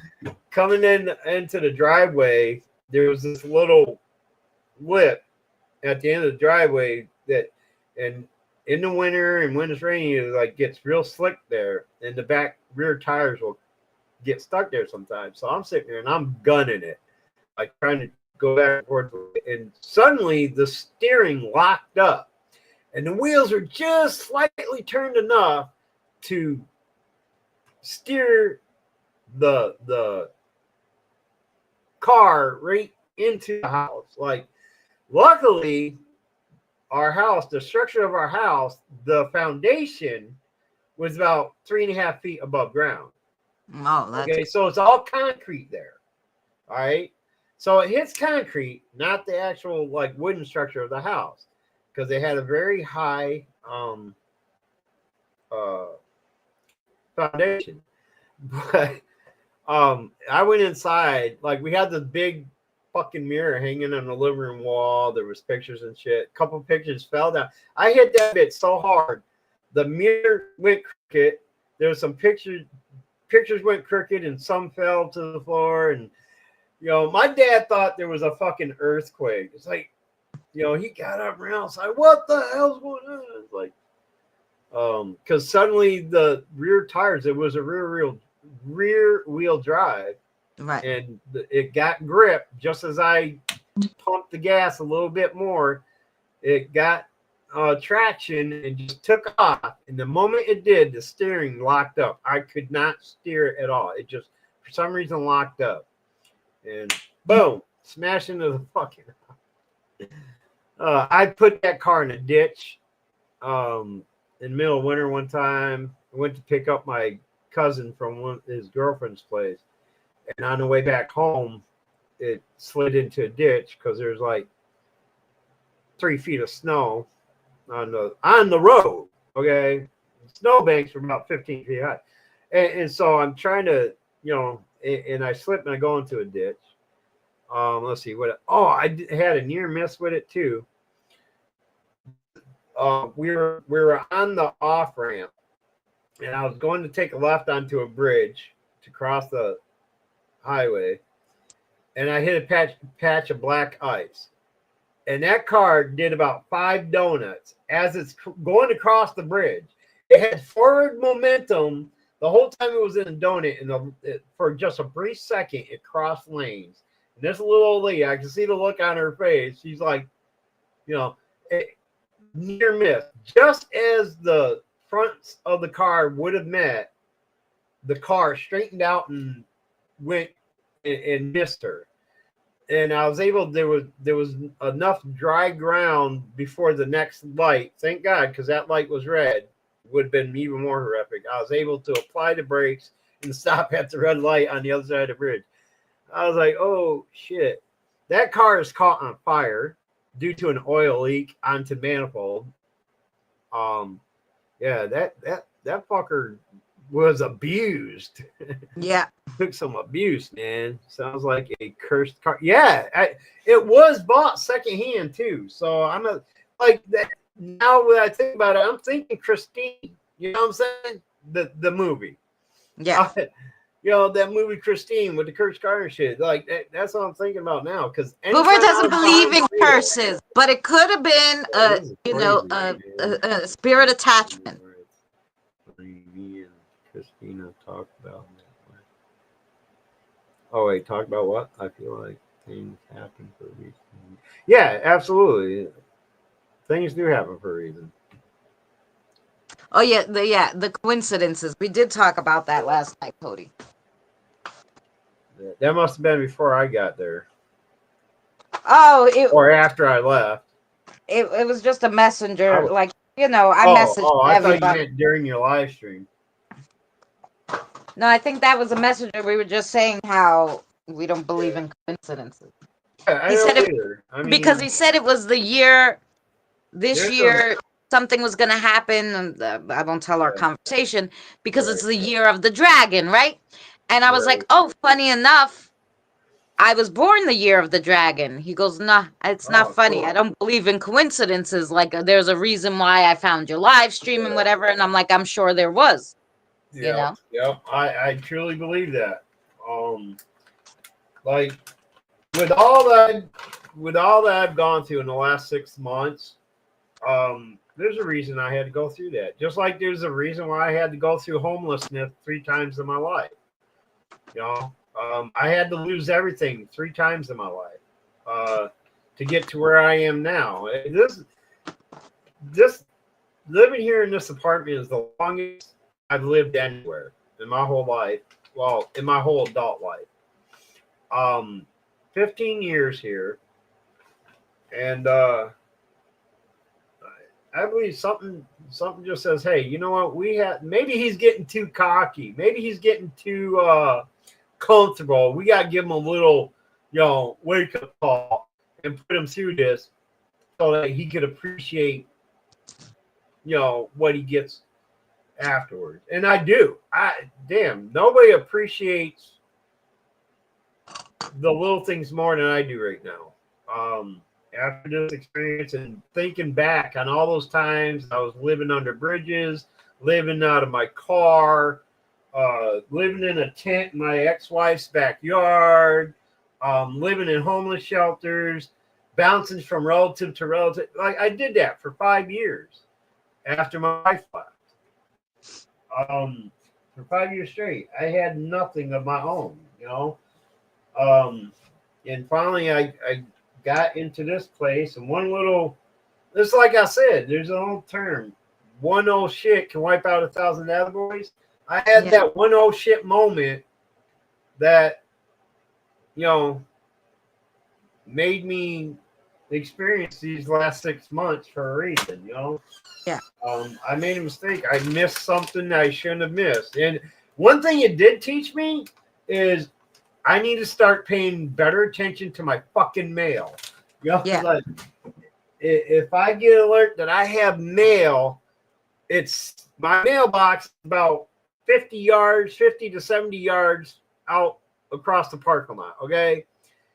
If there's 3 feet of snow out there, I'm going to that mailbox to get that piece of mail because it may be something important that I have to fill out and send to somebody in order to stay here. Okay, that's one lesson I have learned. I'm not gonna, You know, I'm even reading my junk mail. Well, not reading it, but I'm paying more attention to what's junk mail and what looks important. And, you know, I open what's important and I throw away the junk mail. You know what I'm saying? It's like, that's one lesson I learned. Yes, Mary. Yeah. Well, we met, and we met a long time ago. We met about when I first started streaming, and then, but just recently we found out we were cousins in real life. In past lives? No, in real Or, life. in this now life, you guys are related Well, by marriage?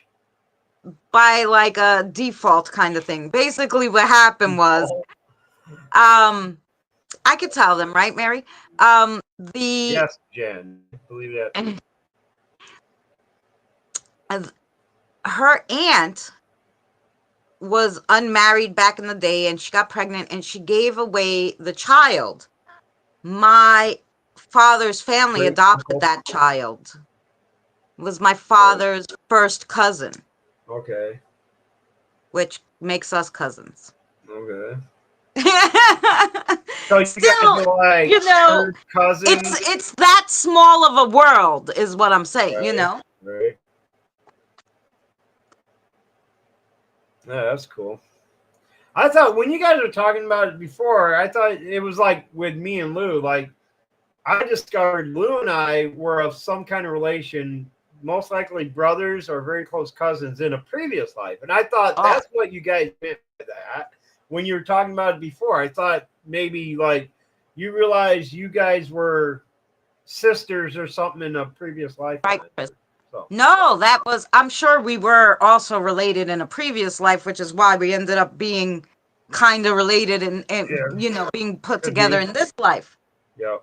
Because they say, the people you stay with kind of the same energies, you Right. know. Hi, Crystal Jane. Um, Thanks for being here so long, Crystal. Much love to you, sweetheart. Kisses, kisses. Oh, I can make you blue now again. Wait. Hi, Bailey. I saw you were Hey, texting me, but Bailey. I've been here 5 hours, so that's why you Really? Hasn't haven't been that heard long? from me. Wow. Shit. Damn. It's almost 11 o'clock. Yeah, I swear, I just checked the time 10 minutes ago and I said, oh, it's not even 9 yet. And now I look at it, it's almost 11. yeah. It's like, Boomer can talk, can't I? Time flies when Boomer opens his mouth. Um, Get your popcorn, people. yeah, but so that's what happened. And so I believe we were probably, because like I said, I think even um Sarah, my spirit guide, was something to me in my last life, you know? This life, she just happened to be my spirit guide, right? But in the last life, we were related. Um, another young lady who's here, she was a duchess, and she said you were a duchess too, but of a different place, like, and we Right. met each other, you know? Right. That was a Well, few I'm lives. really good right now. Thank you, Bailey. I'm Of doing well. that was a few Cleaner. lives ago, so I'm Yeah. well, Bailey. I hope you're doing well, sweetheart. Yeah, If so let me I put it this way, if my believe. physical health was as good as what I feel right now, emotionally and stuff, like I'd be Superman. Okay, let me just put it that way. Oh, thank you, Mary. After Um, the news I got today, I'm in excellent spirits. that's Anyway, right. my health. So Anyway, I cut you off again. Welcome to the Boomer okay, D Show, everybody, where he just cuts off the host no matter what, because he that's knows all I'm right. going to pick him off. No, No, I know you were talking to Bailey. anyway, That's sorry.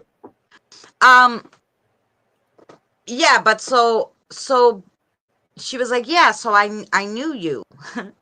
So it just so happens, So I know I've been here before, all right? I know, like, funny enough, I was really on the fence about the AIs and stuff, but I hate AI. right, I hate but it. but Danny had said to me, we were talking, and then I'm like, I know I was on different timelines, right, for different lives and whatever. He's like, yeah, I thought you were a male in one of them, and I'm like, I go, I don't know. And then like months later, they had this new AI program. I'm like, I'm gonna try it. So I said to the AI, show me what my spirit looks like. It didn't give me one picture, Boomer. It gave me two pictures. A male warrior and like a female, kind of like Indian princess kind of deal. And I was like, oh the frick. And I told Mary, you do it and see what you get. Mary, you Oh, got that's only the one. one you were. Is that the one you were messing around with that one time on your live stream? And I said, "See what I'd look like as one," and it made me No, look like this. Okay. that was just a regular AI. This Oh, was a different program. This was like one you could like I forgot what it was called, like Gen something. I forgot what it was called now. So I think it but that was other on. one made me look like a Greek god. I was like, "Yeah, Yes. sure." I Um. don't look that good in a tunic though. Yeah. Isn't that what they called The tunics? tunic. Yeah. Or no, what's it called? Uh, toga. Oh. Yeah. Toga. Toga. Yeah, a toga. Yeah. Gen I craft. remembered by Meatball or not Meat. Yeah, was it the Meatball movie where they did they were in college and they were throwing a toga party when they burned down the frat house or whatever. They're yelling toga, toga, toga. Yeah, that's how I remembered the word anyway. Yeah, Anyway, that's right. Toga. you have my But permission to continue. no, thank you. But they so I said to Mary, I think Mary though you only got one picture, but she was like had three legs in the picture. She had three legs and it looked like she was moving like really fast and stealthy. And I'm like, what does that mean? Like, so she got the one picture of her like with the stealthy with the three legs. And Right. I got Thank two you, Cody. pictures. One I was a male warrior, and the other I was a female princess. And I was like, that's so crazy. And we had just asked the AI, show me I what don't my trust that spirit looks AI. like, But I just don't. yeah, I can't. I can't trust that AI stuff. You know what I mean? It's like it's a gimmick. It's entertainment. You know. Um. it's it's Yeah. No. it sometimes, is a hit or miss kind of thing. I mean, most of it, when you do just the picture ones that just make your pictures fun, that's entertainment, right? Right. So the other one's supposed to think, and when you tell it things, it's supposed to like. So I was surprised because it was so different between Mary and I. We asked it the same exact thing. It's the same program, right? And we didn't give it a picture of ourselves. This wasn't one that you put a picture of yourself. You just type something and it gives you a picture of Yeah. what you Yeah. It's asked. all in the programming. No matter how you spin it, it's all programmed to do a certain thing for a certain Oh yeah, time. well, Certain everything's programmed. keywords. They program it to look out for a certain keyword and they give you the result you want. Blah blah blah. That's all AI is. It's all Yeah, pre-programmed bullshit that entertains people and think AI is such a wonderful thing. yeah. You know, But have you not seen Terminator? but from Skynet is real. No. yeah, no, but from what I've been reading on the technology, I like reading. Yeah. They do have these, robots that are like doing jobs now. Like really, you know, I I read all 7 Harry Potter books, but I still can't make something fly by saying Wingardium Leviosa. no, I know, but these are the people who are putting it out, right? Like scientific shitters. It's not fiction. It's not listed as fiction. It's, It's a science fiction. scientific thing, Um AI is science fiction. no, no, maybe AI itself, but these robots that they're building, they're robots, right? I get they don't, well, they're artificial intelligence, I guess, because they're robots, right? But they're doing like jobs. It had this one working in a factory and all this stuff, and I was like, yeah. It's all pre-programmed to do what they do. oh They yeah, can't it's think. They programmed don't. for that. But You they know. say they learn too, like from their mistakes. Do you think that the program can learn? I don't think. I don't think. And yeah, I don't. It's the same concept as. Oh, is this doll possessed by a spirit? No. Same kind of concept. I can't buy into that bullshit. I don't think you can build a robot, put a chip in it that can make it learn and think for itself. That's all. That has to be an organic thing. Hmm. I mean, think about it. Even humans are different. Okay, depending on the capacity of the brain, their memory retention, and things like that. Even in humans, some have learning disabilities where they don't learn as fast as others, and some have tremendous ability with it and can learn in advance. I can't see a fucking chip doing that. Yeah. You know what I'm saying? After a while, that chip is going to fill up. And it's going to take a human being that knows what he's fucking doing to put a larger chip in it to store more of that memory. Right. It's not the same thing. The mechanical things need human interaction for it to work. You can't just build a robot and let that robot No, grow right. and learn. It's not going to happen. It all needs maintenance. So that's another thing that kind of scared me, because I was reading this other article that they have this warehouse now, right? So they're trying to build these new robots, whatever the hell they do to work in factories, right? So this whole thing scares me a little, because I'm like, I hope they don't. Bad enough there's hardly any jobs. These fucking robots are gonna be doing my job, right?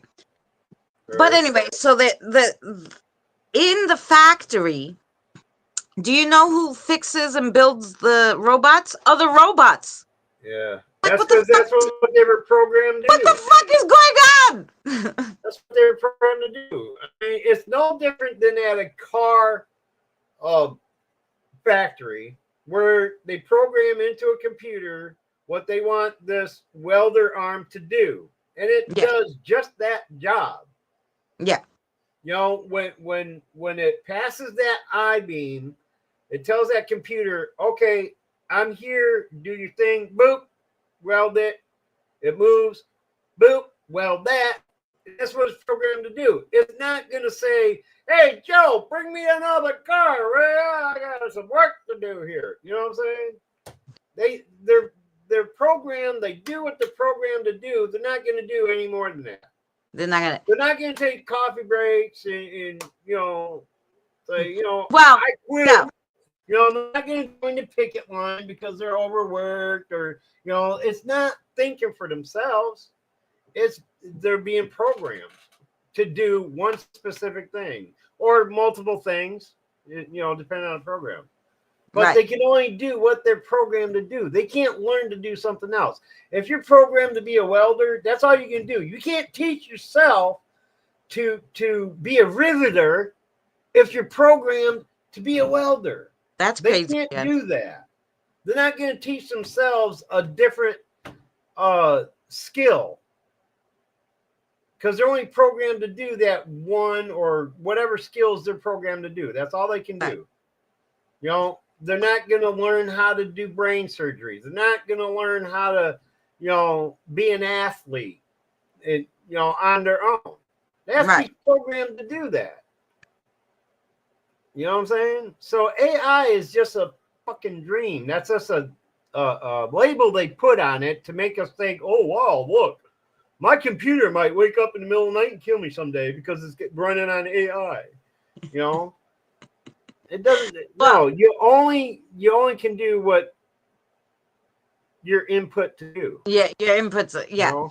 So In China, they that I have could believe. robots. I do, however, believe that they're Now, going see, to no, try no. to, and maybe this is the Spell it backwards. It's AIC, artificial intelligence, cerebral. That's a good one, Cody. what I think is, and now this is my paranoia probably. Definitely, I agree with that. Even if I don't even know what you're about to say, but I'm gonna tell you, definitely, it's your paranoia. it's my paranoia, but what I'm thinking is they're gonna start with these. Okay, they're gonna do your jobs, whatever. Okay, they're gonna have like where, you know, oh, get this robot to wash your dishes, right? And they're gonna be cheap, and people are gonna get them, and they're gonna spy on us using these robots. No, that's possible. I mean, they can be programmed to do whatever the human Well, wants them to because do. they're gonna With, not yeah, they're gonna retain the data and send it back, and then you're gonna get right. things like, if I said, oh shit, I need sponges, all of a sudden I'm gonna get all this shit to buy sponges, like they're Right. gonna integrate it all, that it's gonna be like, Right, because spam at its highest level. Okay. that's because that's what is in their program. Yeah. Right. Alexis is programmed with a billion different things she can say and do. Okay, turn the lights on, blah blah blah blah. Because if it's not in her program, like I can't say, Alexis, go cook me a steak. She'd be like, "What's a steak?" Well, she probably knows what a steak is, but like, yeah, she'll tell I you. don't have arms. I can do that. No, like yeah, that. she'll tell you. You know what I'm saying? I found some stuff online that you could research to do that for you. Because those programs, because it's all based on analytics. Your Alexis is connect to your computer. What you download from your computer, your activity on your computer downloads to Alexis because she's connected directly to it. So she learns your buying habits because she's direct. Now, if your Alexis was connected to just your lights, to control your lights, and that's all she's programmed for, she's not going to start ordering shit from Amazon for you because she's only programmed to control your fucking lights. Yeah. You get what I'm saying? She's not going to one day decide, oh, I watched her on her computer and she ordered sponges. I'm going to order some sponges for her. It's not like that. She has to be directly linked into it. Right. With her program in order to read all that activity. Right. And it gets stored on a memory chip. Okay? She's not learning it. She's being fed that. Right. Okay? She's not learning it on her own for herself. She's not learning how to open your door if she's not programmed to open your door. She can't just learn to open your door. Right. Somebody has to program that into her for her to be able to do that. Yeah. So, my point is, AI is not going to take over the world. We're not going to have to battle bots in Skynet in the next 50 years. Okay. No, but I do think that they will use them to spy on us, though. Our buying habit, not only our buying habit, with a everything. Fucking drone. You can do that with a drone. Okay, you can send a drone. But you can't really. The drone would have to be, let's say you and I, right? We're mostly in our house. The drone would have to come into our house, right? No, not with infrared and thermal vision and all that. I don't think they would be able to hear audio, that what we're doing. They have devices that can pick audio up from miles away. See? All right. So I mean, you can do that with a drone. It doesn't have to be in your home to see what you're doing. But that's true, Don. You're right. Like the other day, I said something. Even with that, there's got to be someone at the other end of it to deliver that information to. A human person that can use that information. Right. They're not going to nothing's going to happen if my computer sends information to your computer, nothing's going to come of it unless there's human interaction. You have to access your computer, open up the information, see what it is, and pass it on. Okay? And I have to enter that information. My computer's not going to automatically just start, bringing up porn, sending it to you, to your computer, and your two computers going back and forth on porn. It's not going to do that on its own. I have to input that. Oh, yeah. Send it. You have to receive it and respond to it. It's going to take human interaction. Oh, yeah. Well, I'm not thinking... I wasn't thinking they were going to get rid of humans. I was more thinking, the poorer people, they'd phase them out somehow. And don't, like I said, it might be my paranoia, but you know how the really rich billionaires think, like more for them kind of deal. So that's how they're going to be using, Well, that's how they're using the technology. Yeah. But even in that scenario where they could have our devices spying on us, all right, it doesn't mean anything unless a human person's at the other end receiving this information. They could be tapping in my camera, and the government could be tapping into our shit, hacking our shit, seeing what we do, hearing what we say. Yeah. But the device they're using can't do nothing with that information unless they themselves access the information and respond accordingly. You know what I'm saying? Oh, yeah. Oh, no. And that part, I agree with you. I was just curious what you thought on it. When I don't necessarily think they can learn, but I do think that, they're going to use them for something crazy. But like I said, maybe it's my paranoia, but I don't know. That future will be here eventually. Yeah. So I think they'll be way our more like against us. They already started doing that with bombing drones and things like that. They're already using our technology against us. Yeah.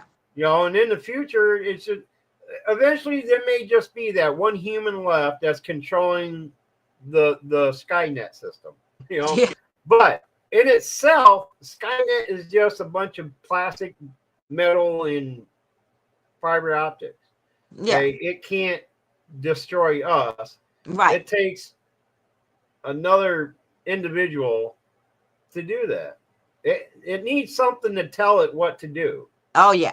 It can't learn on its own to, do it. Boomer, Christina, Jen, how was y'all's day? My day was absolutely awesome, Bailey. I got some wonderful news today. Boomer got some wonderful news. I did a pretty craft that's hanging on my door that you guys will all see on Saturday's video because I'll edit it after this. Tomorrow morning, probably I'll edit it. And you'll see it all on Saturday. This is just other. That's what I do. And we're all just a game. The metrics theory. Yeah, Cody, I know people like that too. I'm on the fence with that. I will admit, I'm on the fence with that idea. But I know a lot of people that are totally into that metrics theory. Oh, the Matrix theory, right? Metrics, yeah. Look, New Yorkers is correcting me. Yay! I got one. My pronunciation this time. Way to go, New Yorker. Yes, Matrix.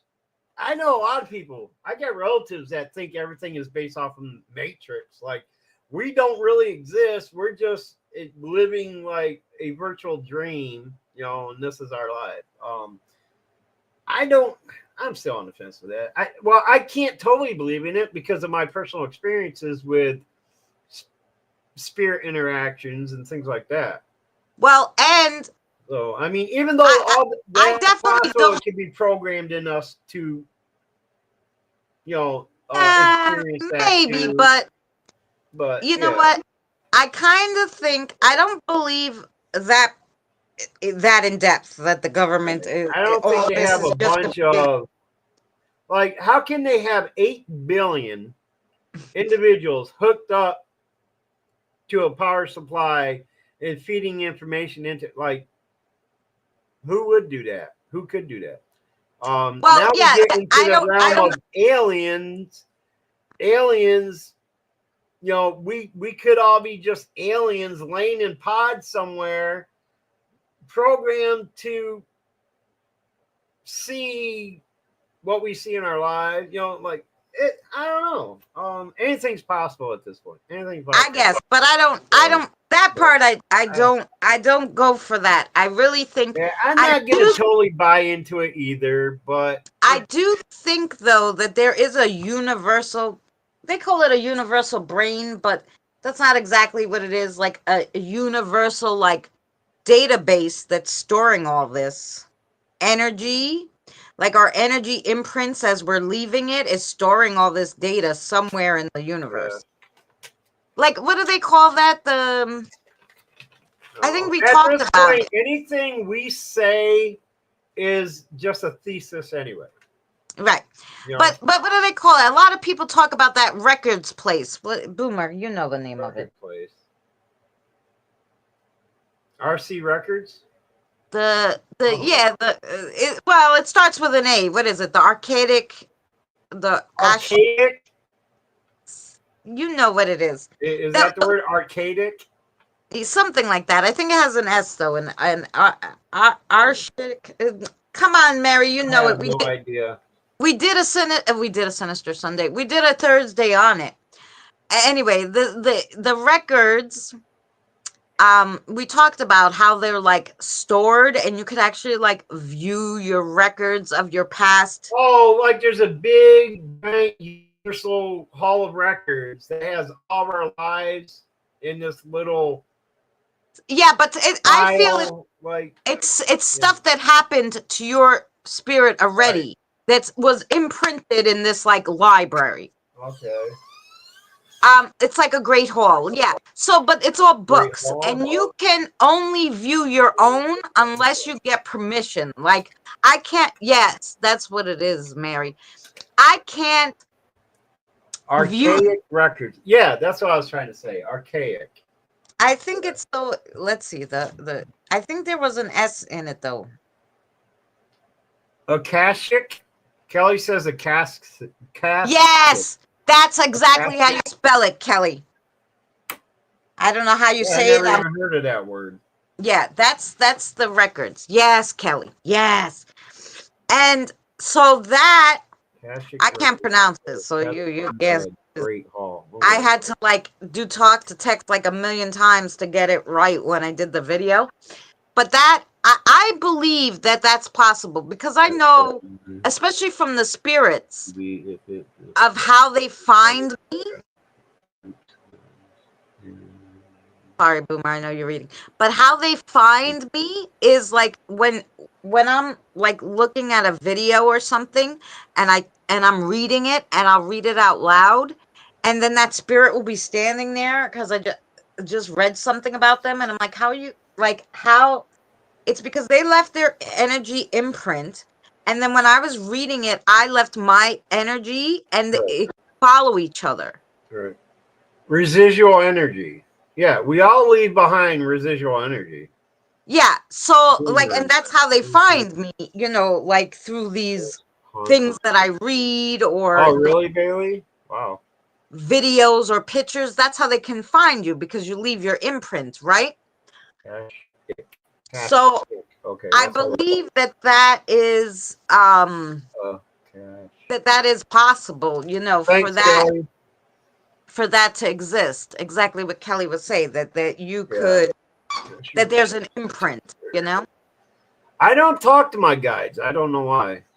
I mean, I'm one of those who I don't rely on my guides. I rely on like wherever I get my information from.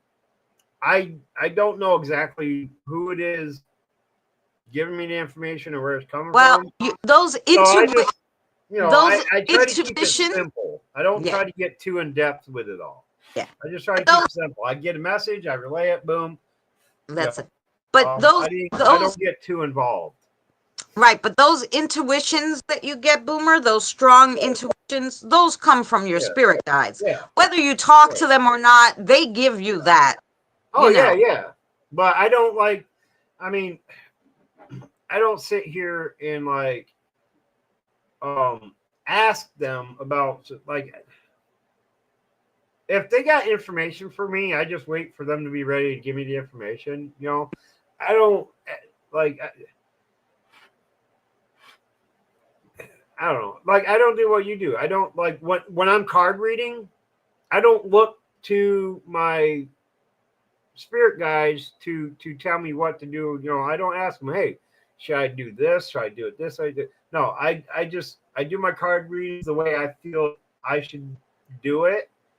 You know, I don't rely, you know, on uh my spirit guides because I want to rely on my own. Um, I want to know it's real for me and not, you know, like it's coming from me, Right. not, you know. Right. Well, see, but you maybe you are like have that psychic. I know I don't. I can do we can do I obviously I'm can talk to them through my third eye, so I'm thinking it's like Right, maybe I'm telepathic, right? So that's how I talk to them. right, Maybe that's what you would call it, right? I guess. So I can talk to them like that and we can exchange information. I know that, like, if I yeah, told them, okay, don't tell me anything, I'm not going to be able to guess your cards, or right, I wouldn't be yeah, able to guess that you got a phone call and that something good was going to happen today from the right. phone call. You I wouldn't have needed been able to them to guess relay that. that information to you, right? Yes, of Yeah, course. yeah. Like, somebody has to tell me that. I'm not psychic, you know? Making my So I know what I am. Obviously, I'm a long spirit south medium. Maybe I can do a little, on and off. what do they call it? Telepathic Wow. stuff, but Yeah. Wow, that's crazy, Bailey. Like, oh, you need Cody, I believe it. something, you need to ask them for help. They can't just step in because of your. Yeah, I understand that part, Kelly. I, I don't know. I don't rely on them to assist me. Um, but Nah, but I if think I that need to if know you really something, needed like it, you would ask. right. Well, if they feel there's information I need to know, they'll tell me and let me know. But they're not going to step in and assist me with a specific situation unless I ask them to, and I understand that. Oh yeah, but also like I said, just the intuitions. Even when you don't ask them, if Okay, something. Jen. Jen's Much love to saying you, hi. Jen. If something is going to, if they feel like, oh crap, I gotta warn them, they're gonna give you some kind of intuition. You Yeah, know. yeah.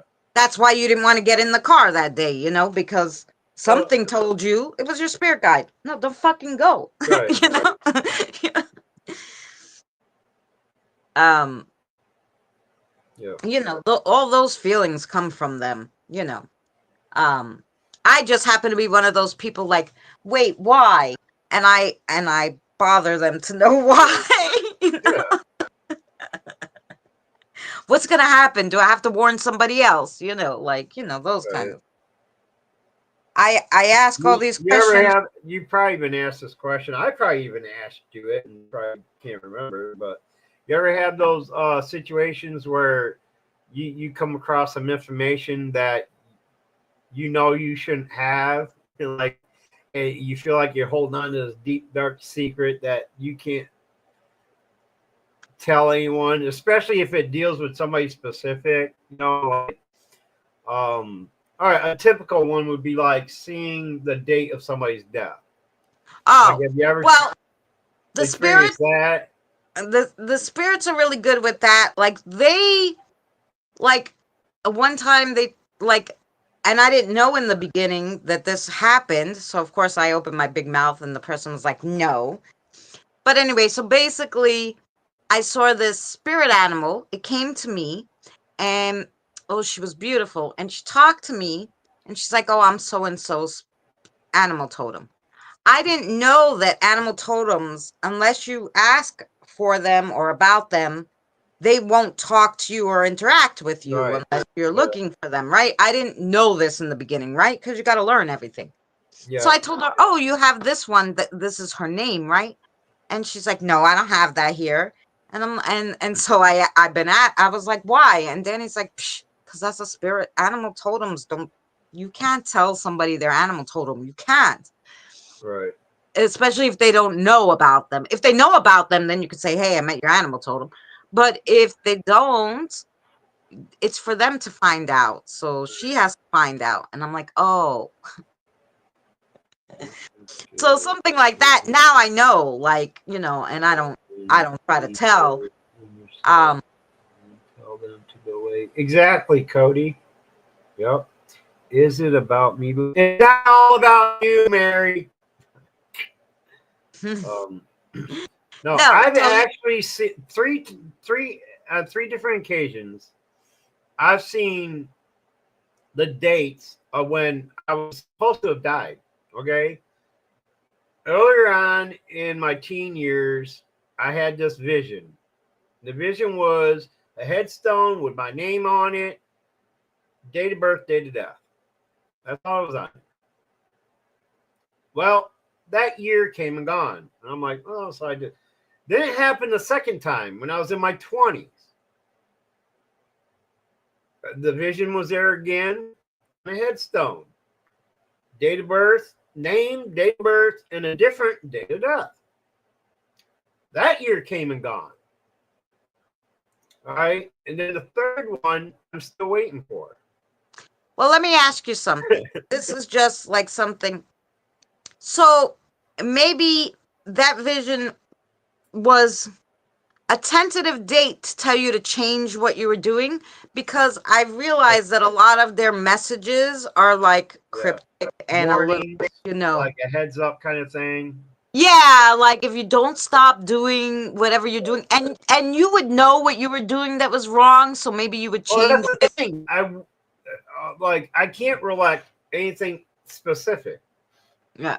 You know what I'm saying? You have 9 lives. Yeah, I wish.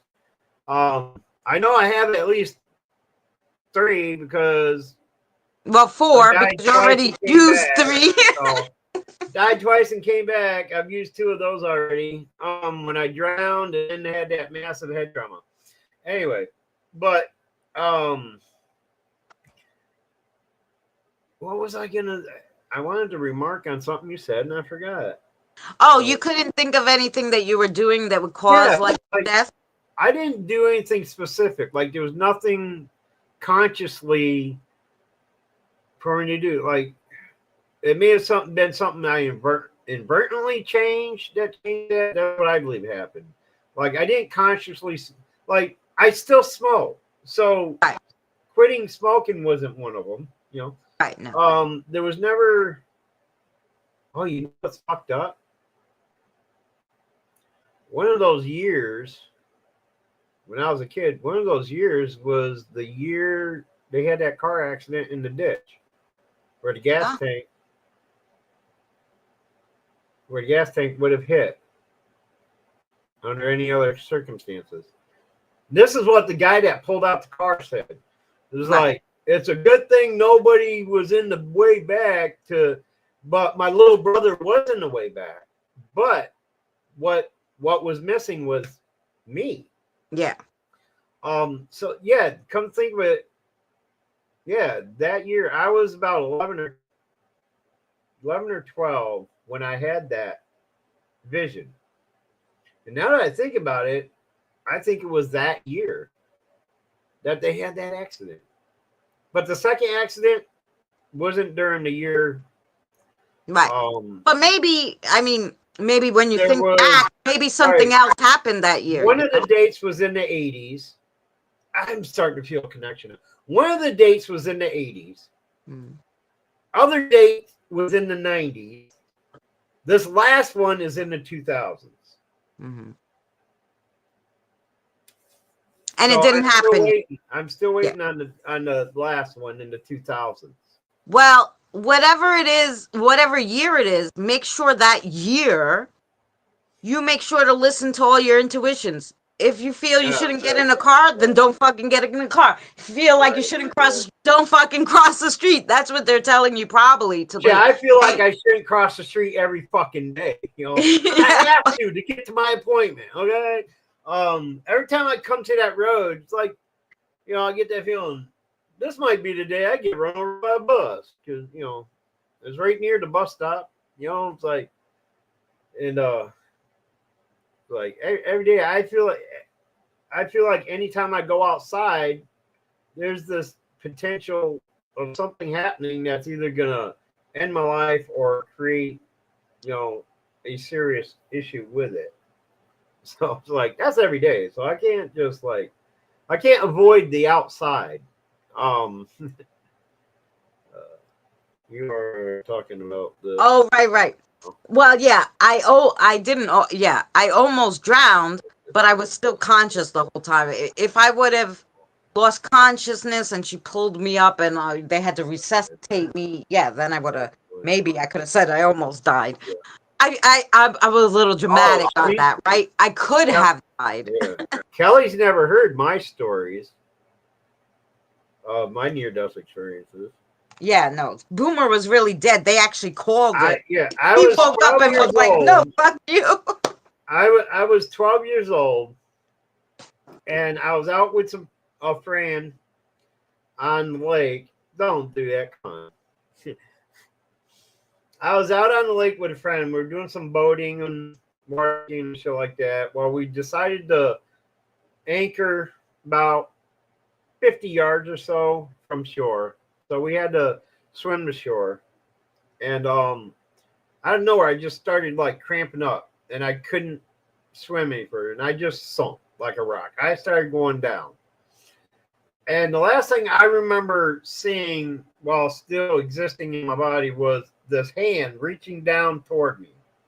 And as soon as I felt the hand grab me, I was out of my body, looking down. I was above the lake, looking down at us. And I'm seeing my friend bring me to the surface, swim me to shore, and start performing CPR. Right when she first started the CPR, as soon as I came up and saw swimming, I was in that nothingness that I mentioned earlier. That whole, like, that black vacuum, whatever nothingness where all senses didn't exist. And then suddenly it felt like I was thrust back into my body. And I remember coming back, choking on water, spitting out water, coughing up water. And if she didn't tell me how long it was, I would have never known. It felt like that both times. And both times it happened to me, different circumstances, years apart. I wouldn't have known. They both felt like it was just instant. I was there, then back. But the first time during the drowning, I had no heartbeat, wasn't breathing, nothing for 6 minutes. She said, "You were gone for 6 minutes. I thought I lost you." And she's like, "Are you sure you don't want to go to the hospital?" Because unfortunately, the hospital was on the other side of the lake. So if there was no way for us to call an ambulance or anything anyway, because we were in a isolated area near a place called Mulligan Station, where the nearest house, you know, she would have had to walk quite a ways anyway. But we sat there for about 30, 45 minutes. And I regained myself. And I was like, "No, I'm good. And she assisted me to swim back out to the boat and put me in the boat. And we just went home after that. So yeah, it's like, and then the second one was a massive head trauma, a mishap in martial arts class. And I was gone for almost 24 hours. But it seemed like instantaneous to me. If I had came back at that right moment when the doctor was talking to my dad, the first words I heard when I came back was the doctor telling my dad, Mr. So-and-so, if he doesn't come back, we'll give him a little more time, then we have to call it. The key word, those infamous words doctors say that what they mean by it. I heard him say that in that word, call it, just like stuck with me. And that's when I opened my eyes and I turned and saw my mom. And my dad was standing on the other side of the bed toward the foot, and the doctor was up toward the head on the other side having a conversation. And they just like, what timing, like I can see the light bulbs going on in all their heads, like all thinking, wow, what timing, Yeah. Like 23 and a half hours gone. I was hooked up to tubes and shit like that, and I opened my eyes and, they started yanking tubes and shit. I mean, and whatever. The only thing they left in me was the IV because I was there for overnight. Well, another night. Because we were already into the next day, next night. Because the mishap happened around 6:30, 7 o'clock the night previously.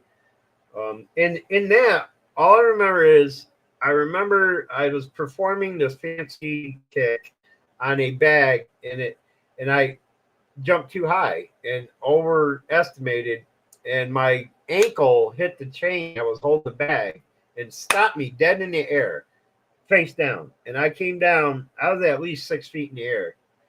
And I came down full force on my face and split my chin and I was gone almost instantly. And all I remember is I remember I was outside my body looking down at everybody else in the class, kind of almost in a circle around me. At first, they were laughing their asses off. And my sensei, when I told him, I knew you guys were laughing at me, because I saw you laughing. And they're like, what? This was like days after I recovered and everything. But anyway, so I remember, and I saw the paramedics come in, check my vitals, and immediately load me up on the gurney. And as they were wheeling the gurney outside of the dojo or training area, that's when I went again to this nothingness. Okay, I was floating in a state of nothingness, and 23 and a half hours later, boom, I'm back. I'm coming to in a hospital, and the first thing I see is my mom crying her ass off, thinking I'm dead, sitting next to me. And I look, and I, those little hospital tables they have that, we were around on my uniform. We call them dobucks, or gi. You can. I remember seeing that they had it on the table, and our gis are white. But when I looked at that shit was stained with blood so much, it almost looked like it was all red. Like I bled so bad on my uniform. And then the next thing I look over and I see my dad standing there in disbelief, the doctor's in shock. Like, this isn't happening. They're all like, how's this happening? He just right on key. It was right on key. Boom, I was there. As soon as he spoke those words, I was back. I'm like, wow. All right. But I saw no white lights. I didn't meet God. Didn't meet Jesus. I didn't see no past loved ones. I was in nothing. Yeah, nothing. Because they didn't want you to go there yet. So they're like, no, leave him alone. He'll just go back because we're not getting him. just let his vessel heal enough to be strong enough to take his spirit back, right? Yeah. That's how I see it. Yeah. My spirit had to leave my body long enough for them to work on it and get the body strong enough to obtain my spirit again. Hey, Regina. So, well, Regina, what's up? That's I have to say, I remember this poor other lady. She had kind of. I listened to her story. She was in like somehow they were doing a class where a rapids, wild rapids, and I was Kelly. she I was got quite hit the wild child. by another rafter, and she got Right. pushed and she went over the waterfall, that like the part that you're not supposed to go over, because there was this little path, Right. and somehow they both got stuck in the path, and when hers went over the deep one. I guess there was two paths or whatever. So anyway, she like heard her bones breaking and whatever, and it was such a shock. She literally, like, I figured I was dead, I was underwater, whatever. The thing spun upside down, I couldn't turn it around, my bones are broken, right? She said. And she said, the pain was so unbearable that all of a sudden she like was floating, and she's like, oh, I came free. And when she turned around, her body was still there in the thing upside down, right? And she like came up out of the water, and she like sat on this plane, and she was like, she said she described it as she was in a different plane, right? But she was standing there watching everything going on, and people trying to help her and whatever, trying to get down there and all this stuff safely, trying to get her out of there. And but she felt so like safe and warm, and she wasn't in pain, right? So she, which probably, like she said, at first she was feeling all her bones breaking and everything. I think the shock tossed her out of her body, right? Right. That's the fourth time you said that, by the way. What? Explain about the feeling of the broken bones. Yeah. It's like you've repeated that 4 times. Sorry. But To the end. No. Yeah. So I think the shock really tossed her out of her body, right? But she explained it Yeah. as she was watching everything from like a higher plane, and she felt safe and warm and comfortable, Right. and she wasn't afraid and all this, right? And then they were like, I guess they took her out of the water and whatever, and she saw them taking her out of the water, and somebody tapped her on her shoulder and was like, "Hey, you have to go back now." And she's like, "Oh no," because she didn't want to go back, right? Right. She knew the pain that she would be in. And they're like, "No, no, you can't stay here. It's okay, don't worry, you'll be fine." And then like she woke up in the hospital, and then she was already all drugged up, so whatever it was. But that was her experience of, and they said she I was see dead. that's She was what's dead for weird. 20 minutes, they said. Yeah. I felt no pain. I felt like I there was no feeling at all in my experience. Like I didn't feel like there was no emotion at all. There was no emotion, none of my five senses, nothing. It was just I'm just aware of myself in this state of nothingness. Like I was aware of me being there, but I couldn't smell, couldn't see, couldn't feel emotion. It was I don't know, like an extreme self-awareness without the physical aspect of feeling or emotional aspect of feeling or anything like that. I can't explain it. It's hard as hell to explain because the best way to say it was nothing. Imagine Right.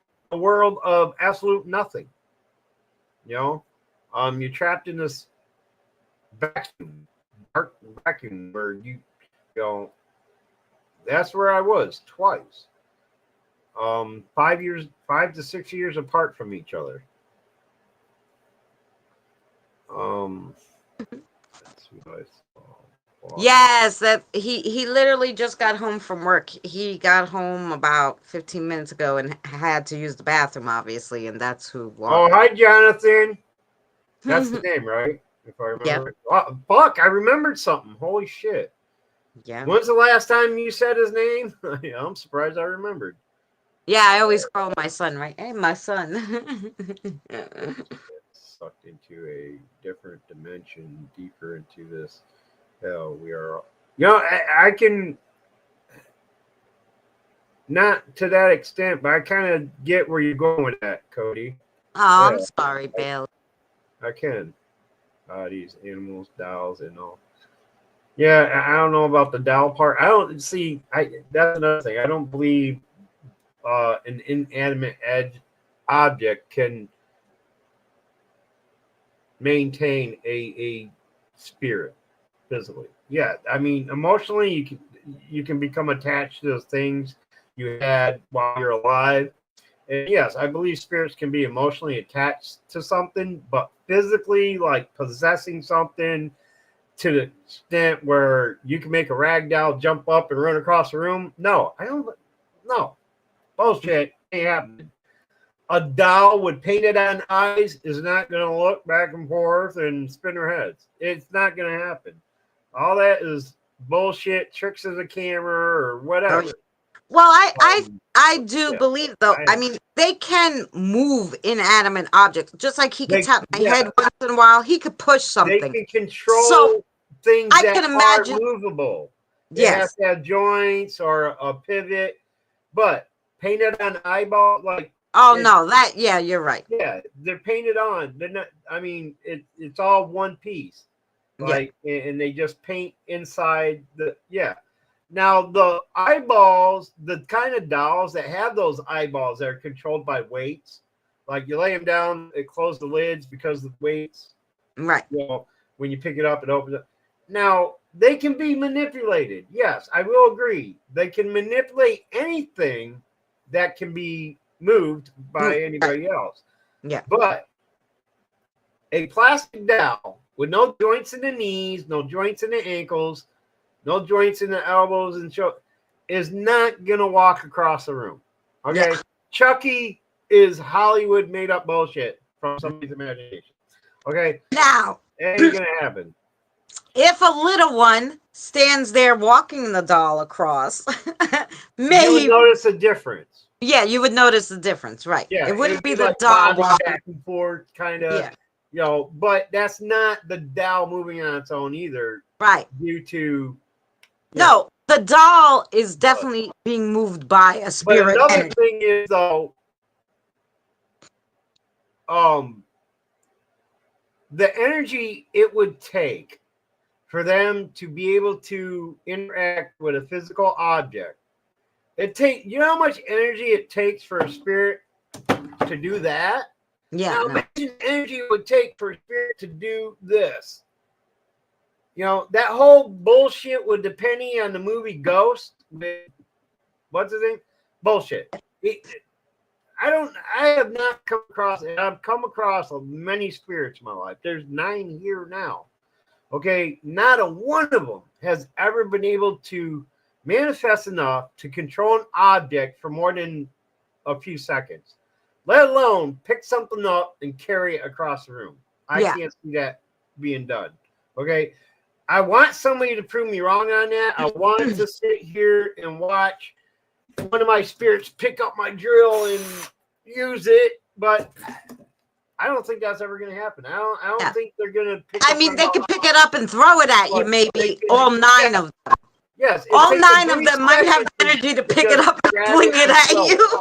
Yeah, to grab it and throw it. I haven't even had that. The most I've had to do is roll that ball, which I have caught on video, and knock a pen off the top of a bottle. Those are the only 2 things I've ever caught on camera where they manipulated an inanimate object and either moved it or interacted with it and caused a reaction out of it. And that's 55 years of dealing with this shit. And 15 years in this apartment. Those are the only 2 things that happen where it involved some outside force manipulating something physical or a physical object in the apartment. Only twice. The pen and the ball. Right. So I mean, I've had them manipulate like fairy lights to different questions. Stuff off hour. Bailey, I can see that being done. the lights Right. have like, you know, a light has they have batteries, so it's energy. So I'm assuming it's easier to use lights as like blinking yes or no questions. Yeah. Um, Well, the whole thing with the flashlight thing, there no, is a no, no. reason. This was I had it was actually No, this yeah, I one. know what you're saying, but I Oh just yeah. want people to understand this whole thing with because I did it myself.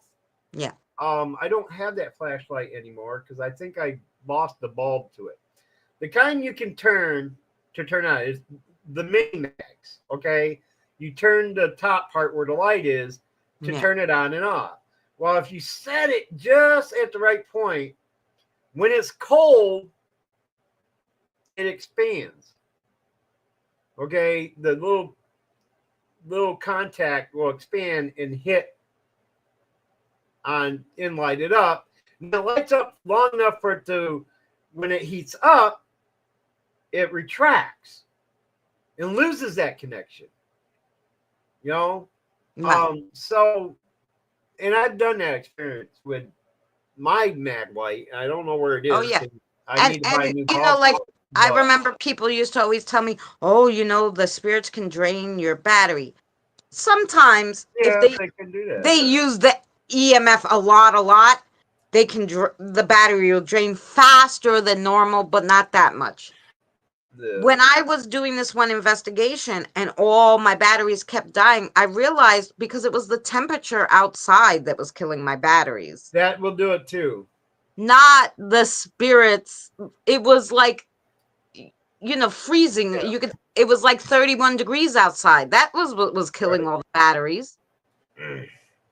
Now when it comes to that's one way that's one method I use to know if I have a spirit interacting with like the app on my phone or what if I have 100%. Oh wait, the third time I forgot about my phone being unplugged on that one video. Remember Yes. that one? That's the third time. So there was three times in the 15 years I've been here. Something unplugged my phone. But anyway, I can say if there's nothing interacting with the phone at all, I can sit here and leave that app running all night long as it's plugged in. Battery won't die. But if I can get one of my spirits to interact with it, the more they interact with that, the faster the battery drains. Because I could get about an hour's time of, I call it playtime because it's usually the two little ones that mess with the like the EMF says and stuff like that. Yeah. They'll get about an hour, hour and a half time on it if they're consistently playing with it. The battery will go dead from 100% plugged into a charger with constant power source. They can still drain it. Yeah. So I do believe that spirit energy does do that kind of thing, and Right. it can interfere with signals. Well, that, yeah. Opposing energies interfere with each other. So the energy from my computer, the signal that's coming in to have my computer do what it does. If a spirit, it's like what happened with my cameras that night. Remember that one where the three cameras went out, one after the other, when I had that experience? When a spirit's energy comes in contact with a source, it disrupts that signal in that source. So if I have a spirit here trying to play, which has happened before until I let them know it's not, because I have a touch screen on my laptop. Back in the day, you remember a couple of live streams I had where I was complaining that my screen was doing all kinds of shit because I was showing a video of the app and they thought they could play with it. So their energy's touching my screen and disrupting the whole live stream, changing my screens, opening other, programs and shit. Because until I finally got them to understand you can't touch that. That's not the, and then I'll break out the phone and I'll set up the phone like this is the one you can play with. And I'll be like, don't play with the big one, play with the little one, which is the opposite of what I usually hear. Anyway, and they finally learned. that they can't mess with the big screen. So I haven't had that issue anymore. I can play my old videos where I'm showing the app being used on the video, and nothing will happen because they finally understand. Don't touch this, touch that. You know what I'm saying? Yeah.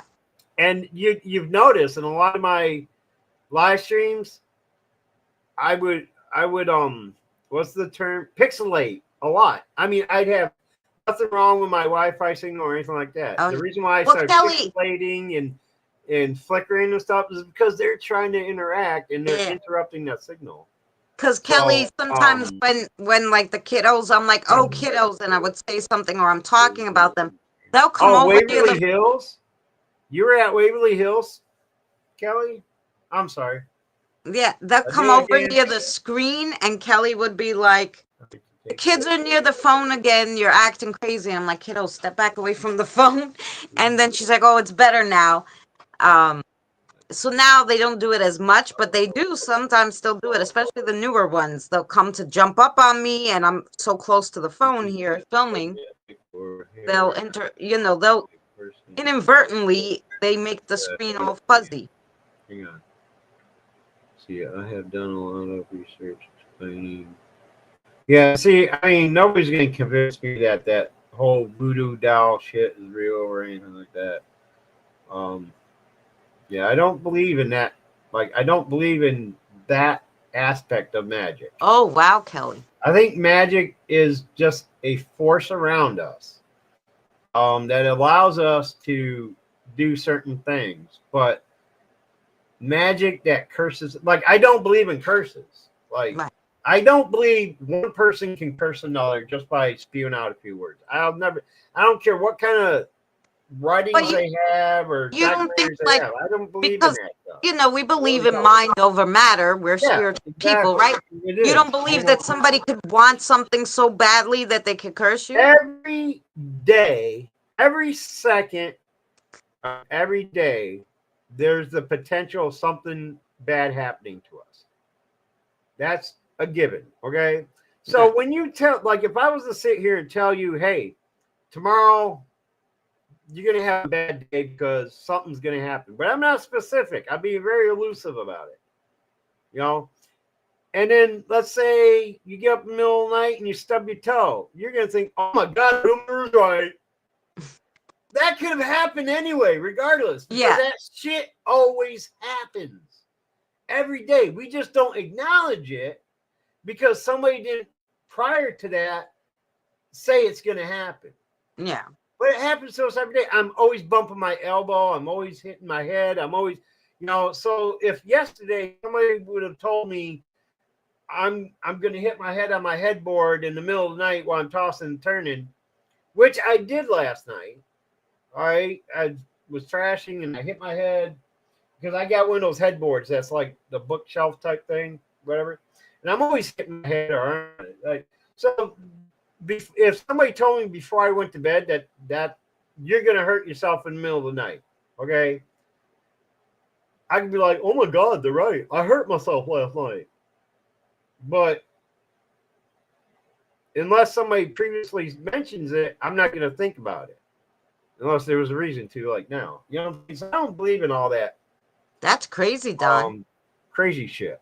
You wanting it to happen, though, so it mostly won't happen. Early raised cells capture situation in front of me at Brushy Mountain. And I offered. See, y'all been in these places that I'd like to go and just prove so much shit. Like Brushy Mountain, Waverly Hills, all these places I've always said, like the house down in New York City, what's it called again? Amityville. Like I want to go to these places and just debunk the fuck out of them. I ability drove to say by, no, that's not here. That doesn't exist. Like I want to do that, and I don't. It's like I drove by with my friend because I was in Long Island. I lived 3 towns away from Amityville. Right. We drove past it. There was an old lady sitting on the porch. They redid the whole thing and whatever. A new family owns it. You can't really go. It doesn't look anything like it did like it did before. So unless you really knew if you lived in the area, you wouldn't know the house. But I got no feeling whatsoever. And I said to her, no. I said, we have to go to the cemetery where they're buried. And she's like, what? I said, I want to go to the cemetery where they're buried. That's where I'm going to get the answers, not at the house. I want to talk to the family who was buried. She's like, yeah, well, you're doing that by yourself. I never went, but I would still like to go. And that might be somewhere I will go. But I did have a weird experience. I don't know if I ever told you this one, Boomer, but I was with my son actually, and this is before I started my channel. If I randomly, because now I just randomly film everything and anything, and even though half of it I toss out because there's nothing there, I normally film things because you never know, right? Then I didn't realize because I wasn't doing YouTube yet, but so it was like actually like a year before I really started getting into you. I was really just watching YouTube stuff, but I wasn't putting out content. So Right. my son and I were on the train and we were coming back we're going in back to Bayshore where we lived from Queens because we were visiting here my grandmother. Well, the trains weren't working, so they told us to get off at Linden Place. So we got off at Linden Place. And they said, you know, you're going to wait for this next train that's going to take you to Bayshore. Okay. So we waited at Linden Place. And the train comes. And, you know, it wasn't that late. It was like 7 o'clock at night. But it was so weird because, like, nobody was waiting for the train. It was just like me and my son. So I'm like, oh, so strange. And it was like, 7 o'clock, even I think it was on a Saturday, but still people should be on the train, right? Wasn't like it was a weird time or anything. So the train pulls in and the train looked so weird. And I'm like, oh, this is a weird train. We get on the train. The train is all wooden paneling.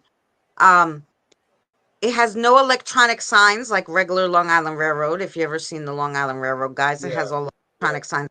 No, it had glowing sticker exit signs. That's how old this train was, okay? Like Harry Potter train old. The seats were like, yeah, I'd never The seen anything like it. It the looked like Hogwarts train era, right? Yeah, it looked like a train that should have been like in the 60s or something. So as soon as I sat down, I said to my son, "Oh, isn't this exciting?" That's when I should have taped it. I said, "Isn't this exciting? We're on one of those, because sometimes in New York they'll do those nostalgia chains for a day, Yeah. So I'm like, that's must be what we're on. Isn't it lucky they threw us off so we could sit on this train, right?" So the train starts going. It's my son and I and one black guy sitting like a little down from us. And we're the only three people in that car, at least, right? Right. And this old ass train looks like brand spanking new, you know? So anyway, it was so clean. Yeah, I should have known something was up, but like I said, I thought it was one of those special trains just for the day. Anyway, the conductor comes to take the tickets. He's dressed in the old-fashioned clothes. And Jonathan's like, look at this white and blue striped hat. It's not what the Long Island Railroad people wear. And I'm like, yeah, that is cool. They should still wear those outfits, right? Whatever. He looked like an old-fashioned, train ticket person. Anyway, he comes, he takes the tickets. He doesn't even take them. He stamps them and he hands them back to us. He I don't know, the hole puncher, and he hands it back to us. Usually they take them. He hands them back to us. We keep them. I go, okay. We pull into Amityville, and all of a sudden, all the lights on the train turn off. The only thing that's glowing are those stupid sticker exit signs. And we're stuck there, doors closed, at the Amityville station for like, I don't know, 10 minutes. Okay? All of a sudden, the train pulls, because it was just out of the station, I guess, like halfway in, halfway out. Our car happened to be in the Amityville station. It pulls all the way in, and it's like, this is the last stop. I'm like, fuck me. We just, how many times are we going to get off a train, right? And then, like, so the conductor's coming, and I'm like, really? Like, it can't go any further. Like, I want to get home already. I'm tired. Like, this hour trip is like 3 hours now. And he's like, no, I don't know. There's trouble on the train. I go, well, yeah, that's what you get for using these old trains. And he looked at me funny. I get off the train with Jonathan. Another train comes at Amityville. It's a regular train. We get on it. We go. I get home. And I was so interested to learn about the train, and I'm looking all over at the website to see about the nostalgia trains they used. And I couldn't find anything. So the next day I called the MTA. I called them and I'm like, hey, I was on this train. This is what it looked like. And I told them where I got on it, on Linden Place, stopped at Amityville, whatever. It was this time yesterday. At 7:00 yesterday. The lady said, that's impossible. I said, why is it impossible? She goes, those trains we don't use for nostalgia trains. And that train that you're describing, and she said the number of it, I forget now. Hasn't been used since 1951. No, they were all retired in the 80s. So there's no way, of 80s. course, in thousands that I could be riding this train. And I'm like, no, and I wasn't the only one. There was a black guy on there was a conductor. It wasn't like, Right. To this day, and she swore to me. And I'm like, no, I want to talk to someone else. Like, because now I'm thinking, what the hell is going on? So yeah, I was on a ghost train once. Wow. That's crazy. And Jonathan was with me, so it wasn't like I could be crazy. Even though he was little, like 6 or 7, he does remember vaguely the train with the, hey, stay tuned. I know I should be getting off. I've been here 6 hours already. Oh, I just remembered, because earlier in the beginning, when you mentioned like time jumps and things like that, whatever, I was going to say something and I forgot because it took so long for you to get to the point. Anyway, I'm just kidding. But I just remembered what I was going to say. Did I tell you about my time jump experience? In the car, right? You were with someone. I was on Highway 81 going from Ithaca to Watertown. And I think it was just before Syracuse or just after Syracuse. Anyway, it was a stretch of highway. I remember seeing the mile marker was, I think, 211. So I think it was after Syracuse because I remember seeing a mile marker 211. And I remember seeing the mile marker, looking up, and clear roads ahead of me, right? And then suddenly I find myself looking at the mile marker, the same exact mile marker I just saw, and I look up and there's a fucking truck in front of me. As if I went past that mile marker, looped back to the same mile marker at a time where there was a truck going by. And I was a car length away from it. So I just kind of I didn't slam my brakes or but I started to slow down, I was pumping the brakes, slowing down because I was like, that truck was not there 3 seconds ago, damn it. I know, it was crazy. And that's the only time it ever happened. Maybe he had really went through another one too. Maybe you were both in the, I don't know. But because he could have been behind you, and then when you jumped, he was in front of you and you were behind him.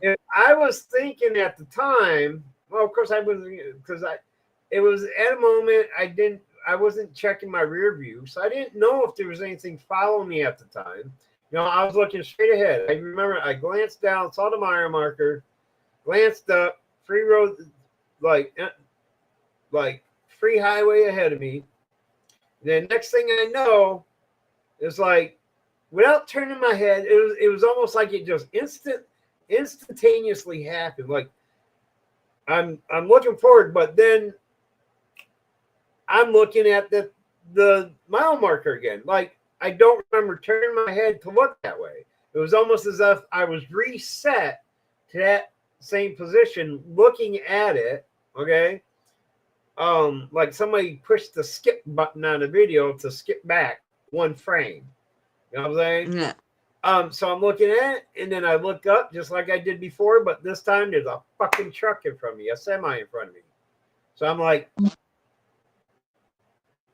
I was like, what the fuck? That was Yeah. not there. And then up the highway, further up, he gets on and off ramp, and I continue on. And I'm like, what the fuck happened? How, it's like, was I hallucinating the free highway in front of me? I don't know. That was weird. And that's the only time in my whole life something like that even happened. Like, just. And I traveled that highway when I was living in Watertown or was on base, and I would visit family. I was on that highway 1,000 times over the 3.5 years. Well, technically it was 5 years that I lived in that area. But in the 5 years I lived in that area, I can't count the number of times I traveled that highway and nothing like that ever happened.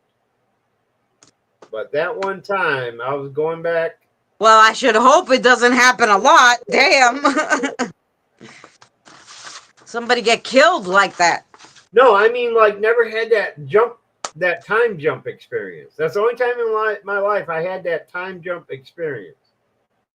It was that specific mile marker just that one time. And I've traveled the same route on the highway from Ithaca to Watertown or Fort Drum, whichever I was going to.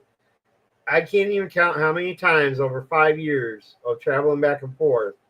And that was the only time it felt like a time jump to me, like I was in a reset. I passed the mile marker, boom, somebody hit that reset. All right, go back one frame, and boom, I'm there looking at the mile marker again. Look up, and this, like, boom, there's a fucking truck in front of me. I was like, holy shit. I didn't tell anybody about that one for years until recently. I can't remember the first time I told this story on here, but I never told my family about it because I thought I was just going nuts. I thought I was going crazy. Because I was on a long haul. Like, I think I was still living on base that time. And I was home for, I think it was my son's 5th birthday. I went home for his birthday. And on my way back from Ithaca, going back to Post, that happened. That was like 93, I think. He was born in 89. 90, 91, 92, 93, 94. All right, it was in 94, just before I got out of the service. Because he was born March, and I got out in April of 94. Yeah. That was like, it was crazy. You could have got into a accident and died in that time jump, and that's why you're in this dimension. Hey, that's a possibility too. I'll go with that, Cody. I'll take that as a possibility. Yeah. It's not probable, but it's possible. Yeah. And well, But, and sometimes you just think like things, I don't know. Things are meant to happen or not. Nothing's a coincidence, I was driving with my friend and we were on the highway, the LIE. We've drove the LIE millions of times. And funny enough, I had told him, I really hate the LIE. Can we take the Grand Central? And he's like, no, the LIE's faster. Okay, whatever. We get on the LIE, and what happens? There's a big truck carrying like rocks, or like he's gravel. gravel, but like gravel. not Yeah. even gravel. They're big, humongous stones. But I Oh, feel okay. Like like limestone slats. yeah, like that. Giant limestone slat. Yeah. Okay. And a little pebble comes flying off. He says, well, nobody could prove that, it just didn't roll under his tire, but I saw it come off his freaking top of his truck. If it would have came up from his tire, it wouldn't have came down. It would have came up and out, right? Like you could tell when something comes Yeah, from the that's floor what and when something physics comes tells off us. something. Like you could tell the difference. Right. Anyway, so the rock comes flying off the top of his truck. So I'm thinking one of the things from, not being secured, or they weren't good quality those bricks with all the little rocks in it that are like big square slabs, right? Like you said, it comes flying off the truck, comes straight through the windshield. It should have hit me in the head. I didn't even have enough time to like process to move my head, but somehow that rock came through that windshield and moved and went into like literally like this, coming at me, and went like this into the seat and didn't touch me. I mean, Scared the crap out of me. Thank God I didn't move, because otherwise it might, because it didn't move. And I was like, would have dodged to try to get away from it, it would have hit you. yeah. Now, I mean, I like, even though I said I never had an experience again like that, but I do, like, throughout my whole life, I've experienced moments where we're going somewhere as a family and blah, blah, blah, blah. And, like, I would swear I'd been there before. It's like, oh, I remember this, blah, blah. And my dad or mom, whoever I'm with, would be like, we've never been here before. Never. This is the first time. I'm like, no, I remember being here. We got hot dogs. We did this, blah, blah, blah, blah, blah. He's like, no, we first time ever here. No, that's, yeah. And that's happened several times throughout my life. Like, I'd be with my cousins going somewhere, like, oh shit, I remember that place. Like, what do you mean? This is the first time we've ever seen it. I'm like, no, we've been here before, right? I remember that place. And they're like, no. I actually just read, Boomer, that's a sign of psychic abilities, that it's actually might not have been you that was there, but someone else who gave you that like vision. Yeah. Like basically like a spirit saying, oh, this is all the stuff the spirit did, but they made it look like you were doing it, Yeah. I was just reading an article literally just earlier yesterday about that. I mean, I don't know if that's the case with you, but they just happened to list that, and I thought it was interesting. What the hell was that? See, I was wondering if that was true. I wasn't drinking. And the two moon phase signs. Oh, I'm reading 3 different fucking comments here. So it's like trying to get to what Kelly's saying. See, I hit forward to the. All right, she's got a lot. Like, I can't read all of that. Anyway. Okay, wait. I'll read it really quick. That happened to me, and I liken it to like a DeLorean crashing back to the movie theater in the back of the. I had to pull over because it was just crazy. I had the turn arrow, so I pulled into the intersection when all of a sudden there was a semi blaring its horn right at my driver's door. There was no one coming when I pulled out. Somehow he was able to stop.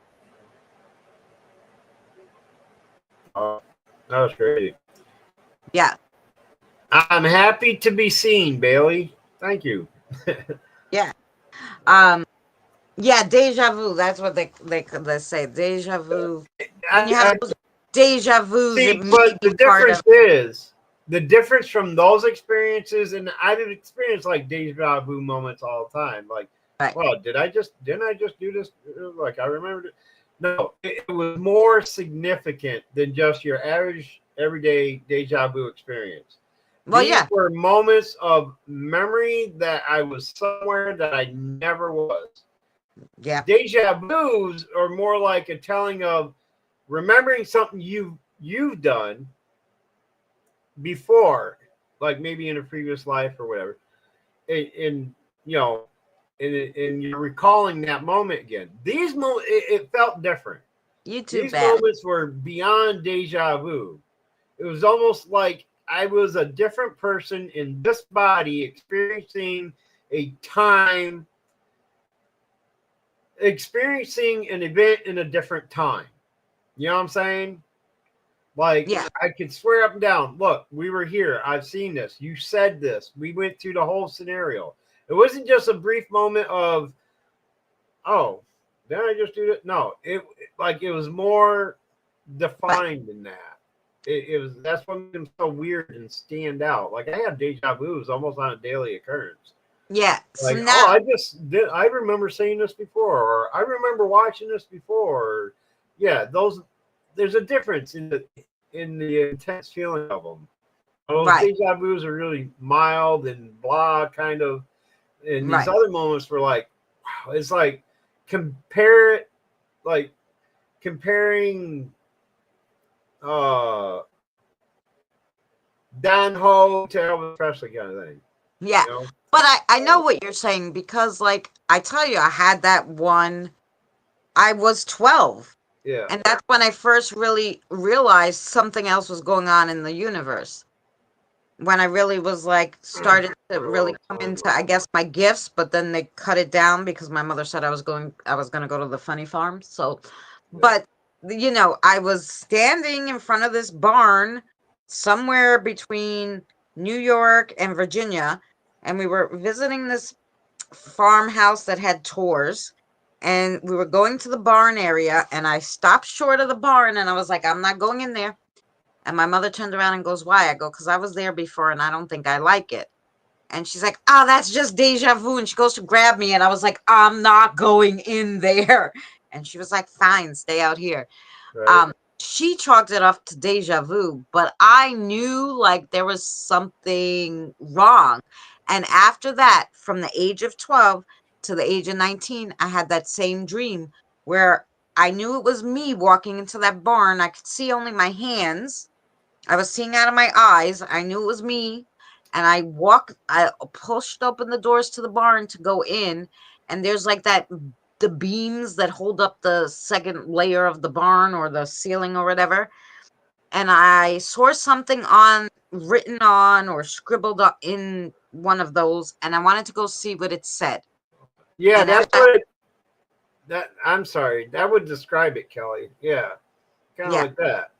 And Yeah. I would walk towards there, and every time I got kind of close enough to make out something, there was a big bang behind me, and I would spin around and I would wake up. Yeah. And that happened from the age of 12 to the age of 19, where finally I guess they got tired of trying to give me the message because I didn't fucking understand it, and it stopped happening. They do eventually give up after a while. Yeah. Sometimes it takes minutes, hours, even sometimes centuries, but they will eventually give up. Yeah, because all right, that just reminded me of something I came across through spirit communication with it. I learned that our parallel universes, there's multiple parallel universes, but each parallel is a few seconds behind the next as you go down the line. So, like, if I'm experiencing something in this universe, this parallel universe could be a second ahead of me, and I'm experiencing it a second later. Like, that's how it was explained to me. So, like, in this parallel universe, it could be 7 o'clock p.m. And then in 1 second increments, it goes more and more and more. So, within 60 of them, you're an hour behind this parallel universe. You know, if you got 60 An hour timelines ahead. back to back, Yeah. off by or not 60 minutes, 60 seconds. Oh. You know, you're 60 seconds behind on this end than this one.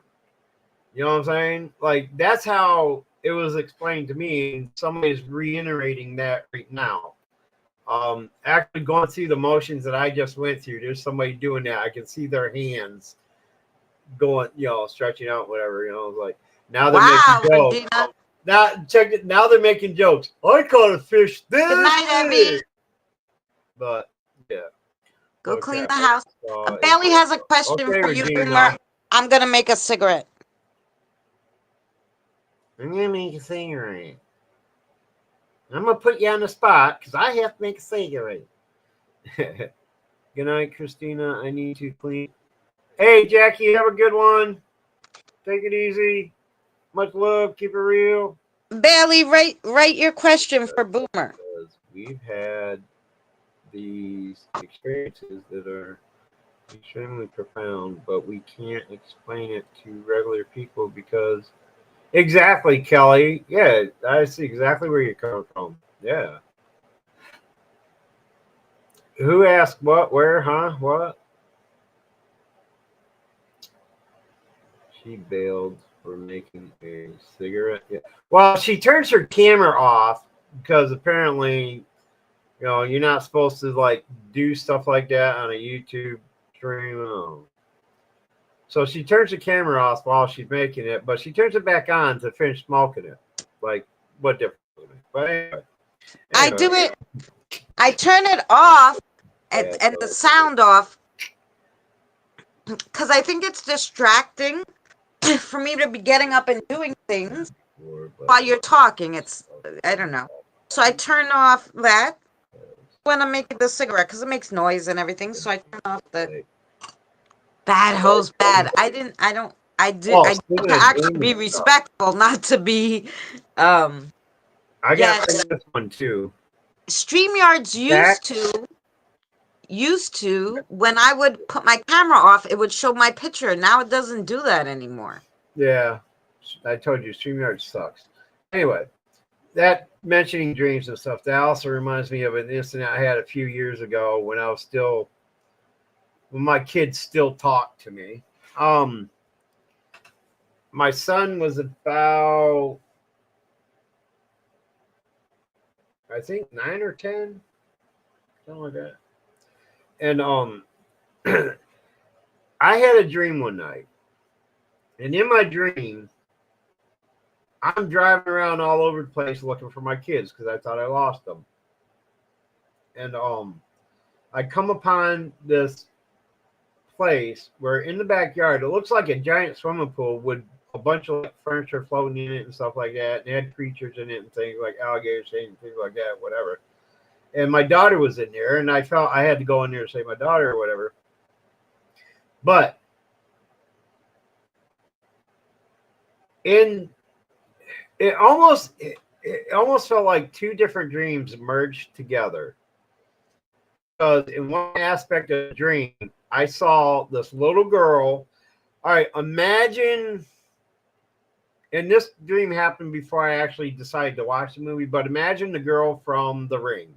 Okay, the girl in the well from the movie The Ring. I hate that That's movie. what she looked like. Or a better one. What's that one where she's going down the stairs from the attic, whatever, the one they're living in? Oh, yeah. That other one, whatever that one's called. So this girl resembled her. Long, like scraggly, greasy looking, oily looking hair down to her knees in a white gown, just looking very pale, very... All right, so I see her in my dream. And I hear my son calling for me. And I wake up. 3 days later, my son calls me, scared out of his wits, and describes a dream he had that very night too, of the same girl. He described the girl to a T. He described the area. It was slightly different than what I was seeing. That's why I think it was my dream merging with his. Because in my dream, there was an aspect of it that he didn't have. But everything else, all the aspects fit. And I was like, so-and-so, I had that very same dream that night too. I Yeah. saw you, I saw your sister, and I saw the little girl in my dream. And he saw me, he saw his sister, and that little girl from his point of view. Right. We both saw the same dreams from two different points of view. But in mine, see, I don't know if he had a different dream that merged or what, because he didn't mention that. He just focused on what. In mine, it was almost like two different dreams merged. And Right. when I got to this like backyard setting with the pool and all that craziness, is when that girl showed up, and it felt like it was separate from the other, you know. Yeah, But it was you could have walked into his dream and you're seeing it from his yeah, perspective, yeah. it from I yours. dream jumped before Yeah. into my cousin's dreams one time when we were kids. But those are the only two I remember. Anyway, is it know that when I make friends, I feel like I am where they are at when I'm not. I don't quite understand. I don't That quite was good. understand the question. Um, excuse me. Yeah, Restream sucks too. I don't like any of them. I don't like StreamYard. I don't like Restream, and I don't like Streamlabs. The only one I like is Zoom. um, Oh, National let me have this. Travel Meetup. Oh, okay. So, all right. So Regina has a possible answer for you then. It could very well have been an astral travel, where you're meeting up with somebody else that has astral travel. Yeah, StreamYards and Restreams both do that. They fuck up the audio all the time, and it's even worse for me sometimes because I'm currently running on hotspot, which these platforms pull a lot from the, and I get it all the time a lot. Like everybody starts talking robotic, it starts pixelating and shit like that, screen fall. But even on my good Wi-Fi, I experience that shit too. At 12, I lived across. I didn't finish reading that. Oh, I'm sorry. I thought Wow.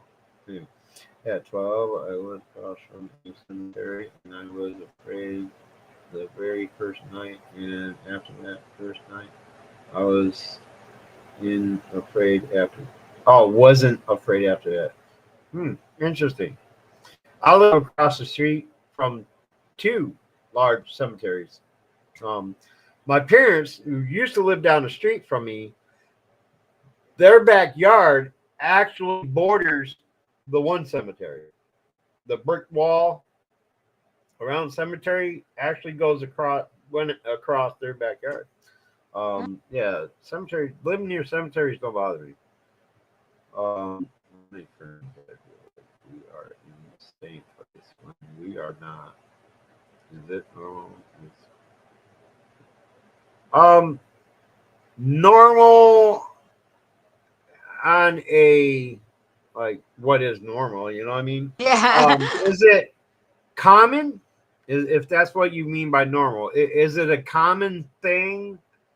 Um, I don't think so. Like that's not a common event that happens a lot with a lot of people that I know of. So I don't think it's something that happens too frequently. If that's what you mean, is it normal? Um, Normal as far as do you think you're going crazy? I don't know. But yeah, I mean, Well, she could be a remote like viewer or something like that. We yeah, don't know. yeah. That just not the most common I'll just say gift for lack of a better term. That's not the most common one either. That's a very rare gift. Remote viewing and I've only uh, met one person who really I saw her do it and I was like, holy crap. I remember you Um, showing the cemetery once on a stream. Oh, me at mine? Yeah. Yeah, I started to do a live stream in the national one, but the um officer who was the guarding the place that night informed me that there's no filming over there unless you get written consent by um the guy in charge. So I stopped doing that. But I have been over to the civilian one, live streaming quite a bit. I don't know which one you remember, Don, but I've been to both of them. Normal in the spiritual realm, yes. To everybody, people, not so much. Yeah. To everyday people, not so much. Exactly. Yeah. Yeah. It's not a normal occurrence in the everyday thing, but yeah. Like I could astral project, not do it. I can't do it deliberately, willingly. But I have inadvertently, which is different than what do you call it? Remote viewing. Now, Yeah. remote viewing is more of a psychic connection to something that where you see in your mind what somebody else can see as they're there looking at it, okay? Or at least that's what it seems like. Like your mind is there, but your spirit hasn't left. Astral projection is your spirit actually leaving your body and traveling somewhere. Right. Remote viewing is just this like a psychic It's just a psychic connection, right? Because this connection woman who to I sort of something. went Yeah. to work at the crystal store, like her mother called her and she's like, 1 second. And we were talking about paranormal stuff. She's like, look, I'll show you. And she puts the mother on speaker and the mother's like, look, I forgot what she lost. I think it was her glasses or something. She's like, I can't find them. I looked everywhere. Blah blah blah. And she's like, all right, I'm gonna go into to there. So she calls the daughter to find stuff for her because the daughter can do that. So she goes, okay. She goes, she's like, you have the teapot on. And the mother's like, oh yeah, I'm about to make tea or whatever. She's like, okay. And then she like walks through the house and then she's like, okay, your glasses are here. And the mother's like, I looked there. And she's like, Right. no, there. You didn't look well enough. I can And see she where goes and she's like, oh yeah, they're there. She knew the pot of there. tea was on. She knew like all this stuff. She could see the mother's what the mother was doing, everything in her head. Mining. I'm back, son. Had my phone whining. Huh? Oh, had my phone listening. Oh, Mhm. okay. Gotcha. Mary's back. Mary, I think we got another remote viewer. Maybe Bailey, yeah, because that's what it sounds like. Yeah.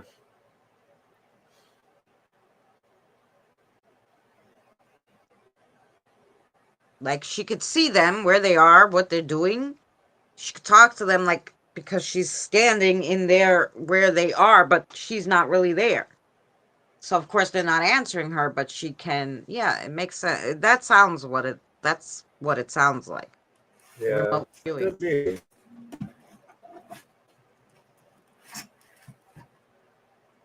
So you can see events taking place in another area where you physically aren't. Right, Bailey? Does that describe it pretty much? Like you could be sitting in your bedroom and see something happening in the kitchen without being there. Right? Is that what you're talking about?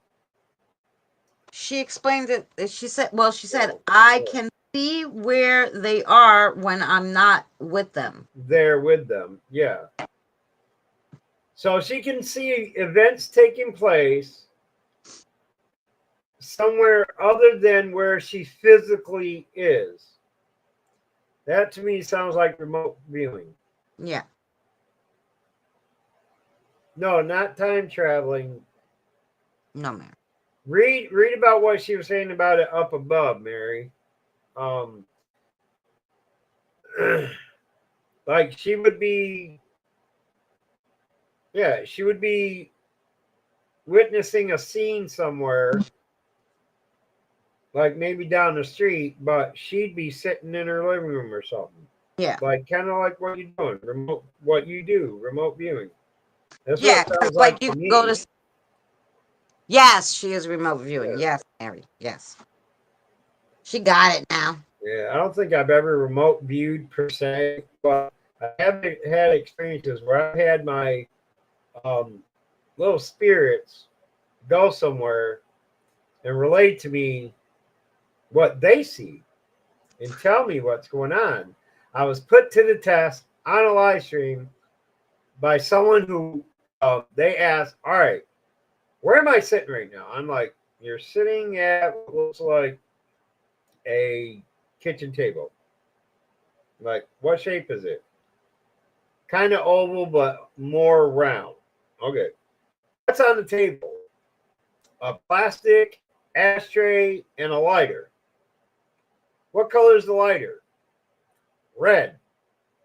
What color is the ashtray? I was wrong on the ashtray because I was thinking of my own. I have one downstairs. I said white. I think she said it was black. I have a white plastic ashtray like hers on a black table, and she had a white or she had a black um Ashley ashtray on the white table. on top of a well, it was a light colored table, I think it was. But I was like, I mean, every time she asked me, I'm like, they're saying, I just repeat what I heard being said in my head. I don't Right. see it for myself. I'm just repeating what I'm being told. And she was like, oh, like, wow, it's like you're right in the room with me. And I'm like, yeah, and your kitchen counter is over there, and it's kind of like an iron counter separating the dining area from the kitchen area, right? She's like, yeah. So I described like her little, the dining area in relation to where the kitchen is. Yeah. I didn't see too many details. All I saw was like a counter of some type. I just assumed it was an island counter that separated the eating area from the actual kitchen area. And I saw like generic items in the back indicating that it was the kitchen. But the focus was on the table and the items on the table, and I was getting them all right. Right. Now you said you didn't see it in your head, though. You No, just I heard it. just heard what they were telling me was there. Right. So, but in remote viewing, it's a little different because in Right. remote, they see it all. They don't hear it. They're seeing. And Yeah, this, that's why I said earlier that I've never done a remote viewing, but there's a way around that. yeah, right, Use your exactly. spirits as little spies Yeah, for you, and have them repeat to you what they see. right. That you can Well, find a like, way around remote viewing. yeah. Well, like Yeah. your spirit guide told me, like, that you got a call earlier. I couldn't tell if she was saying like earlier that day or Right. earlier, like, Oh yeah, it was yesterday. actually 6 hours before you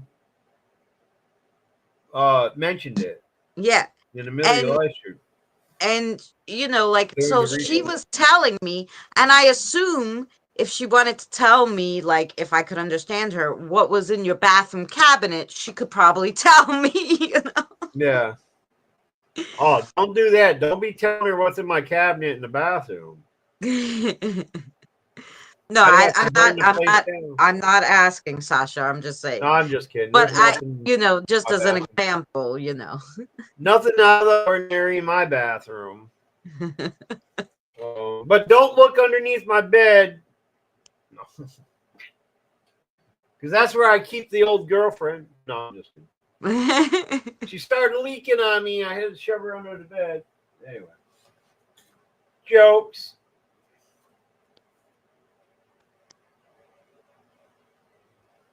But guys, it is 12:44.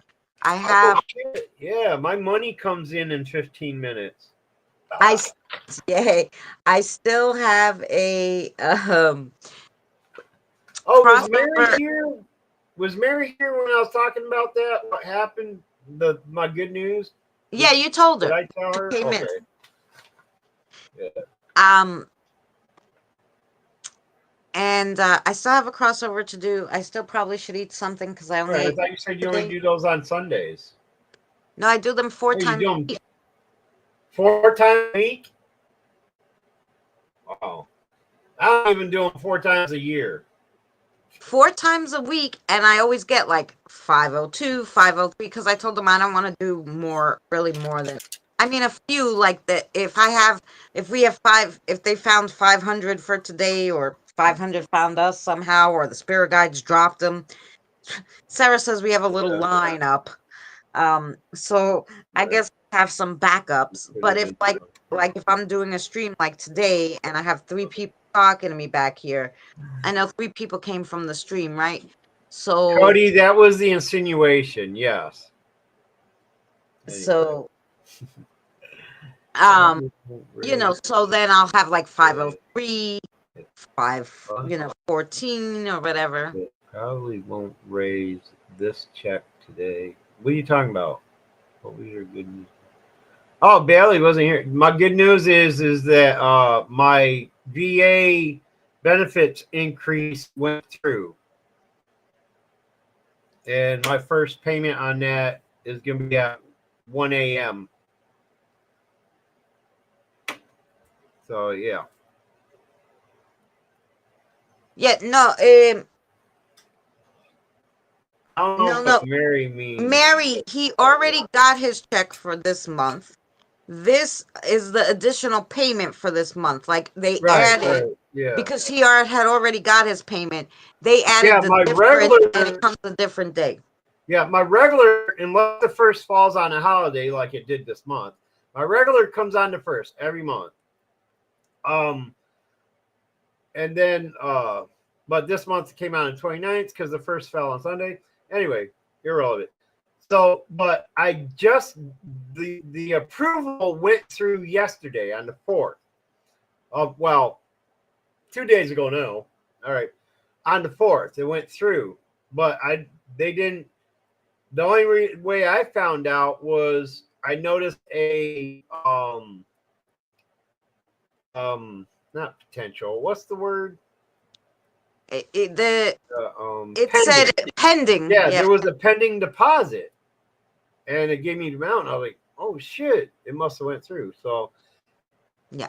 and then I called the card that I have my auto deposits on. I called that, and it tells me like all my deposits and everything pending and otherwise, and it says you have from VA such and such, blah blah blah blah. This date at this time. So yeah, so in 10 minutes,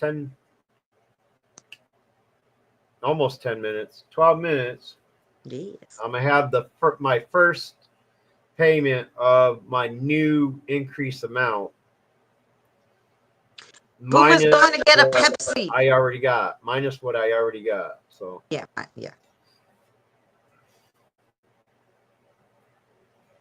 so hopefully on the first of what's after December again? January. Yeah. Well, no, it won't be the 1st of January because that's a holiday. It'll be what day does the first fall on? Let me see.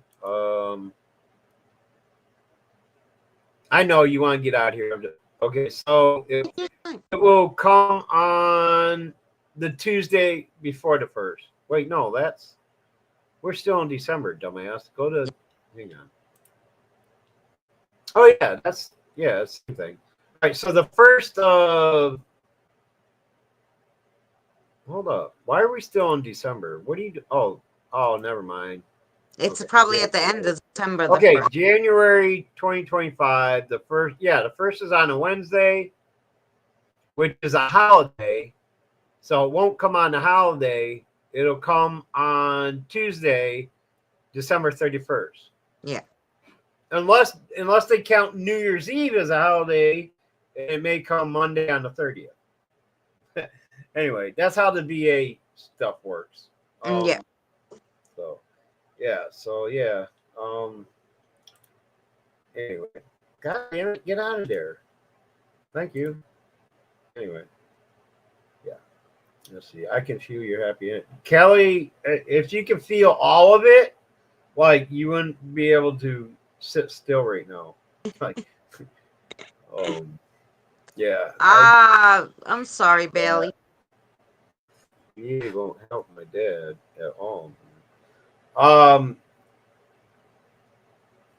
Do you guys live anywhere near New York or Pennsylvania? What state do you guys live in? Because the lady I'm dealing with that helped me with mine, they deal with veterans in parts of PA and New York. New I York think State. she said, where was she? So, thank you, Mary. Appreciate it. South Carolina, Ohio. Where are you, Bailey? Oh, shit. And she said it like a few times. But I mean, I could give you that number of this person anyway, and you could explain to her where you got the number, and if maybe she could connect him with another social worker in the system. Because what she is, she's an actual social worker within the system. She's not just, your average, PR bullshit kind of person. North Carolina. That's North it. I Carolina, kept saying okay. South Carolina, but yeah, North Carolina. Has he seen a representative? Because that's a good person to get in touch with too. See if he can find a VA representative in his area and schedule an appointment with that representative. And they'll get the ball rolling on stuff. That's how I got the ball rolling on everything I had to do.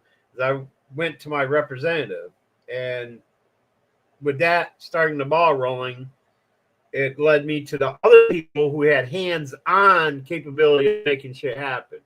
Yeah. So that's the first step. Get a hold of a VA rep in your area. Tell this to your dad. Look, find a VA rep. They're in the phone book. They're searchable on the internet. Just search for VA reps in your county, and it'll lead you to somebody he can talk to. And they'll set up a meeting, and he'll talk face-to-face with the rep, and he'll guide him in the right direction to get shit going. So, yeah, Cody, but a counselor for veterans. You said she was a social worker, meaning like a counselor.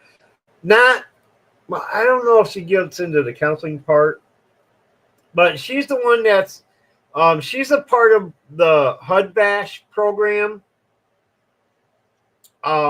which deals with people that need assistance with like home payments and rental payments and things like that through Section 8. She gets you connected with like the Section 8 program where they will help us. They'll assist you with rent if you can't, like if you had like a financial issue where you couldn't afford your rent anymore. They help place veterans as well. If you're a homeless veteran or don't have a permanent residence, they'll help place you somewhere. Yeah.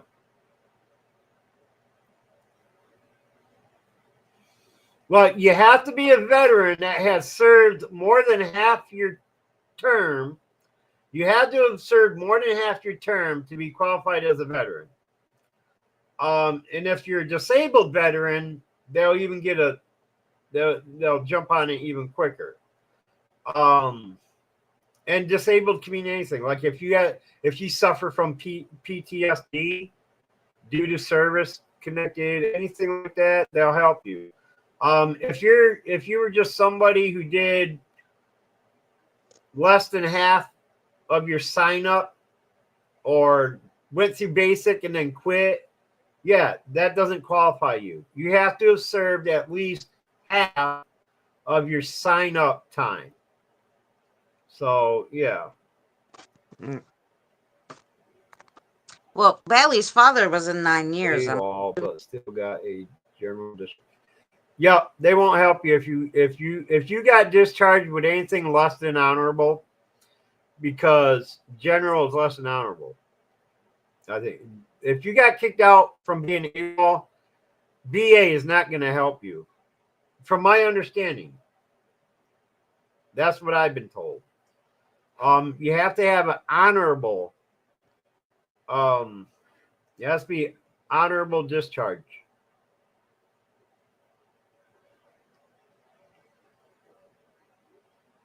And you had to have served more than half your term.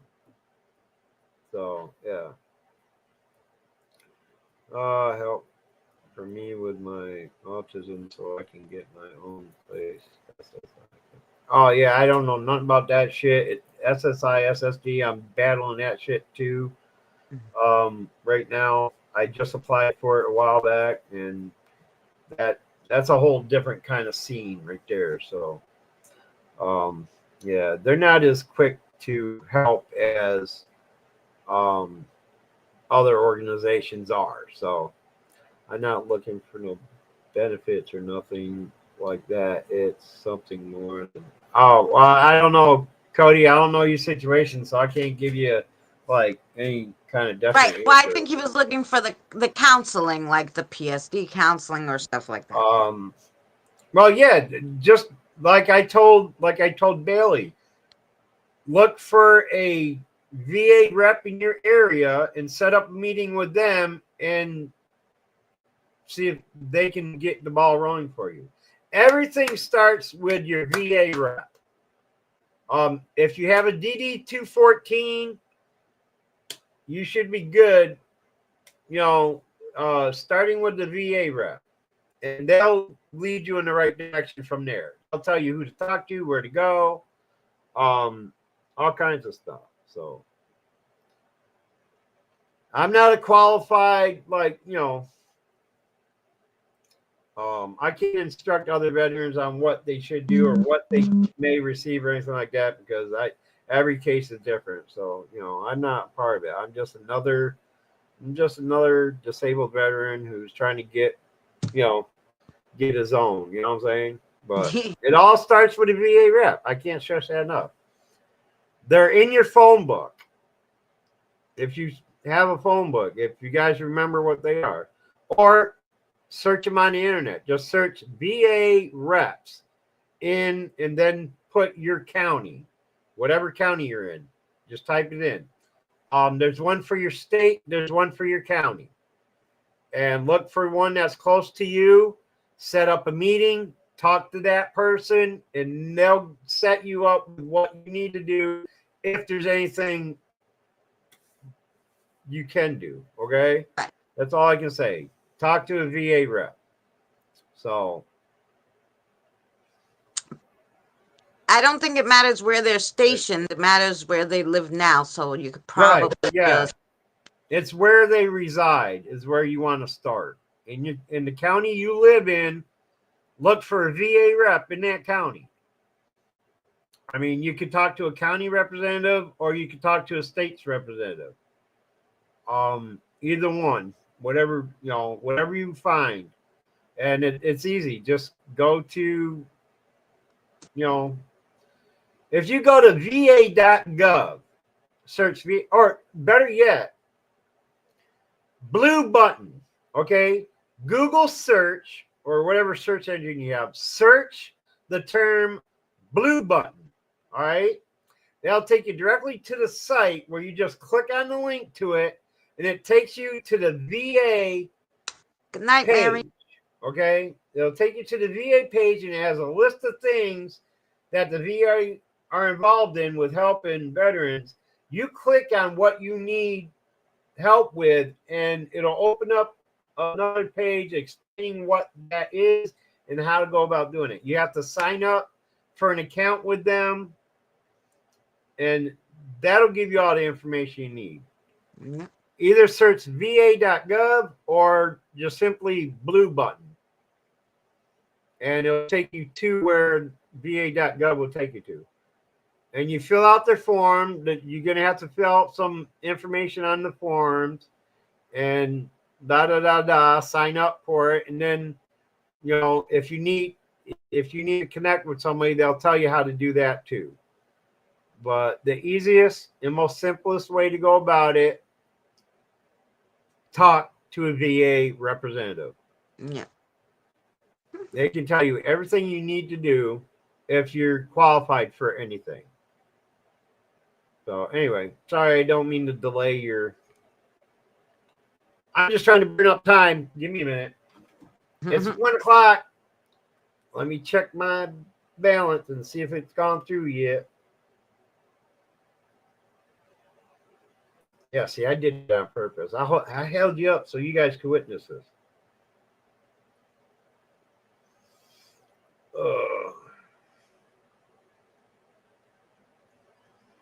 Come on, come on. Load up, load up. All right, now punch in my password. FUCKBIDEN69. Did y'all catch that? Anyway, all right. Let's see it. Come on, show me that magic number. Yes, it's in there. My first payment at the new rating. We've got it. Awesome. See that it wasn't a dream. $12.31. I'm rich. Oh wait, no, never mind. It's like, wow, that is a relief. Shopping tomorrow is going to be a whole new experience. And I already told how, I don't know if you're familiar with this, but Cab 7's always raving about the Walmart rotisserie chicken that he gets all the time. It's his favorite chicken. And I told him when we were on Lou's live stream earlier, I told him, I said, you know what? The very first thing I want to do is, because I haven't been able to do it, because by the time SNAP benefits come through, my cash is used up, and you can't get those on SNAP, right? I told Ben, I was like, you know what? When I go shopping tomorrow, because I got to go to Walmart anyway, I'm grabbing me one of them rotisserie chickens, damn it. It's like, yeah, buddy, he's been talking about it for years now. I'm like, yeah. Yeah, we used to get them at Walmart. No, I didn't get mine from Walmart. Oh, yeah, okay. In Long Island, we had King Cullen, and they used to make these beautiful honey chicken I used to get for the kids. I didn't eat them but they freaking loved them, and they were like $5 back in the day for All right, Mary. Good night. Thanks for coming to my stream. Oh wait, this is her. All right, I'm gonna hop off here so you can say your proper good nights. Very much love. Thank you for hanging out with us, Boomer. All right, where the hell is the get the fuck out of here again? There it is. All right, guys. Thank you so much for coming and hanging out with us for 6 hours and 47 minutes and 58 seconds. I appreciate you guys. Don, it was so lovely seeing you. We go live every Wednesday and Thursday. Thursday is spiritual learning and chitty chat, obviously. And Wednesdays I do card readings and, fortune telling, I guess you call it. So definitely come by. Cody, it was lovely seeing you. Thanks for all the talking. Diane, much love to you. Thanks for coming. Regina, it was lovely. Thank you. I saw your messages. I did answer you back. Mary, it's lovely. Kathy was here. Kathy. Kelly was here. Christine was here. I just mixed yours both up together with the K's and the C's. Kelly was here. Christine was here. Christine probably fell asleep on us because it was like 12:40 something when it was 8 o'clock here. So she's probably snoring with me talking in her ear, the poor thing. Woohoo! So thank you everybody for coming. Thank you to Crystal. I know you're lurking. Maybe you fell asleep too. To all the people who fell asleep listening to us, thank you so much. Bailey, much love to you. Thanks for coming. Stay tuned. Thanks for sneaking in at the end. I almost couldn't remember who I was talking to. Because now already it's late. It's 1 o'clock in the morning and I should be quiet.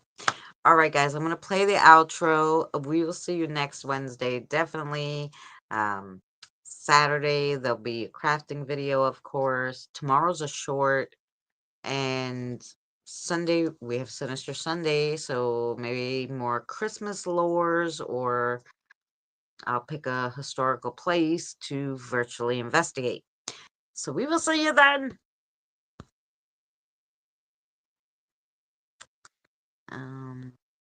Oh, I forgot this is Mary's in my stream, so we have this outro. Wait.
Remember, please discard all candy wrappers and popcorn containers in the nearest trash receptacle. Thank you. We are so glad you came. Okay, bye-bye now. Bye-bye. Bye. Is everyone gone? Huh? Good. Oh my gosh, my cheeks are killing me. I can't keep smiling like this anymore. I'm exhausted.